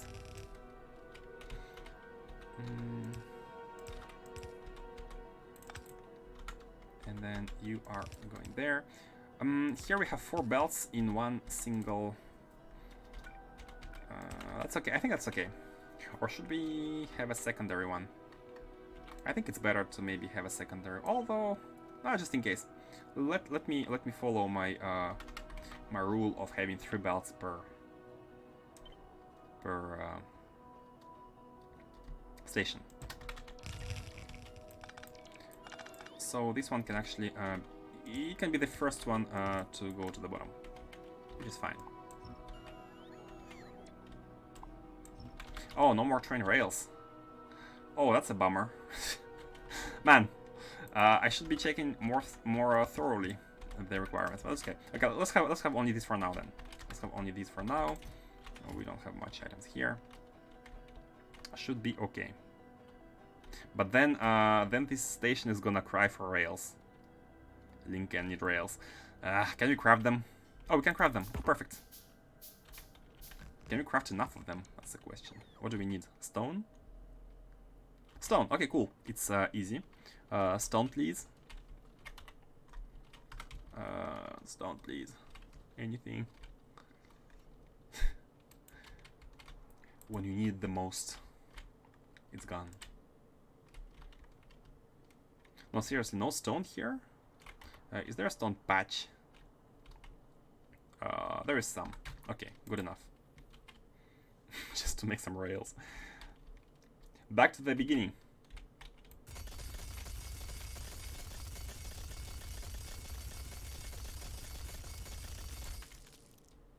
Fitting more rails, yay!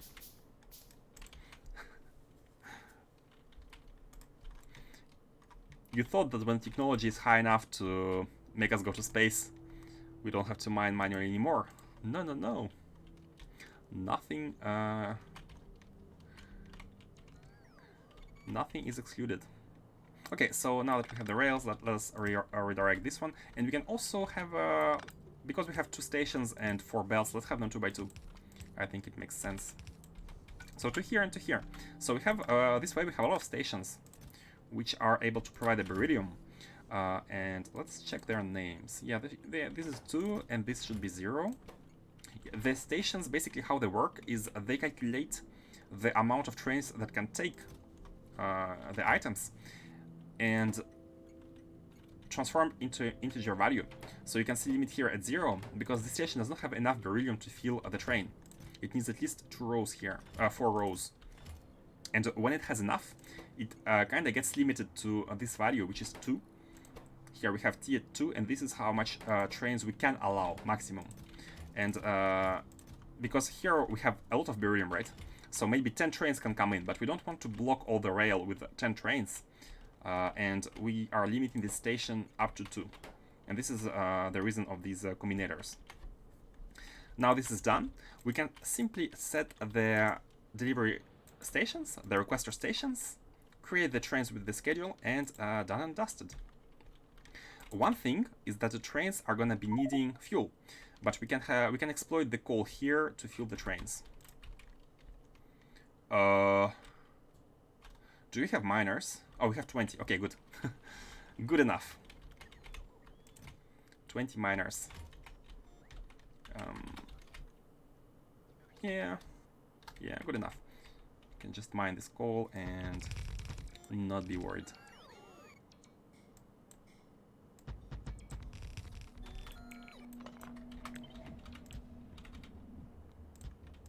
I'm gonna put the miners. Oh, I was gonna say I'm gonna cover everything here with the miners. but let's actually make them more compact.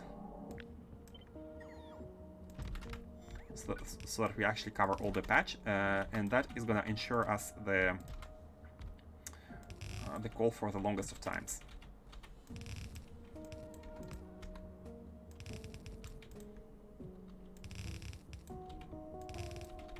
Let's do it like this and like this. And then we are gonna process the coal into fuel processors, which is gonna improve the efficiency. Processed fuel. This is from AAI, and this is how the trains are gonna get fueled. One thing to note is that fuel processors, they don't accept modules. They accept the fuel directly, and they are also not affected by the beacon,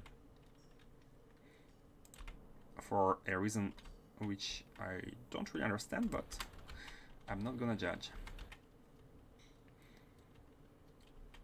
However, the miners can be beaconed. So let me do just that. Now, how much power are we consuming? We have 2.3 gigawatt, and that's a lot. Although, the real issue here is the cycle. Linken. 15 minutes for a day-night cycle. So I'm gonna hope that this charge is gonna be good enough. Let me check. We actually don't know. Oh,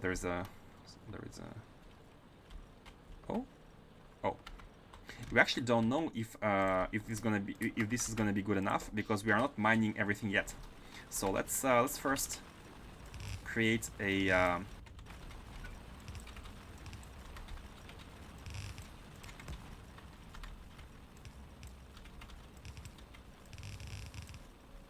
maybe connect north and south belts to middle without splitters. North and south belts to middle without splitters. Oh, makes sense. Makes sense. Optimization. It's better for, yeah, definitely. If you don't use splitters, it's always better for CPU usage. We can do that. We could do that.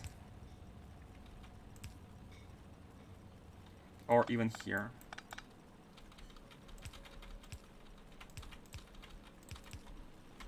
Yeah, makes sense. This part and this part, they are almost equivalent in terms of amount of miners, so it does make sense. Yeah, I'm trying to optimize for EPS whenever I can, because I have watched some other people play SE, and without getting spoiled, I have seen their EPS, and I'm really worried. I really am worried about that one. So let's actually go to the right and get it here.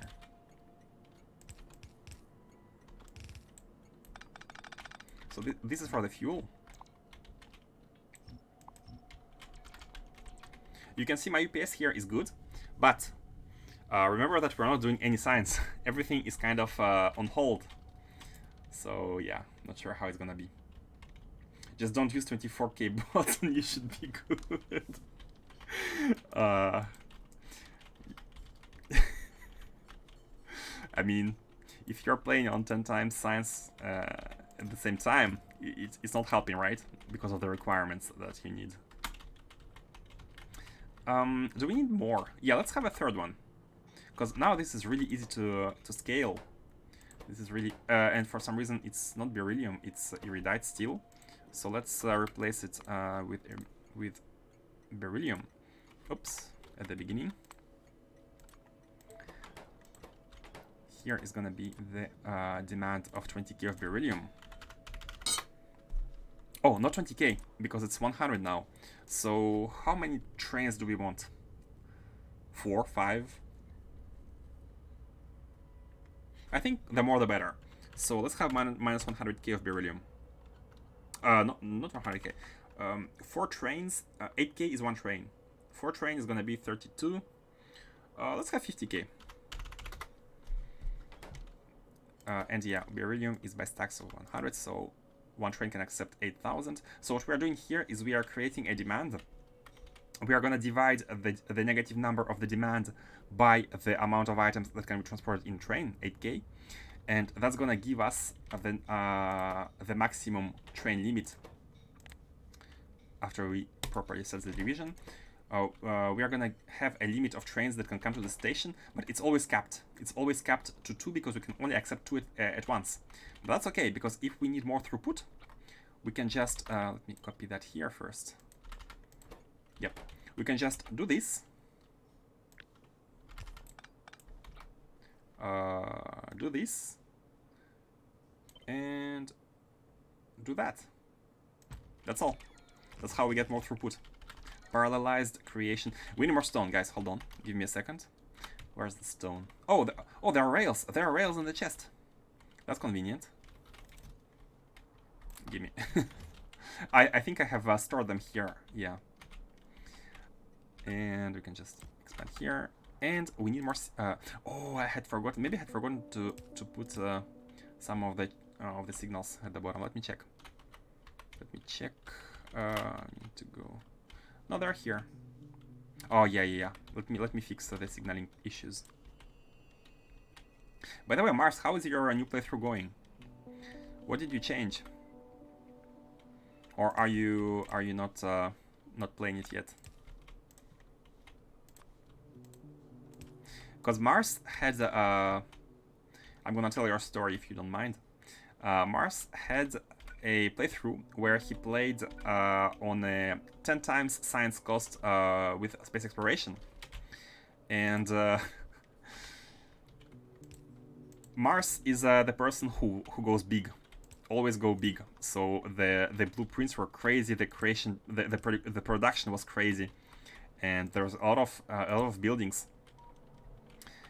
And at some point, Mars decided to migrate to another planet in order to get less biters, no biters, and so he made a huge base on the moon. And this huge base used the city block design with the hexagons. Really nice design, really good design. I really liked it. But he had a lot of bots, a couple of tens of thousands of bots, which which his computer didn't like very much, unfortunately.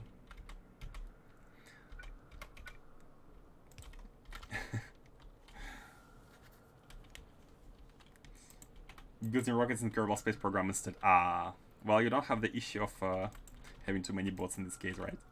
The new Elon Musk, but in Factorio, right? Man, let me show you.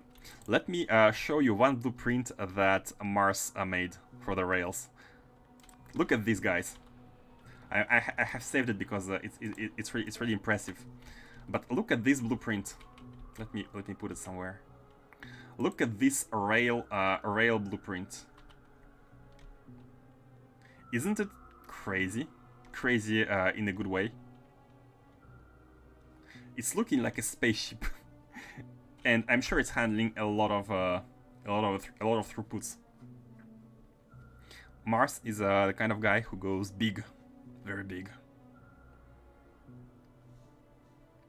It's a really nice junction, T junction. I'm afraid to look at the cross one.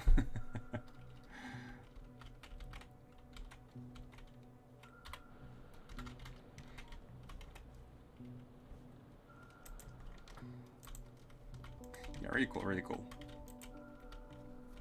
On the throughput tester, it managed 300 trains per minute.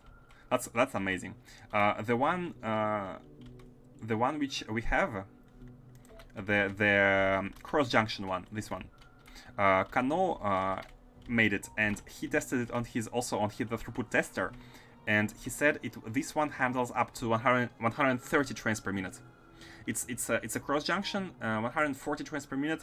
And it's kind of half of what Mars has in his T junction, but this one is a smaller one, of course. So it's hard to make it a high throughput, and it's also a 4x4. Like it's a cross junction. We need to buy one more CPU just to handle his rails. Exactly. I'm not sure what are the news with the project. There was a project which allows to have Factorio run on different computers. But maybe Mars, you could set up something like that. Have Factorio run on different computers, have each computer handle, I don't know, one planet, and assemble all of them. could be really cool.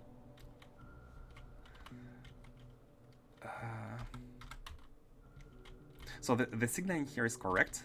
So we are done. We are done. Let's go set up the trains, and we are good to go. We are good to be producing beryllium.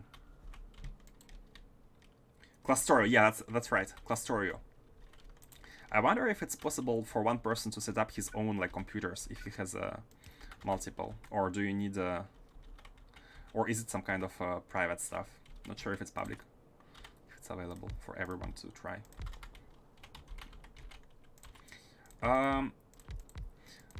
So the setup here is easy. You stay at the requester until you are empty, and for at least 2 seconds of inactivity for the refueling purposes, and then you go find yourself a provider until you are full, and off you go. What? No provider? Oh, okay. Scary.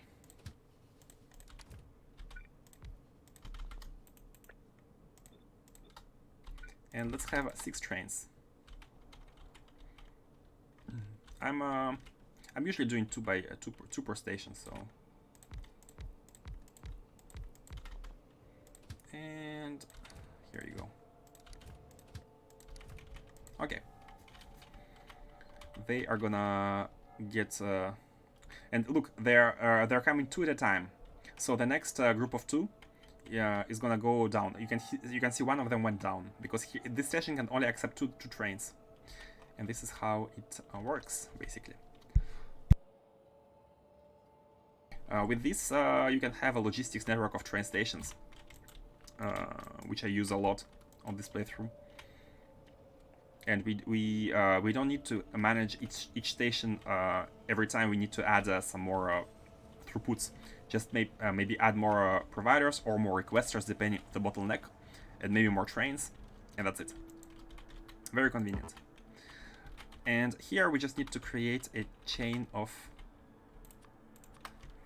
how many belts do we have? How many belts do we have again? 2 here and 4 here. So we have 6 belts. Plus we have like partial belt here, which is gonna die soon. So let's estimate the amount of crashed beryllium we can produce.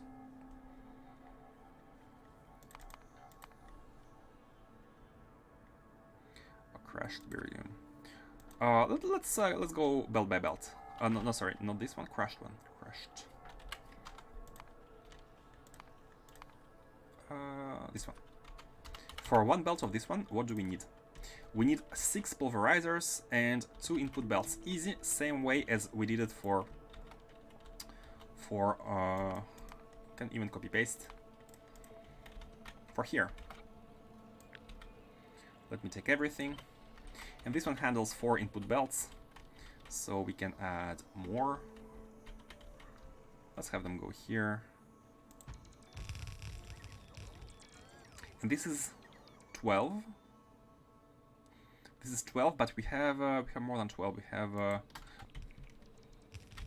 oh, we are not gonna be having enough of pulverize. We need 4 more. Hey, guess what? We have 4 here. Perfect, perfect. Oh, that's perfect. Perfect setup. 6 per belt, and we have 4 here, so we can improve that. No, give it back, give it back, give it back. Put it here, put it here. Come on.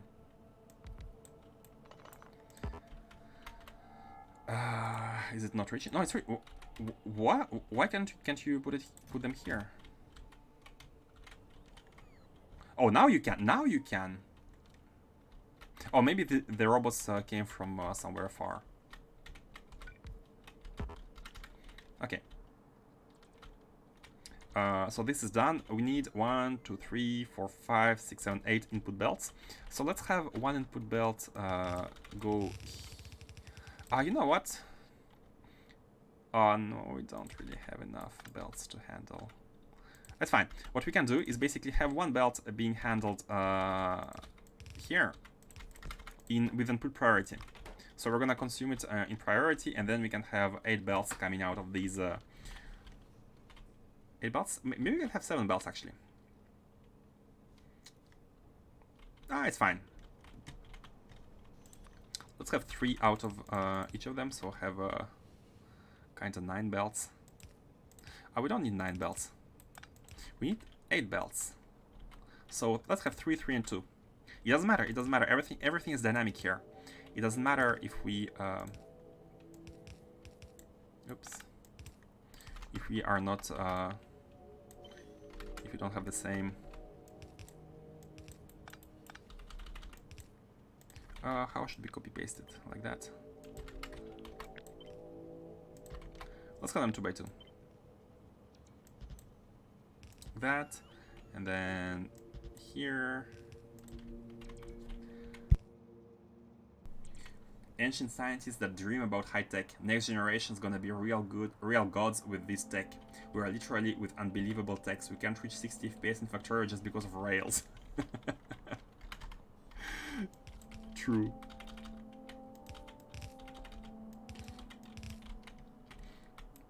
It's funny to think that like there are a lot of smart people who come up with different crazy technologies, and what do people use it for? Factorio. We try to reach 60 FPS. Thank you for your hard work, scientists. Thank you for your brain. Now let me play Factorio. I feel like we sometimes we don't deserve some smart people who come up with crazy inventions. What am I doing? We just want to play Factorio.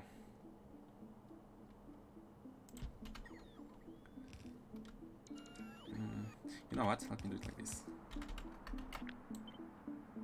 Optimizing the amount of belts. Text formatting in Twitch chat is awful.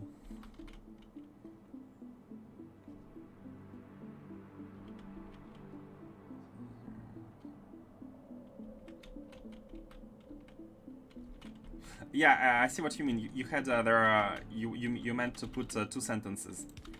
First one is by ancient scientists, and second by us. Next generation's gonna be real gods with this tech, and us. We can't reach 60 FPS in Factorio.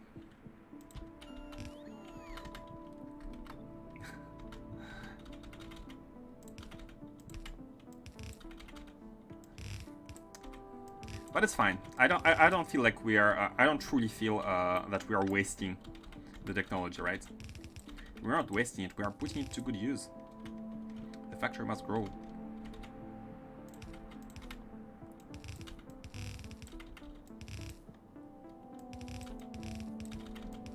Okay, connected. And we need to have a good recipe, of course, or else it's not gonna work. Good recipe, I said. Be real. Okay. So now let's see. Let's check the. Guys, we are using 1 gigawatt of power. 1 gigawatt of power.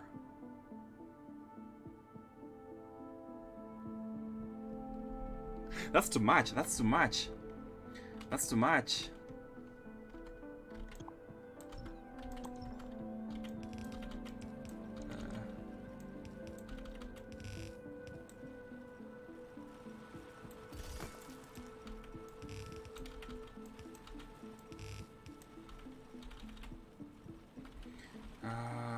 We're not gonna be able to feed this planet energy-wise. Let's do it like this. Better.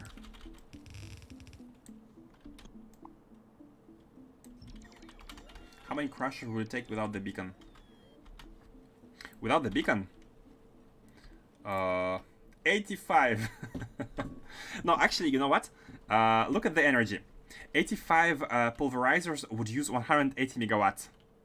But the beacon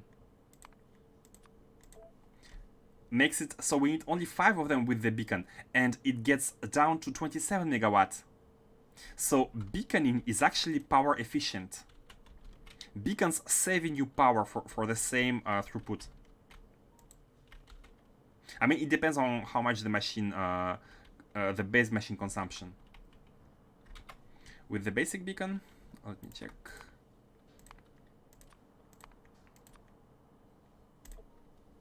35.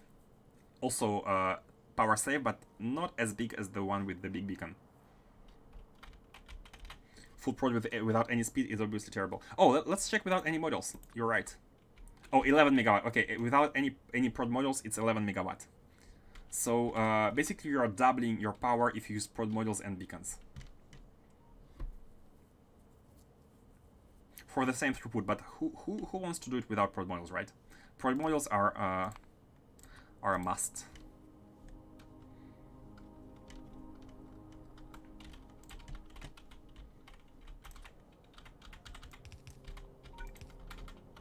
I mean, of course, you could use them without them, but oh, this is not reaching. That's why we didn't have that many of them. Let me put a pylon here. No. Let's not do it manually.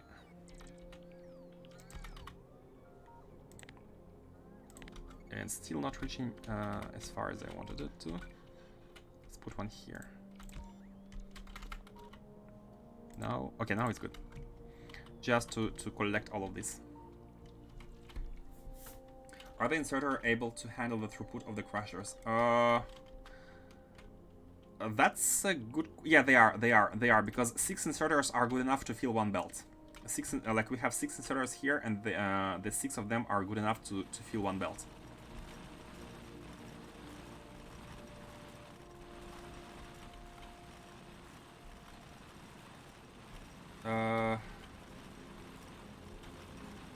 Hold on. But you're right about the input. Thank you for pointing that out. On input side, we are not good. On the input side, we are not good. Good eyes, Revan. Good eyes.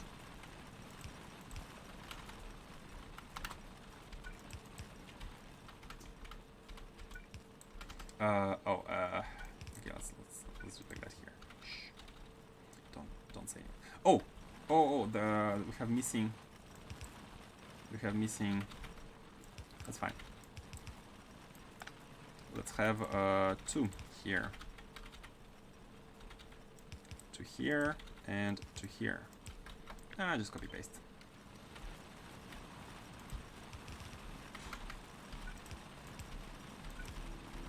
Okay, so on each input we need 2. I think that's so. Yeah, that's okay now. Now all the machines are working. Oh. We had 4 belts, not 3 belts.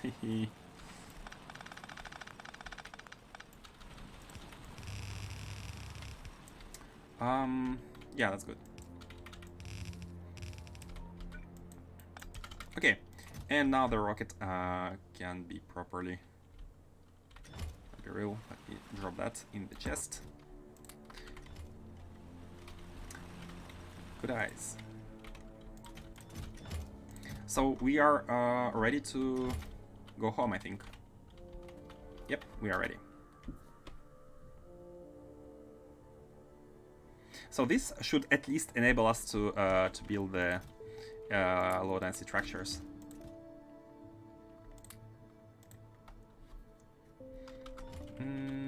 Do we want to deposit something here? Oh, hold on, it's a crash barrel. Crash barrel. Okay, is everything in order here? There are cargo rockets. Oh. Oh. That's a bummer. That's a bummer. We need way more solar panels and accumulators. Let's check. Among all the planets that we have colonized, which ones are waterless?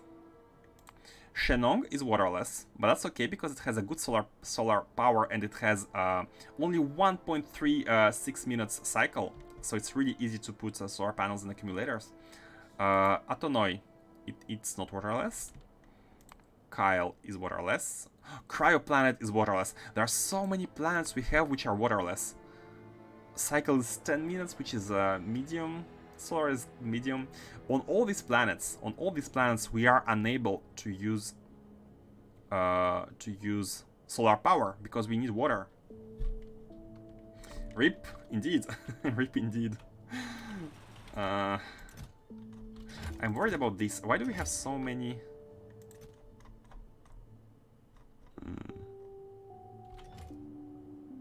Why do we have so many cargo rocket sections?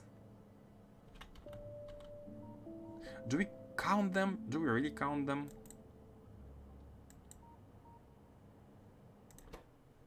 I mean, 160. Is it because of the power? Is it because if we have so many okay, hold on. Not launch, no launch. This needs to be we need to find a solution here. So what's happening is that Novice tries to send to fulfill the demand. But it shouldn't happen because the demand is issued by the planet itself, and it should contabilize the amount of items in its own storage. Where is Beryl? Here. Do we have anything in this rocket? We have one cargo rocket section. That's okay. One is okay. You cannot put any capsules. I mean, you're gonna put at least one capsule, right? After this one launches. After the one comes back. Because it's gonna put a capsule here. So this is kind of okay. But why so many capsules were requested? We are only asking for 160 capsules. Oh, you know what?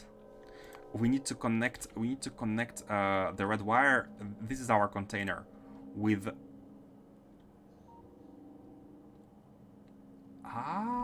no, we don't need to connect it. I was gonna say, look at this again, they are dropped. What's happening is that, like, when we put items in this rocket, we are saving all the items that have been inputted into the memory. We are saving the inputs, and these inputs are being used to be subtracted from the demand, right? But when do we reset the inputs? The inputs are reset when this landing pad becomes empty. When it becomes empty for the first time. But if at this moment the power is off, nothing is sent, so the reset signal doesn't reach Novice. In which case, the memory is always full. But this is not this. It's not this issue, because the landing pad should become empty when everything is properly outputted into the chests. So I really don't know why we have received so many cargo rocket sections. Let me move them and kinda. How many do we have here? 160, 338, 300 cargo rocket sections. We have received so many cargo rocket sections. Why? You're properly connected. You should be properly connected, yeah.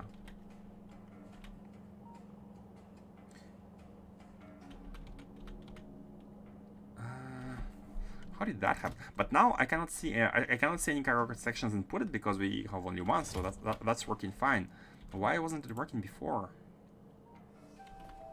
It must be related to the power. It must be related to the power. But okay, never mind. Let's see if this happens again.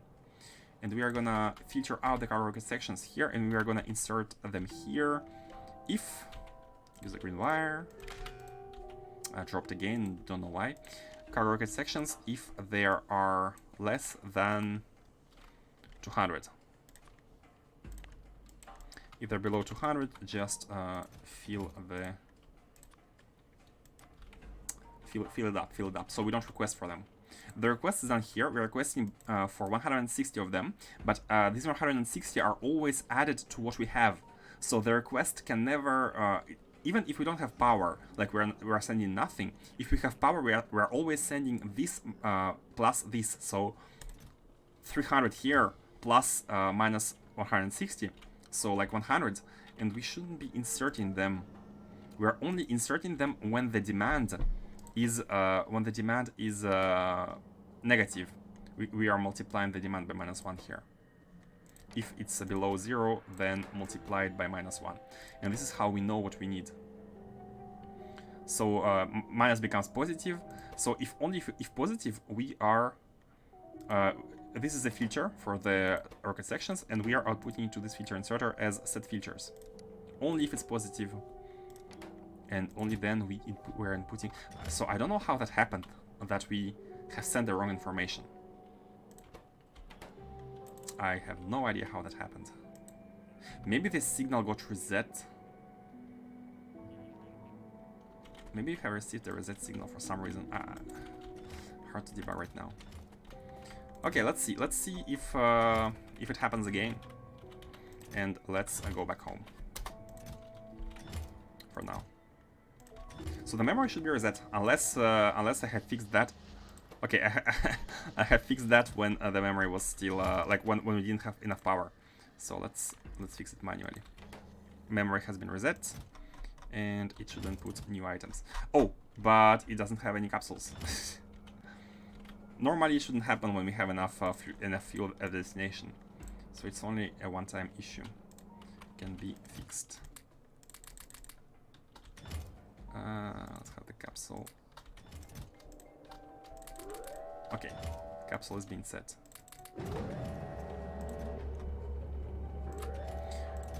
Hopefully it's gonna work fine now. Hopefully.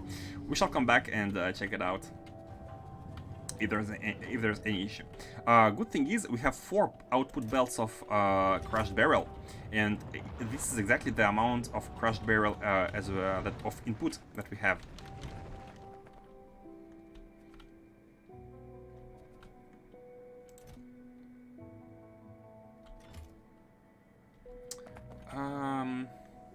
I don't think when it's below 40k, I don't think this is required.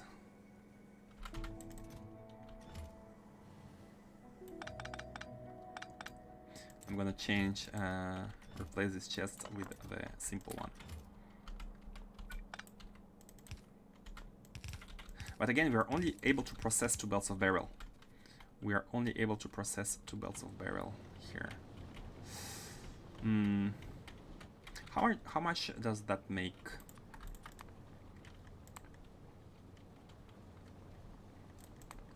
Let's check using ingots. Here we are producing ingots. The choice I've made is to ship the ingot belts, the ingots in the trains. Ingots go in the trains and then they are received where they are needed. So let's see how many machines do we need for 1 full belt of ingots. 107. How many do we have?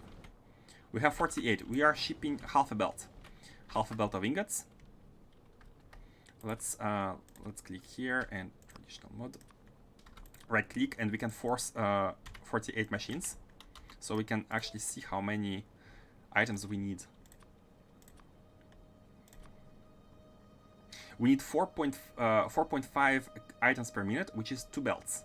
So in order to output 1.2, let's talk in belts. In order to output 0.4 belts of beryllium ingots, we needed 1.6 belts of crushed beryllium. Basically 2 times the amount. We need 4 times the amount. That means 2 full belts of crushed beryl should give us 0.5 belts of the ingot. And that should be okay, I think, with the production that we have for now, until we get to like full usage of our science facility.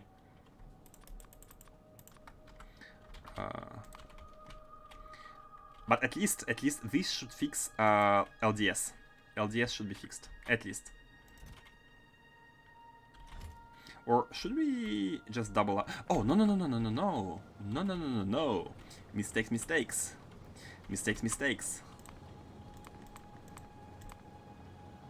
Let me show you what I mean. In order to have 48 machines producing 1.2 beryllium ingots, we need big beacons. But look at that. This doesn't even use big beacons. So let me fix that mistake. The construction planner. The beacons. And deconstruct.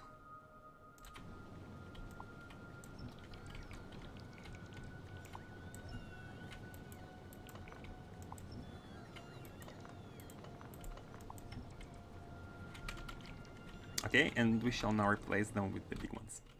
Hopefully it's gonna tile properly. Oh, good. Oh, perfect. Oh, no, unperfect. Oh, no, perfect. Oh, look at the perfection. Look at the tiling perfection. This can... Oh, what? Why do we have like 2 and 1? 2 and 1. I think there were some weird ratios here. But yeah, basically one beacon can accept the 2 chemical plants of input and handle everything that goes after. So 1, 2, 3, 4, 5, 6, 7 furnaces. 7 furnaces. That's really weird, but that's okay. Oh no, it's actually not perfect because these are not going to be able to be beaconed. How should we beacon this? Let's go from the top. So from the top, we need to do it at least here, and then here. But then we need to take these into. Oh, okay, good. This is working. It's working. If we do this, these, and then it goes all the way up to these ones. Oh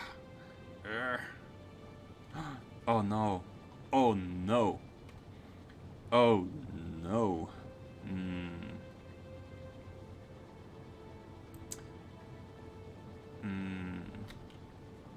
Oh, we almost need to redo them. Almost needs to be redone.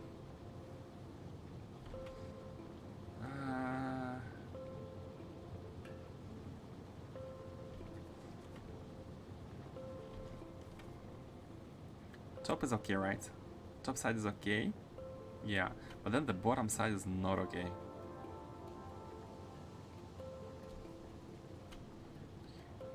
Ideally, we'd like to... yeah, it's impossible. Oh, I have an idea. How about putting it behind? Oh, yeah.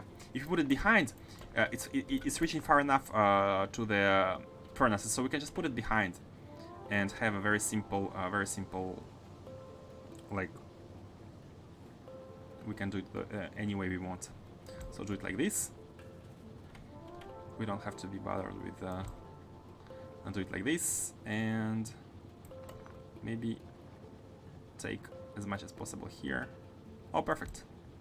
Take these. Have you taken these? Yeah, we have taken these. Now we can take these, and finally we... Oh no, we need to take the middle one as well. But we can go... we have to do it like this. And then we can take these. Beaconing is a bit of a challenge in SE, but it's a welcome challenge. It's a challenge, but it's a welcome one.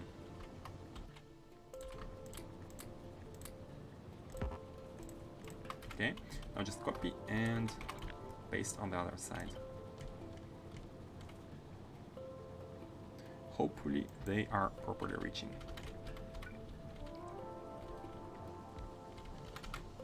And by hopefully, I mean thankfully. Balance at station. Okay.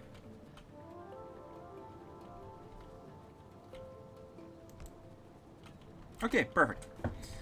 This has been upgraded, so we should have a way better throughput of all these. If we wanted to handle 4 belts, we would need to duplicate this on the right-hand side. It could be very simple. Just do this, and just do this. Bam, done. It could be doubled, but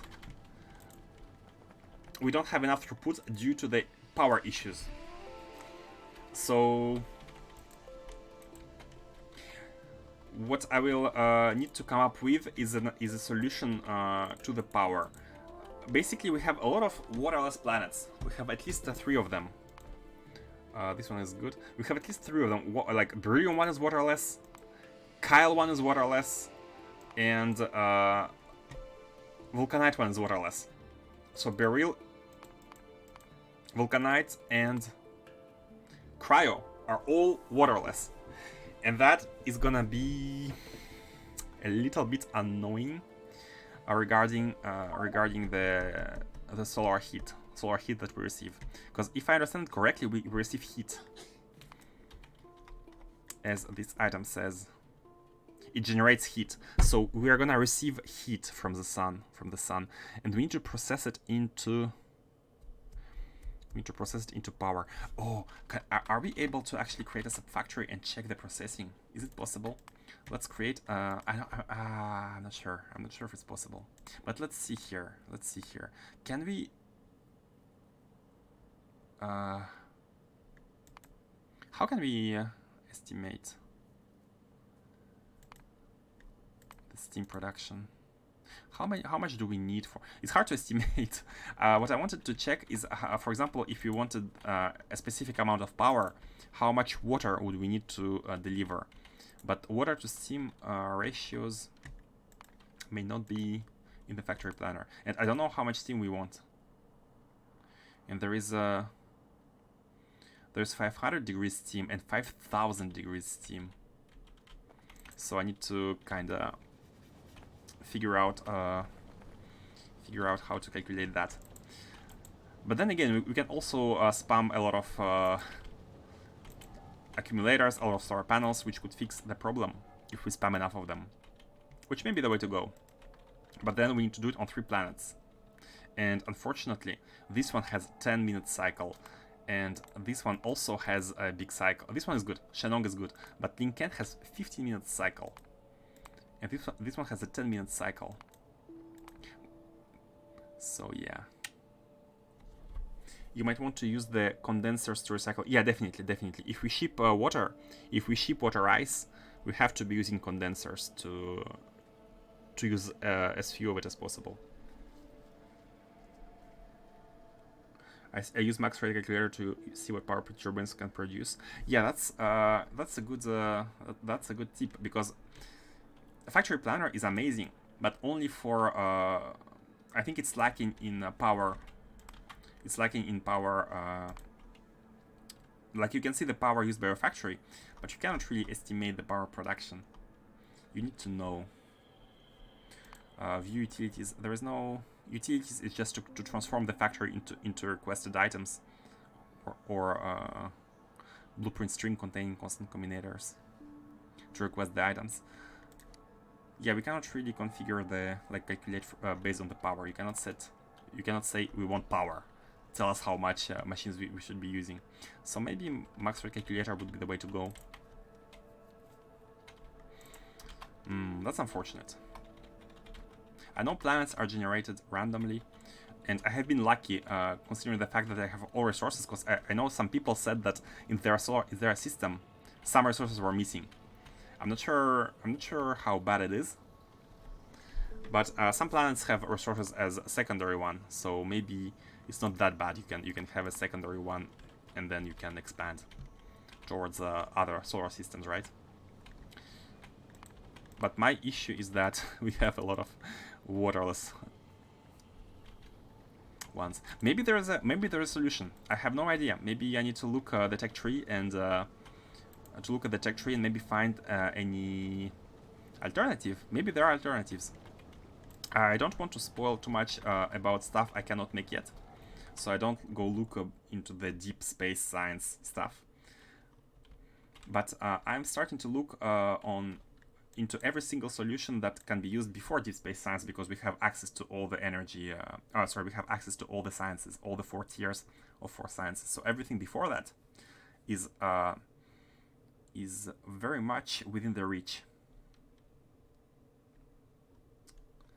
But yeah, we need to check it out. Actually, this is very good. Computer tech is really good. If we can get access to the better computer, we can have better data formatting. So less production of blank data cards. This is really good. But we need to use this computer, so we need to set up a production of it. Bioelectric data. We need biotech card to make it, and make an advanced neural gel factory. Maybe add it to the mole. I think it could be a good idea in the mole. For my last restart, I looked at a whole bunch of solar systems and picked one with resources I liked. I'd say about 1/3 of systems didn't have either iron or copper planets. Oh, really? Really?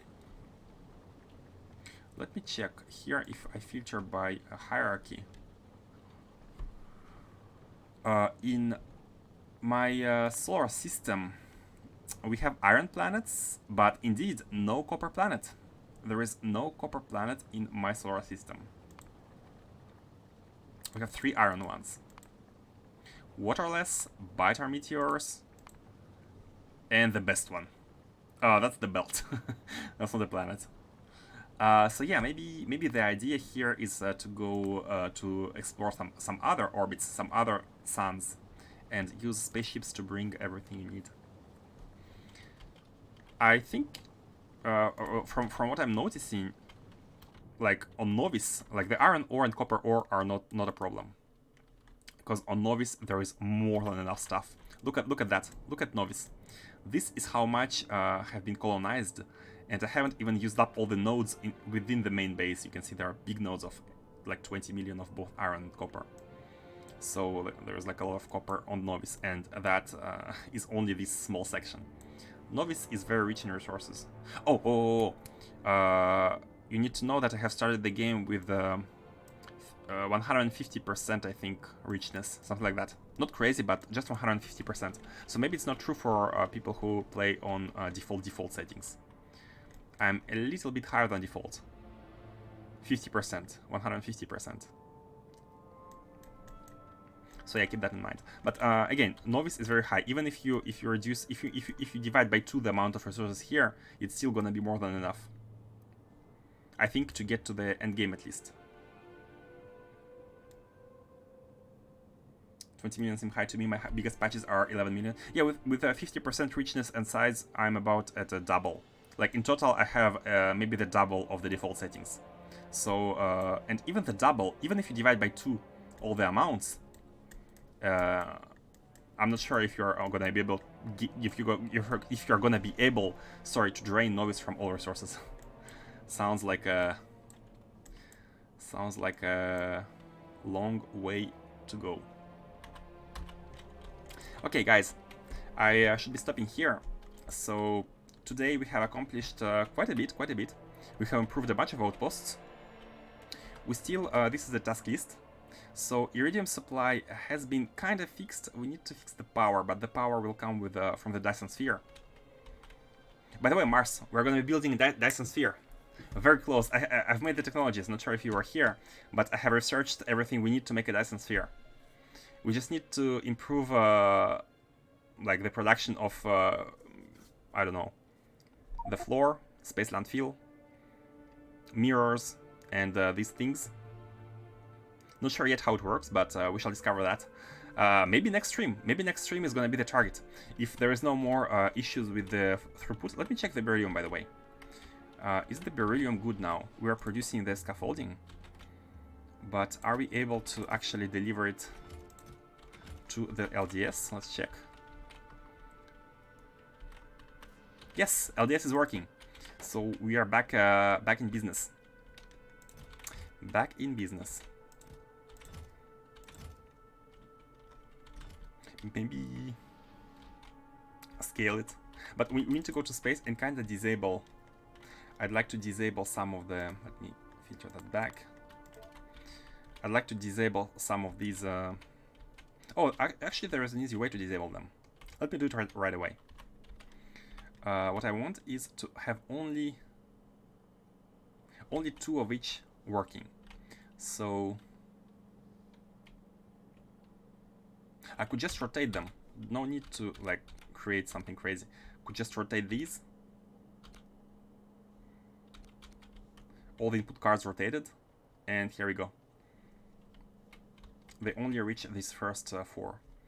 Let me do that with all sciences, so we don't consume too much of our resources until we can afford better production. And we shall turn them back on at a later time.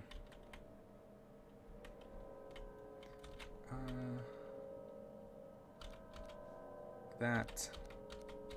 Some of them are not working, but I think it's because of some one specific resource. Like you can see some empty belts. Like, you are coal. Oh, we have coal issues. That's new. That's new. Actually, easy way to check what's missing is here we have all the items which go in the mall, and maybe some of them are empty. Let's see here. indeed, this is empty, and this is LDS. Okay, this is LDS. LDS, we need to wait for it to pile up. Here, what do we miss? Actually, coal is okay here, but maybe not at the for the science one. You are. Yeah, scaffolding requires LDS. So yeah, mostly okay, we are mostly fine on a lot of items, and we just need. These are not used yet, so here we have everything, and these are not used yet. You can see no trains. Okay, so sounds good to me. Sounds good to me. It's almost done, so we just need to maybe improve even more the LDS production, and then we can try to automate the construction of Dyson Sphere. And maybe next stream we can design some kind of grid. Add the plug to this. Oh, you're right. We need to plug noise. Let's do some humanitarian work by plugging noise. That's a nice task.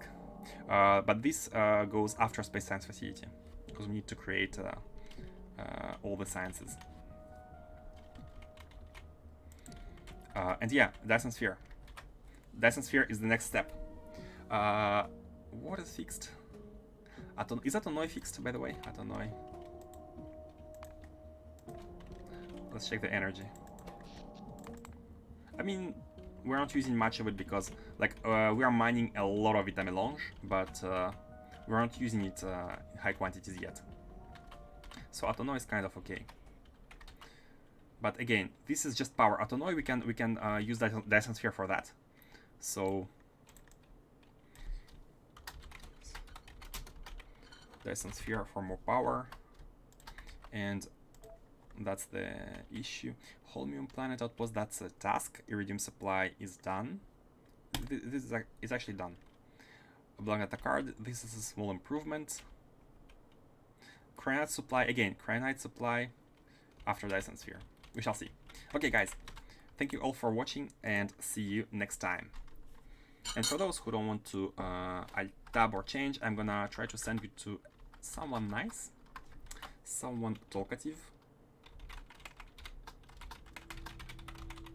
Let's see here. Who is streaming Factorio? Oh, a lot of people are streaming Factorio. Oh yeah, it's Saturday, of course, of course. Who is streaming Space Exploration? Next question.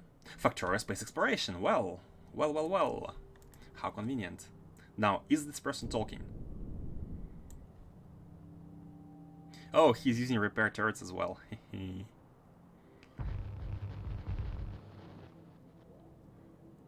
Thanks for the stream. You are welcome. You are very welcome. I'm having a blast streaming Factorio. He's not talking.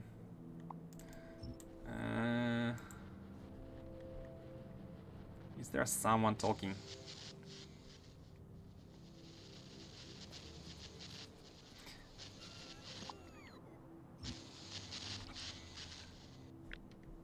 Let's see. Let's see. Let's rate him nonetheless. Let's rate him nonetheless, because he's the only one streaming Space Exploration. Oh, there's another one, but this person is above us in viewers, so noisy. This person is above us in viewers, so it's not the best idea. Okay, let's go to this person from Netherlands. Okay, guys, sending you there, and stopping right after.